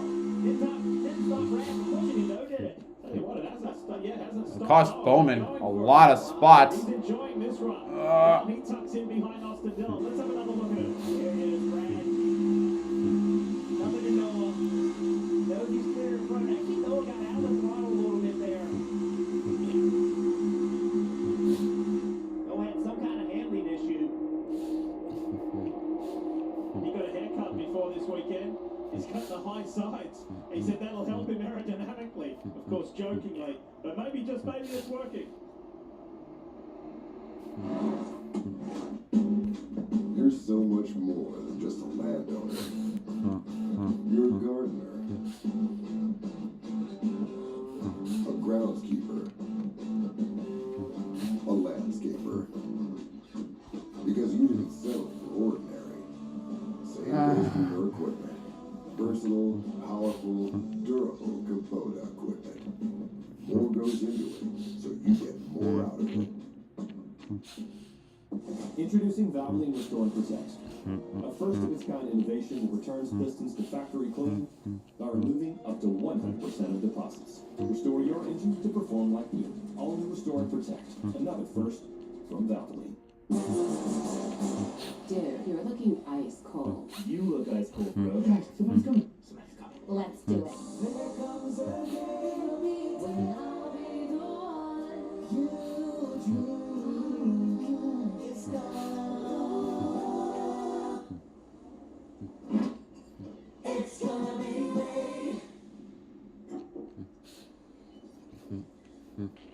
Dude, are you crying? You've come a long way together. Gone out the lead. From dirt tracks to super speedways and every track in between. Never backing down. Pushing boundaries. Putting in everything we've got. Yeah, you've come a long way. But there's still a lot more road to run.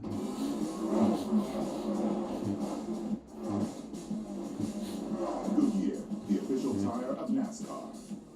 Looking for a reason to try the new $5 meal deal at McDonald's? Here's 1, 2, 3, 4, and the price makes 5. So much. That's everything you get with the new $5 meal deal at McDonald's.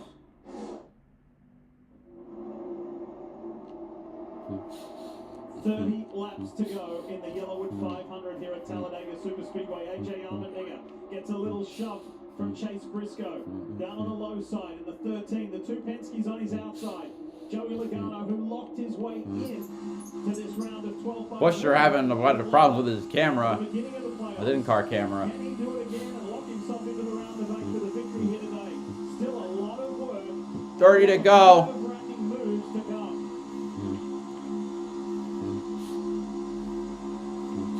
Dillon, real aggressive to the back of Drew and Cedric.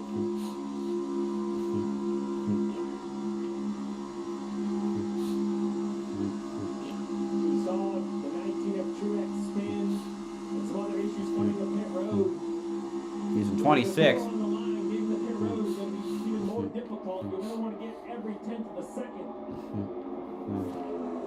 Hey Stevie, I know you're used to calling the shots. Thanks for making my first Talladega so enjoyable. This doesn't look real. It doesn't. It's crazy. These drivers continue to put on their talent on display that doesn't look real. To think they're going to drive for multiple hours within a few feet, if not a few inches of another car, above 180 miles an hour for the entire day. Yeah, it is amazing we haven't had more caution. Don't jinx it, Jeff.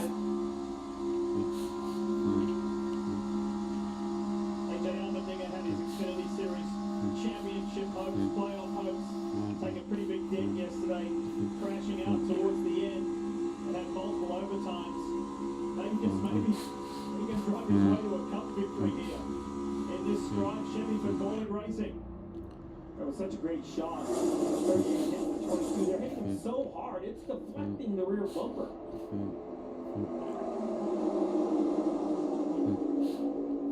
What about Todd Gilliland? in the red and yellow Georgia Peanut Ford for Front Row Motorsports. It would not shock me if he goes to victory lane today. This 38 and Todd Gilliland seems to always be at the front at these speedway races. Sometimes just didn't have quite the right moves coming to the checkered flag. You mentioned it earlier in the broadcast, Jeff, but returning to Front Row, McDowell moving on. Mark. Steve, we talked about the pushes that Todd Gilliland is giving Joey Logano. In fact, a moment ago, they told Todd on the radio, Logano is very happy with what you're doing. Keep those pushes coming. We're going to squeeze in a quick break so we can come back and get ready for what should be the final round of stops. The Dinger leads the way.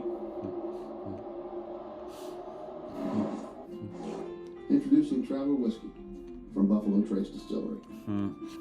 Traveler's been tasted, selected, and perfected to be everything it should be. A premium whiskey that speaks for itself. Traveler's made to be enjoyed exactly how you like it. Neat, on the rocks, or in your favorite cocktail. Traveler Whiskey. Easy to drink, hard not to love. This is your sign to do dinner at Cracker Barrel and dig into an irresistible shepherd's pie with crispy hash brown casserole on top. Okay, that's sacrilegious. That's not a shepherd's pie. You don't put hash browns on a shepherd's pie. Mashed potatoes. Get it right. A first-of-its-kind innovation that returns pistons to factory clean by removing up to 100% of deposits. Restore your engine to perform like new. All new Restore and Protect. Another first from Valvoline. A message from the Sonic Department of Research and Deliciousness. Save money every day with $1.99 menu. Treat yourself with a new cream. Oh my God, they're going 4 wide again? Lunch for under $6, or feed a whole family for under $20. Save how you want with the Sonic $1.99 menu. Live free, eat Sonic. Good morning, commuters. Looks like we got traffic backed up for miles. Starting with a downed tree blocking East Avenue and a broken water main causing a bottleneck on the westbound lanes. We got weekend travelers flooding the turnpike, meaning it's bumper-to-bumper traffic for the foreseeable future. I'd get comfortable. You might be there for a while. Toyota trucks. Let's go places. This is your sign to do dinner at Cracker Barrel and dig into an irresistible shepherd's pie with crispy hash brown casserole on top. Or make your hash brown casserole a little more breakfasty. So get the crew together and come on in. On paper, it's easy. Win in advance. But the truth is harder than the road they drive on. 12 drivers remain. Helping them match dreams with destiny. Reclaim a cup filled with history. The NASCAR playoffs continue in Charlotte on NBC.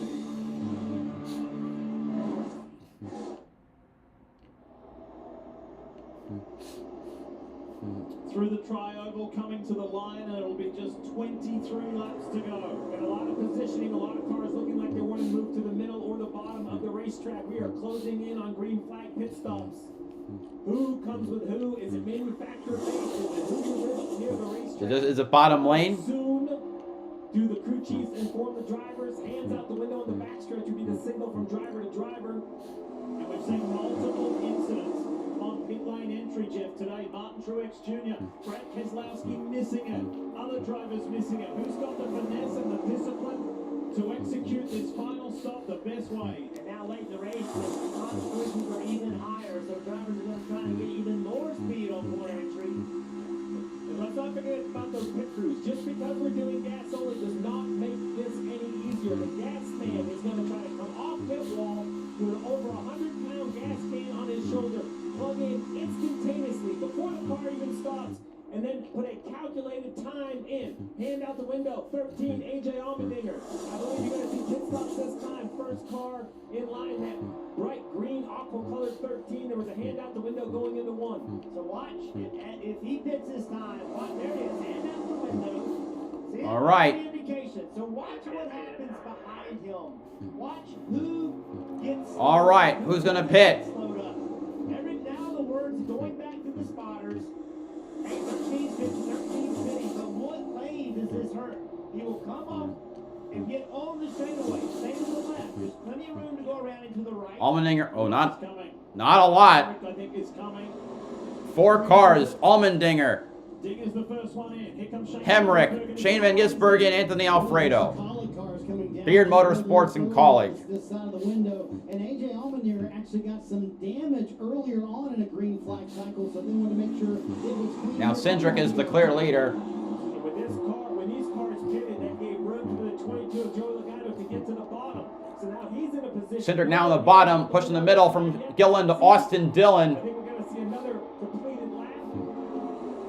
Once again, the Penske teammates, they work together so well. They take pride in it. It wasn't always the case, Steve. A few races they wrecked together, they had to work it out and learn how to do it. Let's see, who pits this time? Now, Roger Penske. Nobody. Leadership at the top. Have to have those uncomfortable conversations. Effort equals results. The captain always says there's no lack of effort from these guys at the front. Cindric, Logano on that low side. How about Austin Dillon? What a run he's having. His RCR teammates only 3-4 cars back. Kyle Busch still in with a shot of continuing that win streak of 20 consecutive seasons with at least one victory. Stenhouse has been at the front all day long. Big push. Dillon goes to block the low side. Austin Dillon to the bottom. I wonder if that means he's going to cut a pit.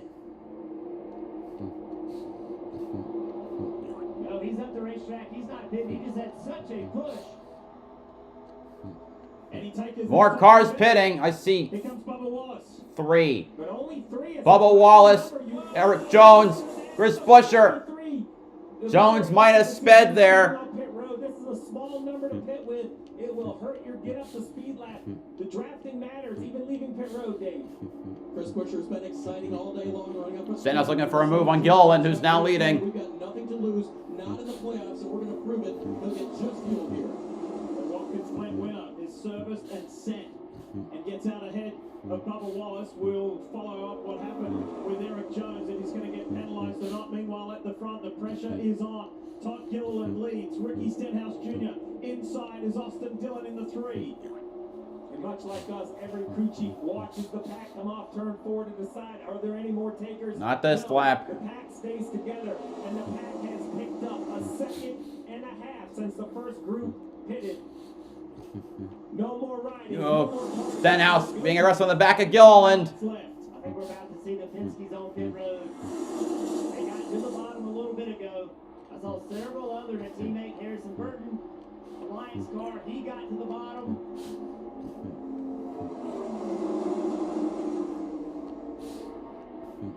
Look at this mess.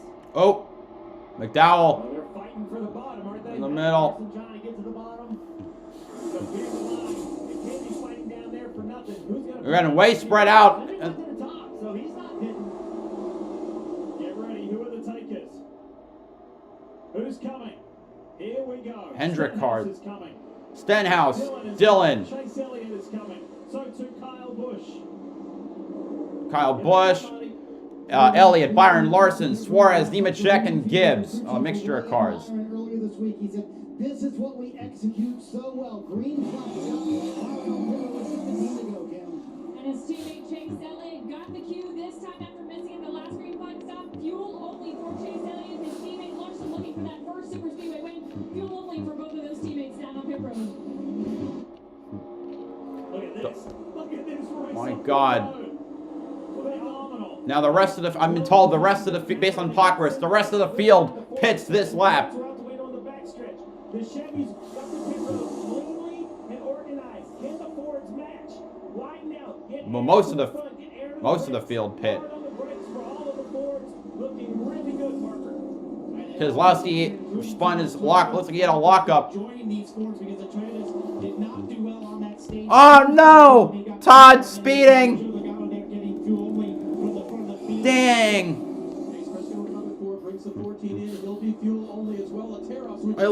I like. Oh, that sucks.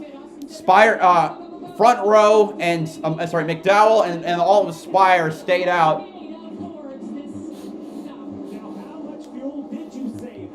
Will you blend these cars off pit road? Ricky Stenhouse Jr., the light green green and white car. Oh, McLeod also stayed out. Turn one, they're going to continue every position. They start to go by, but on the backstretch, how much will the momentum carry? The Chevys are organized, single file jet, they look good. See, those Fords are way out front. Then the last 5 pit. Stopping on lap 171. Ricky Stenhouse goes around Ryan Preece easily and effectively. Look how single file those top 4 Fords are. Done a nice job of getting organized quickly. Wide open. You're clear everywhere. Oh, wide open, you're clear everywhere. Stenhouse takes it to the right side of Gilliland. Gilliland. This slows this line down a little bit. Double foul. Watch this. To the 14. Whoa, boy. They had to scatter around Briscoe. That leaves 4 Fords.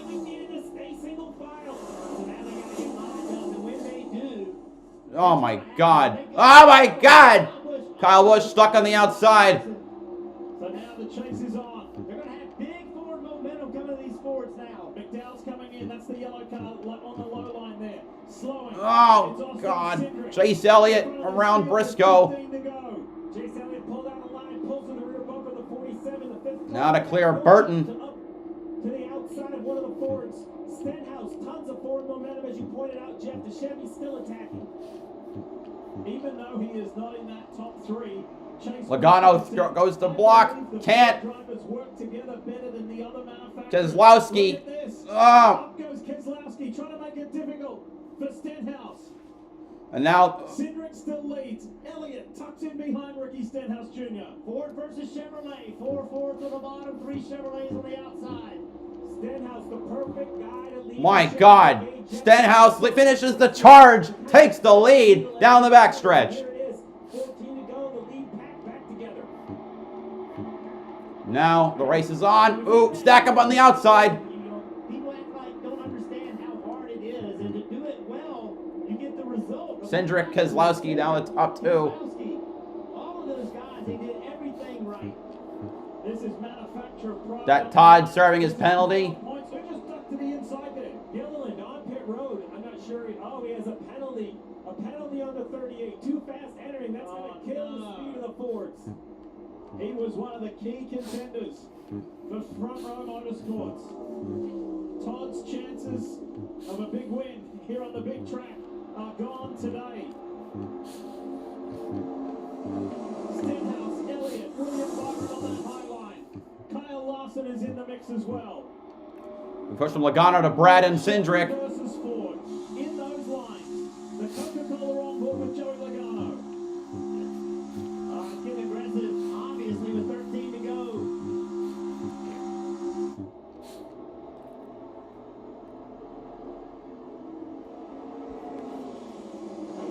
Wide, 190 miles an hour. Reaching speeds of it right at 200 down the straight. Into the straights. We talk a lot about the chaos, Jeff, and at 3 and 4 wide, I'm just not sure what a driver can do. But when it turns too wide like this is like quintessential drafting right here. How much do you back up? How much do you move forward? When do you pull out a line? I just feel like there's more in the driver's hand than when it's just clogged up 4 wide. And no doubt, and then how you push, right? Because now the temptation is to push harder than you have all day long. 198 miles an hour. My goodness.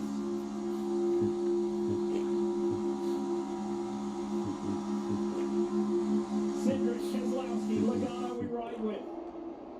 Harrison Burton's having a good run in that Dex Ford as well.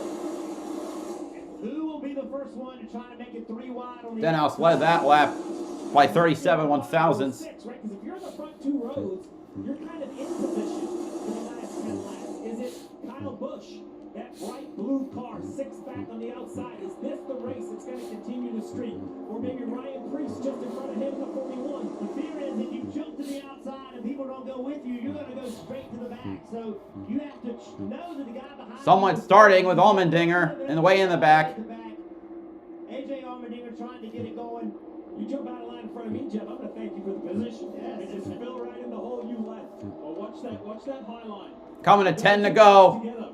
Allmendinger and Shane Van Gisbergen They're a long way back, but we'll see if they can make any progress. There's 10 laps to go from here. They're too far back by themselves, but if it starts to build some momentum, guys will jump up in front of them, and it will continue to build. Right there, it did not work. They're all back to the outside lane.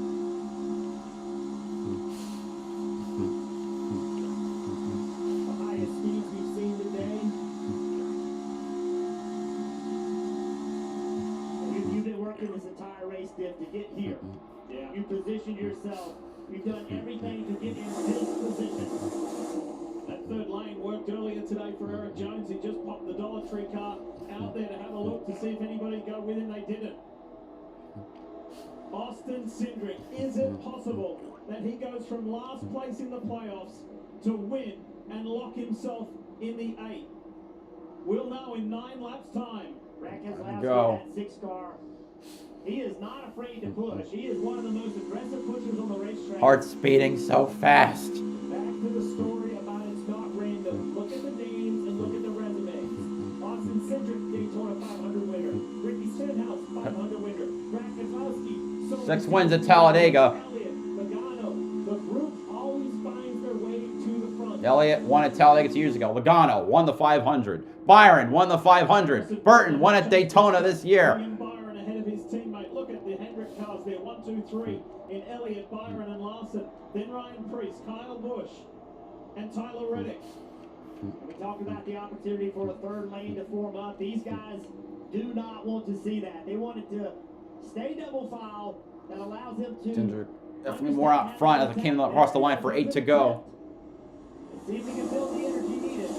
For 23-11, to see Reddick in the 45 rally late in this race will be a relief because he was down in the high 20s. Reddick runs 14. Here's the Toyota on board.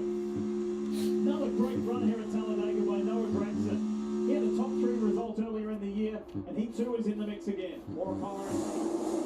Beat that outside lane. They're top 3 wide. Eric Jones trying to lead it. It's not worked yet. And as a crew chief, this is when you have become a fan. You can't be on the radio. You have to let the spotter do what the spotter does. It can happen in really a blink of an eye. So you are literally just glued to the TV, sitting on top of the pit box. How's that 7 to go. Are they making any momentum? Are they making any ground? They are a little bit. Not a lot yet, but a few. If these bottom 2 rows, if they start to have a little bit of issue having to lift off the throttle, then that outside lane will get some serious momentum. Let's see if it happens this time. Hemrick pushing Austin Dillon. Use the blue and black car of Bubba Wallace as the reference point. There goes Dillon. Can Hemrick stay with him? No. Or is that run going to fall flat? Dinger pulls to the high side to try and help, but a lot of lost momentum. Tempted to try it. Not yet. With 2 or 3 to go, they're going to go everywhere. And from this point, Jeff. 6 to go. 6 to go. Sitting in that car, Diff. Look, your heart rate's through the roof. It is firing. You are doing everything to stay calm. Remind yourself to breathe. Focus on all the work you've done. What do I need to do to execute this? Car 47 out in front. And we've had 47 minutes of continuous racing. Awesome day here at Talladega. To be clear, my heart rate's through the roof right here. Much less than those cars. Jeff, we talk about simulation, practice, studying, watching video. You cannot replicate this. You do not get many attempts at this. That is where Logano and a Brad Keselowski has the experience. That's 5 to go. One shot to make the right move. You're just not sure when it's going to Lap car dead ahead. Or, well, it's Todd Gilliland, which is not lapped, but penalized.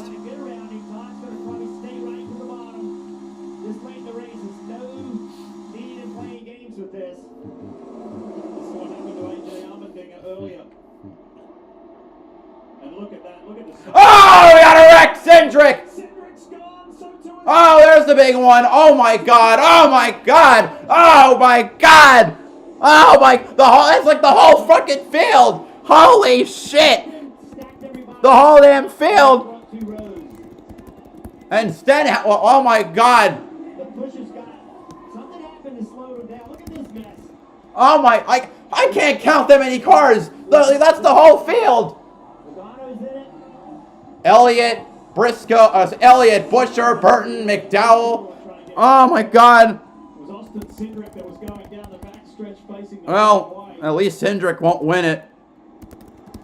LaJoy, Bubba's pulling a Kyle Busch by going backwards. Reddick's front is killed.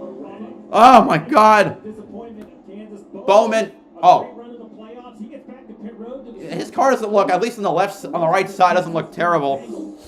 So, two of the key playoff players. Oh my God. Kyle Larson and William Byron. Now, who can get rolling? That's right, Jeff. A lot of conversations been talked about.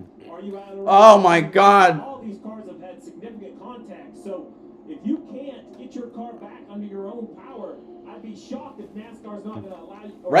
Red flag, man. Dinger, Burt. There's Dinger. There's Hendrick. You see, drivers, if they feel like they can roll. How many cars were in this? My God. Just to get pushed off, get pulled back. They also have a system that you can air up, and it actually extends the rear shocks. It's a newer flat tire system, so you can drive back with flat tires. We'll see if any of these cars are able to drive away from the wreck on their own power. And you can have a good finish with just a little bit of damage. Oh my God, though. Just a little bit of damage. I mean, what? Who's left, man? John had a Nemechek trying to get the gear wrench Toyota going. Well, thank God Cindric bottled. Cindric out of his car. I can't even count how many. Apparently 12 cars on the turn 3 apron. Cindric was the first car to go. Briscoe. All right, what happened? The wreck came on Cindric. Oh, don't tell me it was Brad. Red flag. Bad push from Brad. Logano spins. See Briscoe, Burton, Elliott spinning the inside. He walks the inside wall. I see Zane Smith, Bowman, Berry, Reddick, Jones. In fact, Brad didn't get hit is a goddamn miracle in the worst way possible.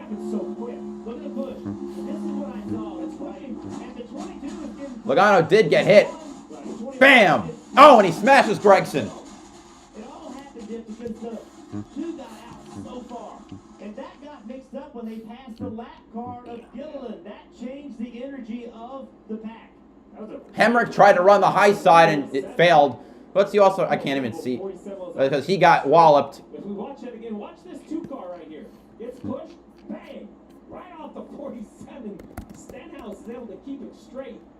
With the 9, Chase Elliott, big impact. Suarez is in it. Well, hey, yeah, Zane Smith is in it. I said Alfredo is in it. Big ramifications for the playoffs. And also Cindric essentially lead this race. And if he wins it, he's advancing to the next Oh my God. The Bubba was in it. I see Gilliland. I love my Jones, Kosovar. I'll be right back. Good God.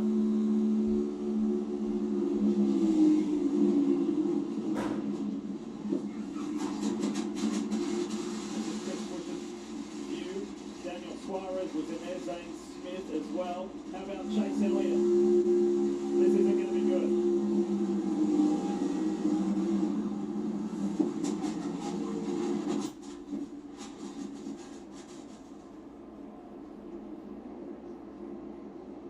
Look at all of these race cars, and I'm going to tell you, one driver is not even in this.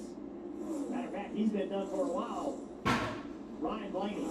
That was a massive.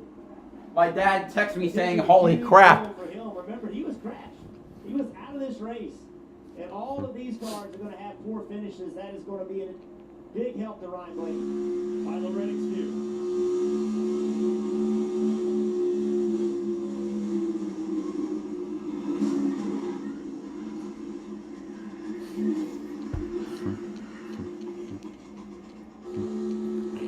Like he was in the wreck. No? It's Gillen. Todd, someone's saying Gillen's lucky man. Todd was in the wreck.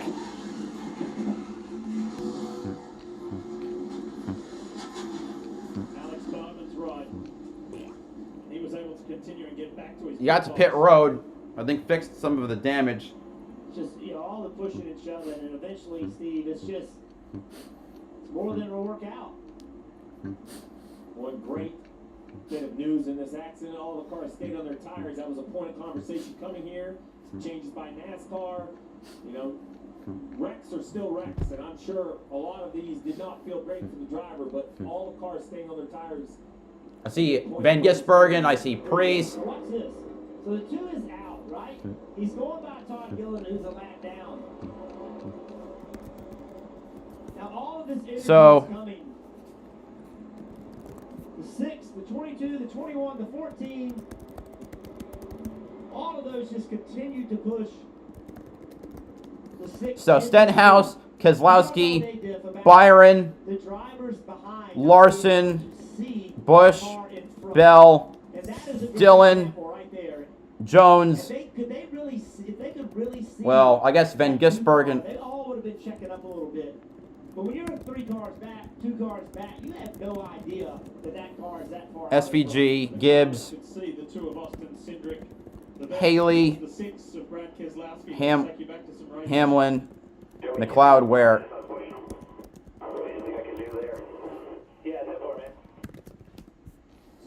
Alfredo was in the wreck. It just looks like he's hitting the 2. But then when you get a wider perspective, right, it's, well, the 22's hitting the 6, trying to push him. Right, he's catching the 2. And it's, you know, earlier in the race, you would hear spotters say, you know, close in front, and you would see that 3rd car start to check up a little bit and leave each other space. But 4 laps to go. You know, you just have to continue to try to push, because if he can push the 2 out, then the bottom lane moves. It's just, you know, it's almost a matter of time. Line up a bunch of pool balls and push from the back until one of the pool balls pop out of line, and that's basically what happens, right? You can only push them for so hard, something's going to come out of line. And in this case, it happened to be the first car on the inside lane. That's wow. where the cars involved. There are a lot of cars to be retrieved. This was the view of AJ Allmendinger in the Stride Chevy. So close. Got within 5 laps of the finish. And then the big one happened.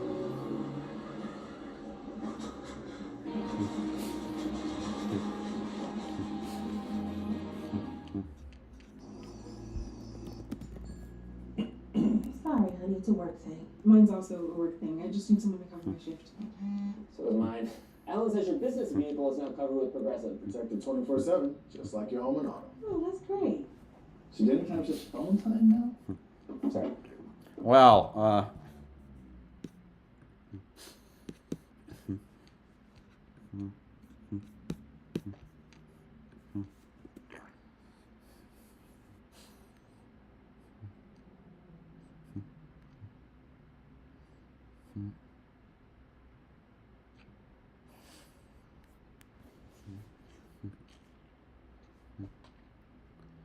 well, I think the start team is in the wreck, so.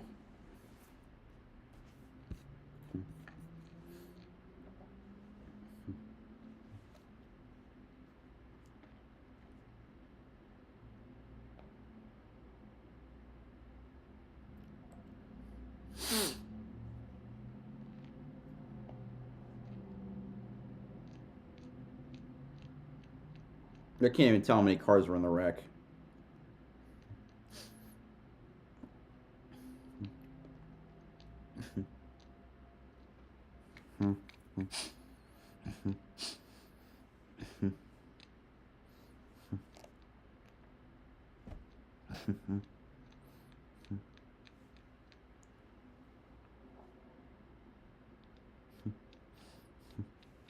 Richard Boswell to Chase Briscoe. You tell us that Brad Moran, the series director, just told us that we would get a pushback to our stall. Do not let them take you out of that race car. Put your hand over the latch and do not let them drop the window net.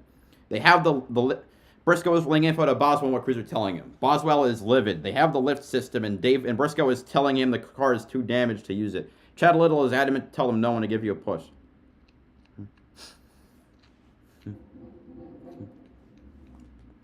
Cars that have seen better days here at Talladega Super Speedway over outside turn 2. A lot of history. And maybe some people would rather forget what happened with those. These are live shots here now on a beautiful afternoon in Alabama, where we have come to a very sudden stop after the big one happened. That's Austin Cindric. That was the beginning of it all, and teammate Joey Logano in there, Ryan Preece, Chase Elliott, Harrison Burton, Chase Briscoe, John Hunter Nemechek, Noah Gragson. The list goes on.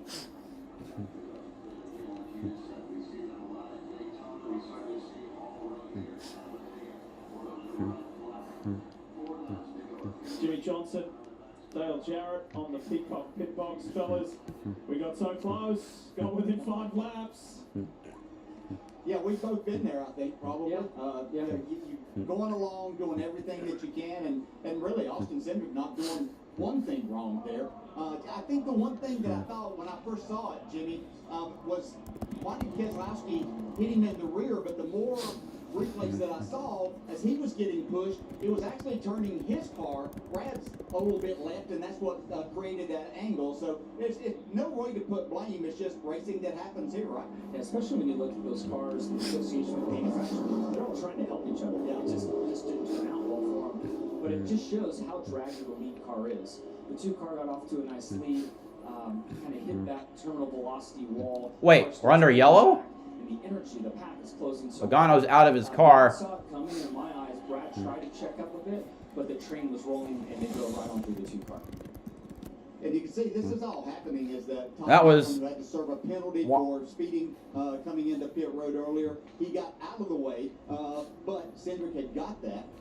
And as you pointed out, the manufacturers want their guys to run together. Well, the bad thing is if there's something happens, then they're going out together too. Yeah, it totally is that way. And then what I think a lot of these guys will fall back on, and I know Ryan Blaney's name is back in the conversation because of all the stage points he had.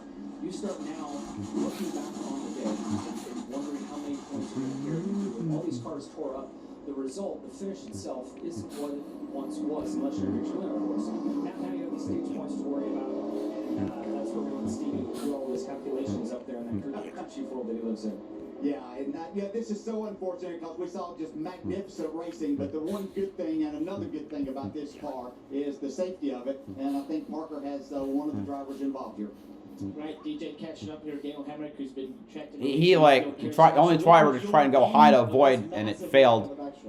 Not a whole lot, Parker. Just seeing here on the replay. Looked like the 2 was out a little bit, and 6 didn't quite square up. Looked like with the 2 kind of started the accord. Actually, the first thing I saw was debris going up, and we were trying to get a 3rd lane rolling there. 4th lane, more like. Yeah, so just 3rd lane. Yeah, there's 2. Really fast qualifying effort for us. I put a 31 car in top 10, and hey, did turn out the way it did.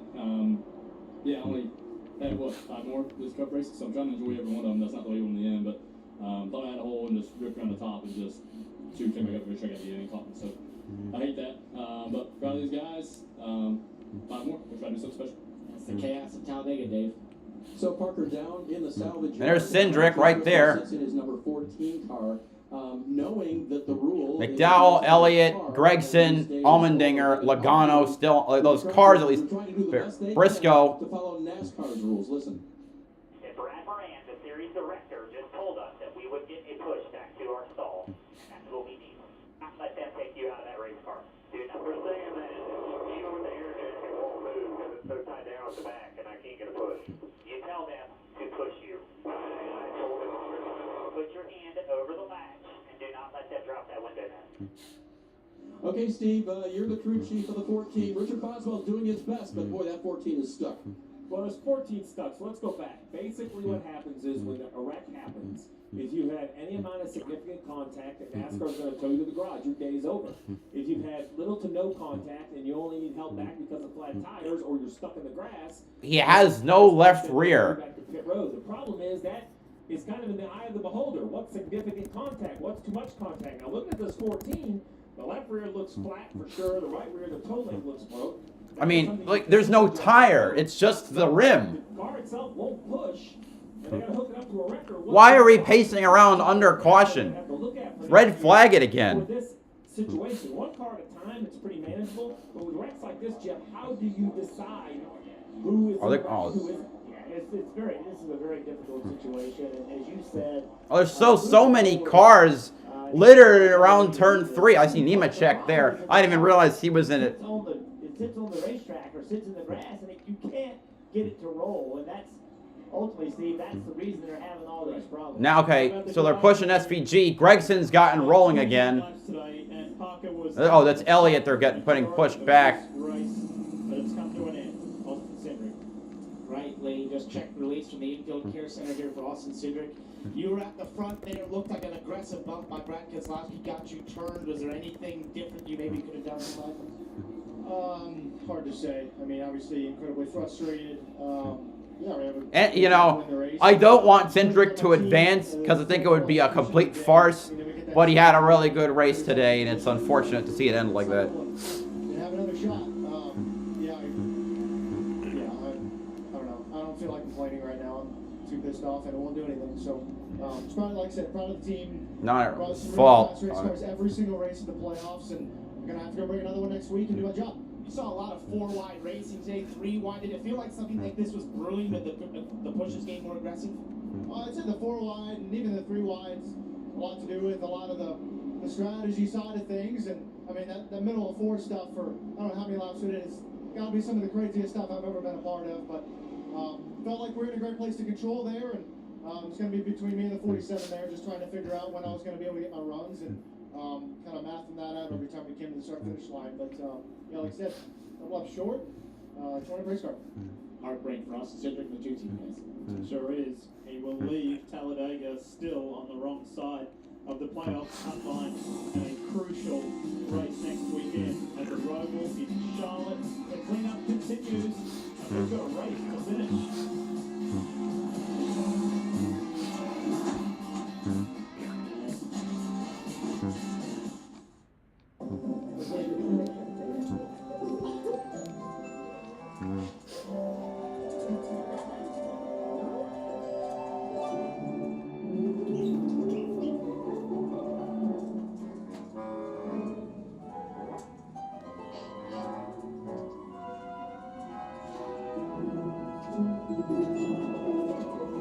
For 5-star backyards, YellaWood brand pressure treated pine. If it doesn't have this yellow tag, you don't want it.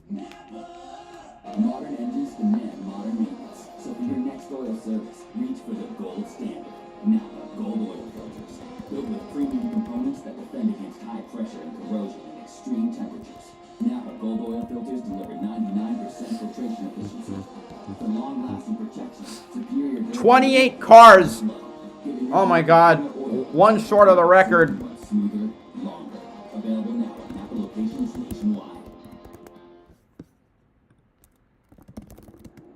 The cleanup continues of a wreck, the big one that involved 28 cars. Just incredible. One of the biggest of the big ones, and how did it look like with the 2 of Cindric car backwards? And this is where it's scary. Extra contact, back of the car comes up, and then the car sets back down. And you know, I mentioned all the cars stayed on the ground. There's some other cars here spinning at that speed. And It is a record. Sorry, it is a record. 28 cars is the biggest wreck of all time. Here for Talladega after some flips earlier in the summer. A little rail underneath the right side rock. You can't see it on the racetrack, but it wants to slow the airspeed down. The window rail was in Daytona, but the right side roof rail taller than it has been at previous races. And unfortunately for those drivers in the accident, they displayed that fabric on the yellow side of the right side roof flap. Basically makes it a parachute, right? When it opens up, it catches more air. And the whole concept is, when this car is built and designed, it's designed for racing, which in this direction right here makes a tremendous amount of downforce. When the car turns sideways, it goes from a race car to airplane wing. The biggest wreck in the modern era. And then the air is able to get underneath it and flips the car and flips it over. So here's a great look at that fabric on the 22. It's kind of out of the roof flap right now. So you're trying to slow the air down over the roof of the car and reduce the amount of air going under the car.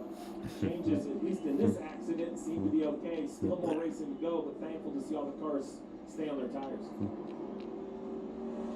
Frustratingly, Josh Berry, for the 2nd week in a row, gets towed back. This is John Hunter Nemechek. This is Chase Elliott. Again, 28 cars involved. It's going to have significant playoff implications, especially for two Penske drivers, Joey Logano, Austin Cindric, both are below. Good God. Byron plus 77. And how all of these different drivers. McDowell getting ready for his post-crash interview. McDowell, who led the most laps today, you were involved in that incident on the backstretch. What was your viewpoint? I didn't have one. Because you couldn't see. 12th, 13th at the time, and all I saw was cars spinning and trying to avoid it. So I didn't see what caused it or what started it, but unfortunately we were right in the middle of it. Kind of got hit on both sides, and thought maybe we could get it rolling, but just couldn't get it to move. So hated for everybody on this left shop stop board Mustang. Super fast again, had a lot of speed. But that happens at the end of these races. I mean, we just didn't execute what we needed to be in the front to miss it, and that kind of happens here. Talk to me about how aggressive these pushes get late in these races, and how do you hold on to them when you get big pushes like that? Yeah, you know, when you get down to 5, 6 to go, you feel like it's coming. And where I was sitting on the racetrack, I was like, I don't know how I'm going to avoid this. You really want to be in those first 2 or 3 rows. I don't even know where it started. It might have happened in the first 2 or 3 rows. But you feel better when you're up near the front. But yeah, just, you know, it's just part of it at the end of these races, and you're pushing really hard. And you're just trying to get your lane moving. You're just trying to get some momentum, and yeah, just kind of along for the ride. Unfortunate result, Dave, for Mike McDowell. So Parker, if it's a right rear lower control arm, they are out. If it's a right rear toe link, they can repair it. Steve, the list of things you can do once you're towed back here like this is not an extensive one. Well, Briscoe got back to pit road. Dave, this is going to be pretty controversial in the garage area, because the rule says if you have more than slight contact and you can't return to the pits, then your day is over, and that comes down to the decision of the tower. We had Delaney complaining about this at Watkins Glen. Now, his car ended up having pretty severe damage. Josh Berry, a week ago on lap 1, claiming that they should have been run back to pit road. Now we hear at the 14 and the 9 of Chase Elliott, who has been towed back to pit road. Kim, what are you hearing on the 9? Yeah, Chase Elliott, he had to wait because there were so many cars. Oh, this isn't, well, the 9's a couple laps, multiple laps down. Wedged on the bank, and that the car was going to be okay. Got a tow to his pit stall. They're working on left front clearance is the first priority. Then they're going to check the suspension, but they do think they're going to be able to go back on the racetrack. Chase being towed to his pit stall after a lengthy wait on the crew. Now, the goal of the damaged vehicle policy is not to take cars off the racetrack that compete. The problem is it has to be clearly written that it can be officiated the same for everyone. McDowell getting towed back to... No, wait. No, that's his car. Why are we puttering around on overtime still? We've hit all the laps. Nemechek's car getting towed back. I'm not even... Burton getting towed back is when that's on. Here's Harrison Burton in the 21, also getting towed back to his pit stall. So this is 3 cars being towed back. Hendrick crew go to work on the 9. Have a look at this. 11. The only one I think who hasn't been. Wait, who has to wait? Wait. Atlanta 13 of the 16. The Glen. Bristol had the least amount. Wait. What trouble has Larson been in? Talk more about that because Christopher Bell kicked it off. You got a penalty. Had to go to the rear of the field. So Bell's penalty, Suarez's penalty, and then causing a wreck. Trying to get back in the pack. He trying to merge them, trying to be doing the foul, and just drives up in front of it and gets himself spun out. And then a big impact at the 12 up lane, a push from the 48, turns the 12 around as he comes up. Big contact with the one of Chastain and the wall.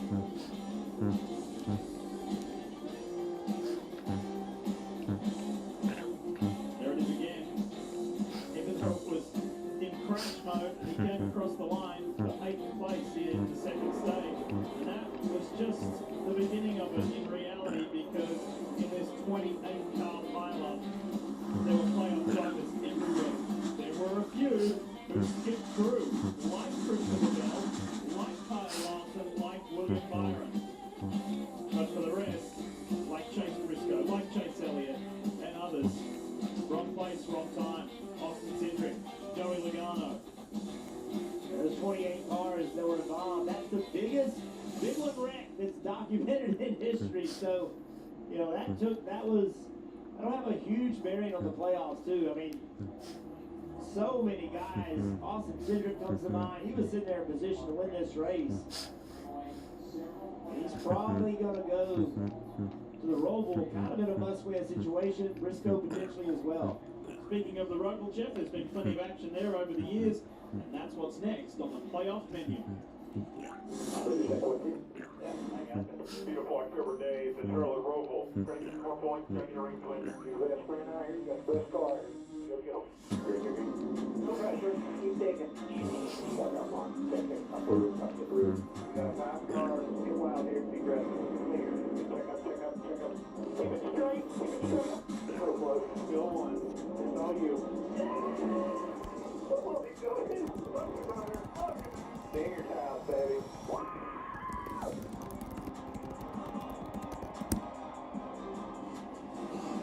It's going to be an exciting end to the round of 12 to determine who will be the 8 drivers to advance. Here's the menu for next weekend on the CW. NASCAR Countdown Live, the Xfinity Series and Xfinity Series Racing at 4 p.m. Eastern on Saturday. On Sunday, back on network television here on NBC. 2 o'clock is Countdown to Green. 2:30 will go racing in the final round of 12. All right, we've been hearing from the drivers when they get released from the infield medical center. Who's next? Parker? Well, we have Joey Logano here, who was pushing the 6 of Brad Keselowski, who got into the back of Austin Cindric down the backstretch. Did you know how big a run that you guys were creating there, and could you have done anything different? I don't think we could have done much different. I mean, we had the bottom kind of working fairly well, and our timing got a little bit off a 2 from what we have been doing, and we got pushed from the 22. I had a hop. Transferred to the 6, and it transferred to the 2 just at a bad angle. Is there anything in terms of you guys when you were down there trying to get the car rolling that maybe you were trying to get going there? What stopped you from being able to continue? I don't really know what to tell you. Put in like cars, I guess. It's a disaster because everyone's just sitting on flat tires and wants to roll, but they can't because they're on flat tires. And we got this machine that's going to plug up the rear tires, or at least jack up the back of the car.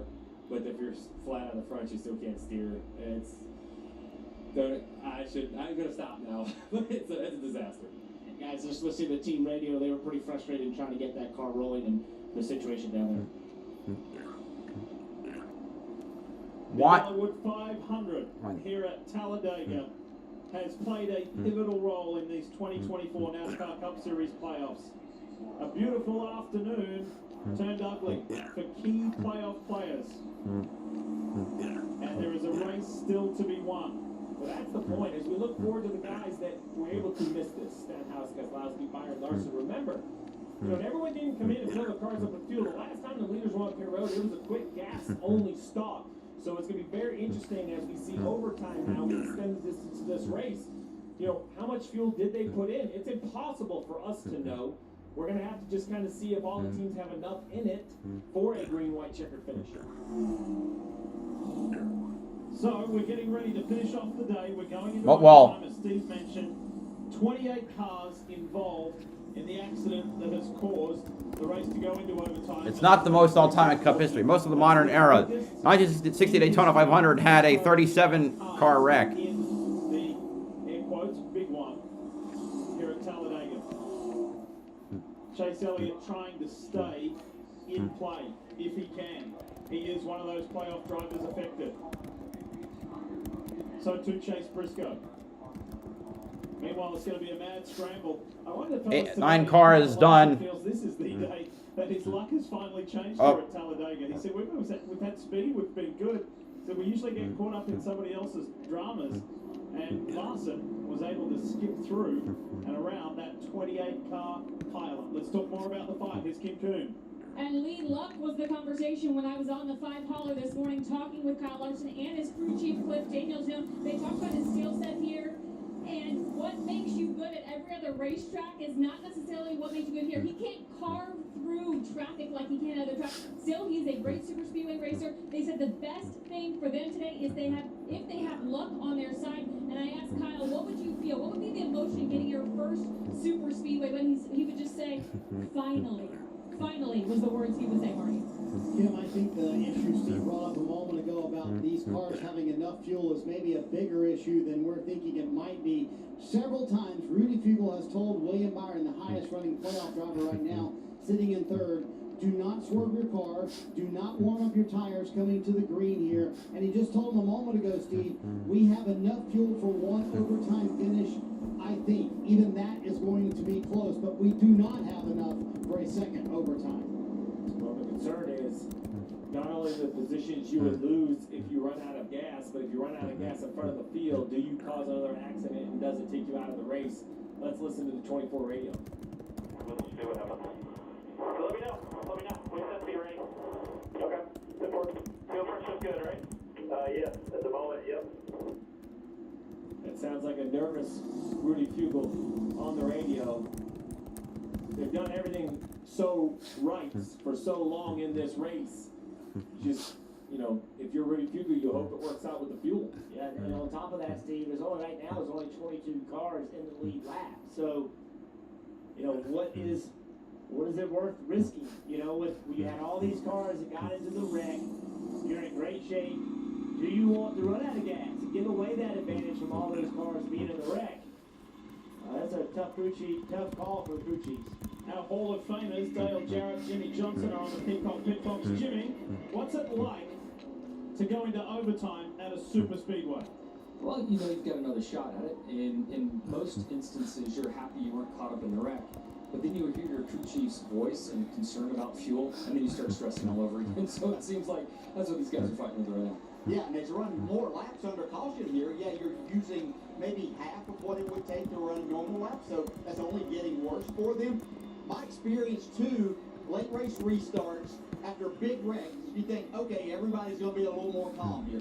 Not the case whatsoever. Going to be the pushing and shoving is going to continue, correct? I totally agree. I'm not sure what the odds are or how to place it bet right now, but I would bet that there's going to be another caution, and this is going to go again. Thank you, guys. So we've got about ready for a dramatic 70 minutes to sunset. But the day was exciting with the 3 and 4 wide racing for a long period of time. We've been going for some almost 50 minutes of green flag racing until the big one. So the field was in a good rhythm. Green flag pit stops. 13th overtime finish, most all time in a year. I barely even noticed we were going into overtime. How do we execute this? Ricky Stenhouse Jr. has won on these types of racetracks. He is going to pick, Keselowski, I'm sure, is going to pick next to him. And then it's about who's going to push. Choose rule. What guy is going to give the best push? How do you leave the restart zone with the right momentum? One of the things you can't control is what happens behind you. But what you can do is do your job. It gives the guy behind you every reason to stay with you. Sometimes, Steve, you might want to get a good launch, get going, and then drag a little brake to get that guy behind you hooked up to you. Keep that brake applied just a little bit to stay hooked up, because 2 cars together will go faster, even if you're dragging a little bit of brake. You see the big mark on the side of Stenhouse's car from the impact when that big wreck kicked off. I mean, if Stenhouse can convert this into a victory, this is going to be... Dang! I even noticed the damage. Ricky won. It was on a big track too. That's last year's Daytona 500. What I find interesting is how aggressive are William Byron and Kyle Larson and Christopher Bell going to be. They have so many people in trouble here. I mean, they don't need to. I mean, they're basically. I mean, they should be. They all three should be safe for the Roval. Should be.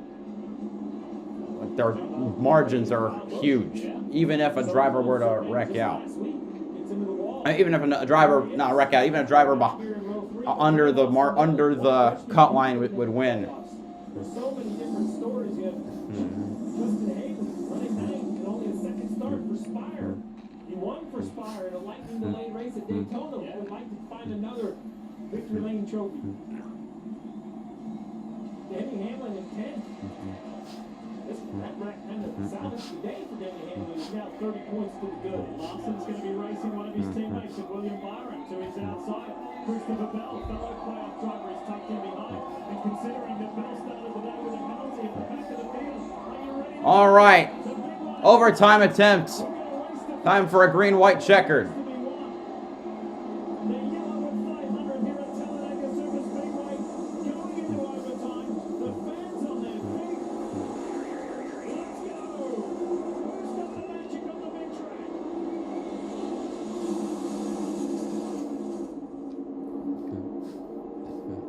They've played nice for so long. But now the gloves are off in overtime. Just make it to the finish. Make it one lap. Here comes Tristan Ravel to the 5. Stenhouse leads. Push from the high line. Byron from Stenhouse, Byron, Busch, Jones. Doing what he can. Eric Jones in the pink and white car. Here comes from to Brad from Larson. Both front rows got separated from each other. Now they're trying to get hooked back up. The driver of car number 6 has won here 6 times. If he wins, he would be the second winningest driver at Talladega. Here we go. White flag is out. Last lap at Talladega. Who's going to take home the W? Busch goes to the high line. Can he get a run going? No one goes with him. Stenhouse a little wiggly. Brad leading as they go enter the backstretch.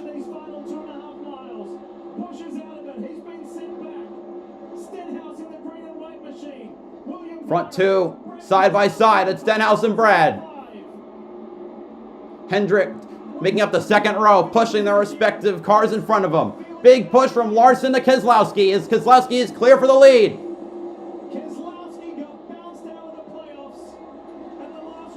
Big push coming from the 24 to Stenhouse. Here they come to the tri-oval. To the finish line. Who's going to take the win? Oh! Ricky Stenhouse by 6/1000ths of a second. Oh my God. Oh my God.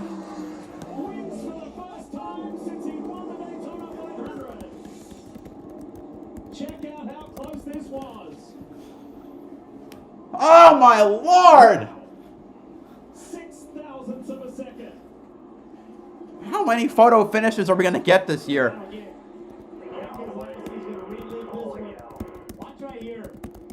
His Stenhouse's second win at Talladega.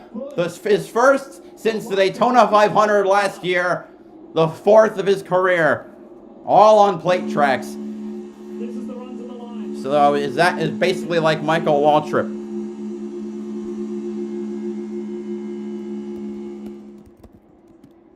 And William Byron ducks to the outside. He Oh my God. right on the line as well. Holy crud.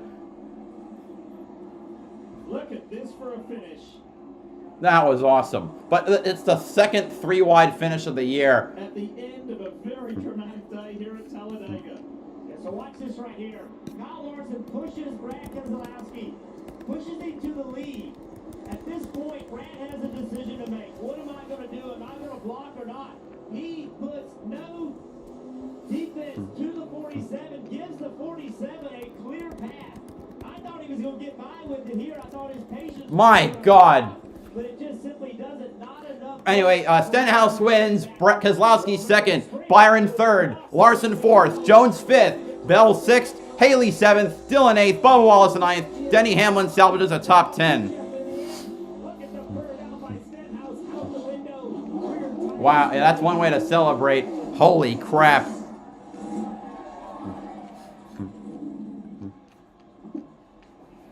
Talladega does not disappoint.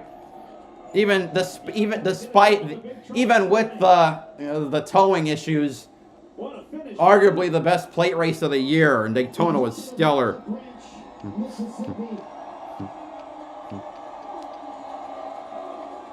by the way, happy birthday to Ricky Stenhouse Jr., who turned 37 on Wednesday. And here comes the JTG Darty group. 18th different winner this year. Ricky Stenhouse, who wins at Talladega.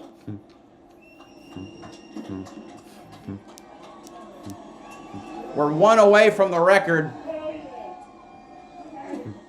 But, you know, Stenhouse really came on strong in the second half of the race. Ricky 6/1000ths of a second. What was your take on that final? Really half lap. Felt really good. We had our, Chevy teammates behind us, and I was hoping Kyle wasn't going to push the 6 that hard. I knew the 24 was probably going to try and, get to the line there, but man, this team Breaks a 65 race winless streak. won since the 523, and It's been an up and down season. It was a lot of hard work this season, just trying to find a little bit of speed. But we knew that, you know, this track is one of ours to come get. So for all of our Southern Mississippi people, appreciate y'all coming. This means a lot winning here. Gotta say, we're thinking about everybody in Western North Carolina. Brad Doherty, his family, right where he grew up there in Black Mountain. A lot of people are struggling. I wish my wife and son Stets were here. They didn't come this weekend, but I'll see y'all at home. And man, what a day! Just proud of this group, the whole Kroger, Palm Olive, NOS Energy Drink. There's so many people, Sunny D. There's so many people that help this. You know, Campers In. And, man, there's just so many great product partners in this Kroger program, and glad to get him another win. Yeah, Madison and Stetson didn't make the trip, but what do you think that hug's going to be like from the big guy when he's back at the track, Brad Doherty? Yeah, I'm looking forward to seeing him. You know, I'm looking forward to going to North Carolina and helping the cleanup. We're working on that now with Team Rubicon to go out there and you know, help clean up. So looking forward to that. This win's really, really special. Boy, what a finish. Ricky Stenhouse Jr. gets back to victory lane here at Talladega, Lee. Awesome performance and lovely dedication. Byron advances on points. No one in the round. Oh my God. The updated points, and why is William Byron highlighted in yellow, fellas? He advances to the round of 8. Advance with points. He didn't take the win. Bell has to be feeling good as well as Larson, Hamlin, maybe even Bowman, but then it starts to get very tight down there around the cut line with a Roval next week. Rod Blaney had to be sick when he got in that wreck early in the race, but Well, that late race for that. Blaney wrecks out, finishes 39th and is plus 25. Oh, he's going into the. Is he going? Yo, Stenhouse going into the crowd. Forget the Roval is new this year. There are a lot of changes to it, and there are a ton of unknowns. A lot of drivers. Or kind of. Go. Wait. He's going. Oh, he's going to the flag stand.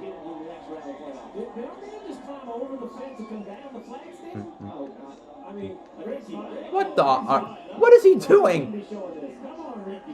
Okay, now he's coming down. He climbed over the fence. Oh, I love it. Hey, we're on a roll here, by the way. You know that Ricky's the 9th different winner in as many races here at Talladega? The variability's been good. The racing was terrific today. There was a big one, the biggest one ever, involving 28 cars. Here is the menu for you next weekend.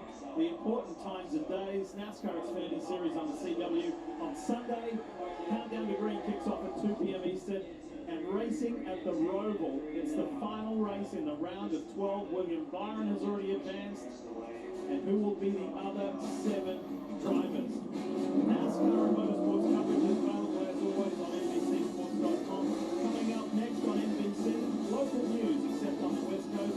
Later at 7 p.m. Eastern, Football Night in America, followed by Cowboys Steelers. On behalf of the entire team, this is Lee Giffey saying have a great night. Okay, and on that note, I'm gonna end the stream. But holy crud! Yeah, I'm gonna add it. Of course, I'm gonna add it.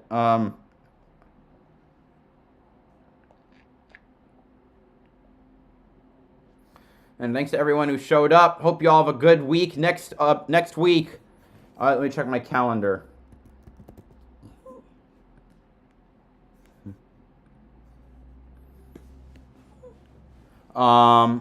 Bathurst 1000, although I won't stream that. Charlotte Roval. IMSA has its finale. NASCAR Canada Euro Series has its finale. Modified Tour on that Sunday as well. But for my purposes, I'll just be streaming NASCAR. Thank you all so much for showing up. See you next week. BowserJrXD signing off. Have a good one.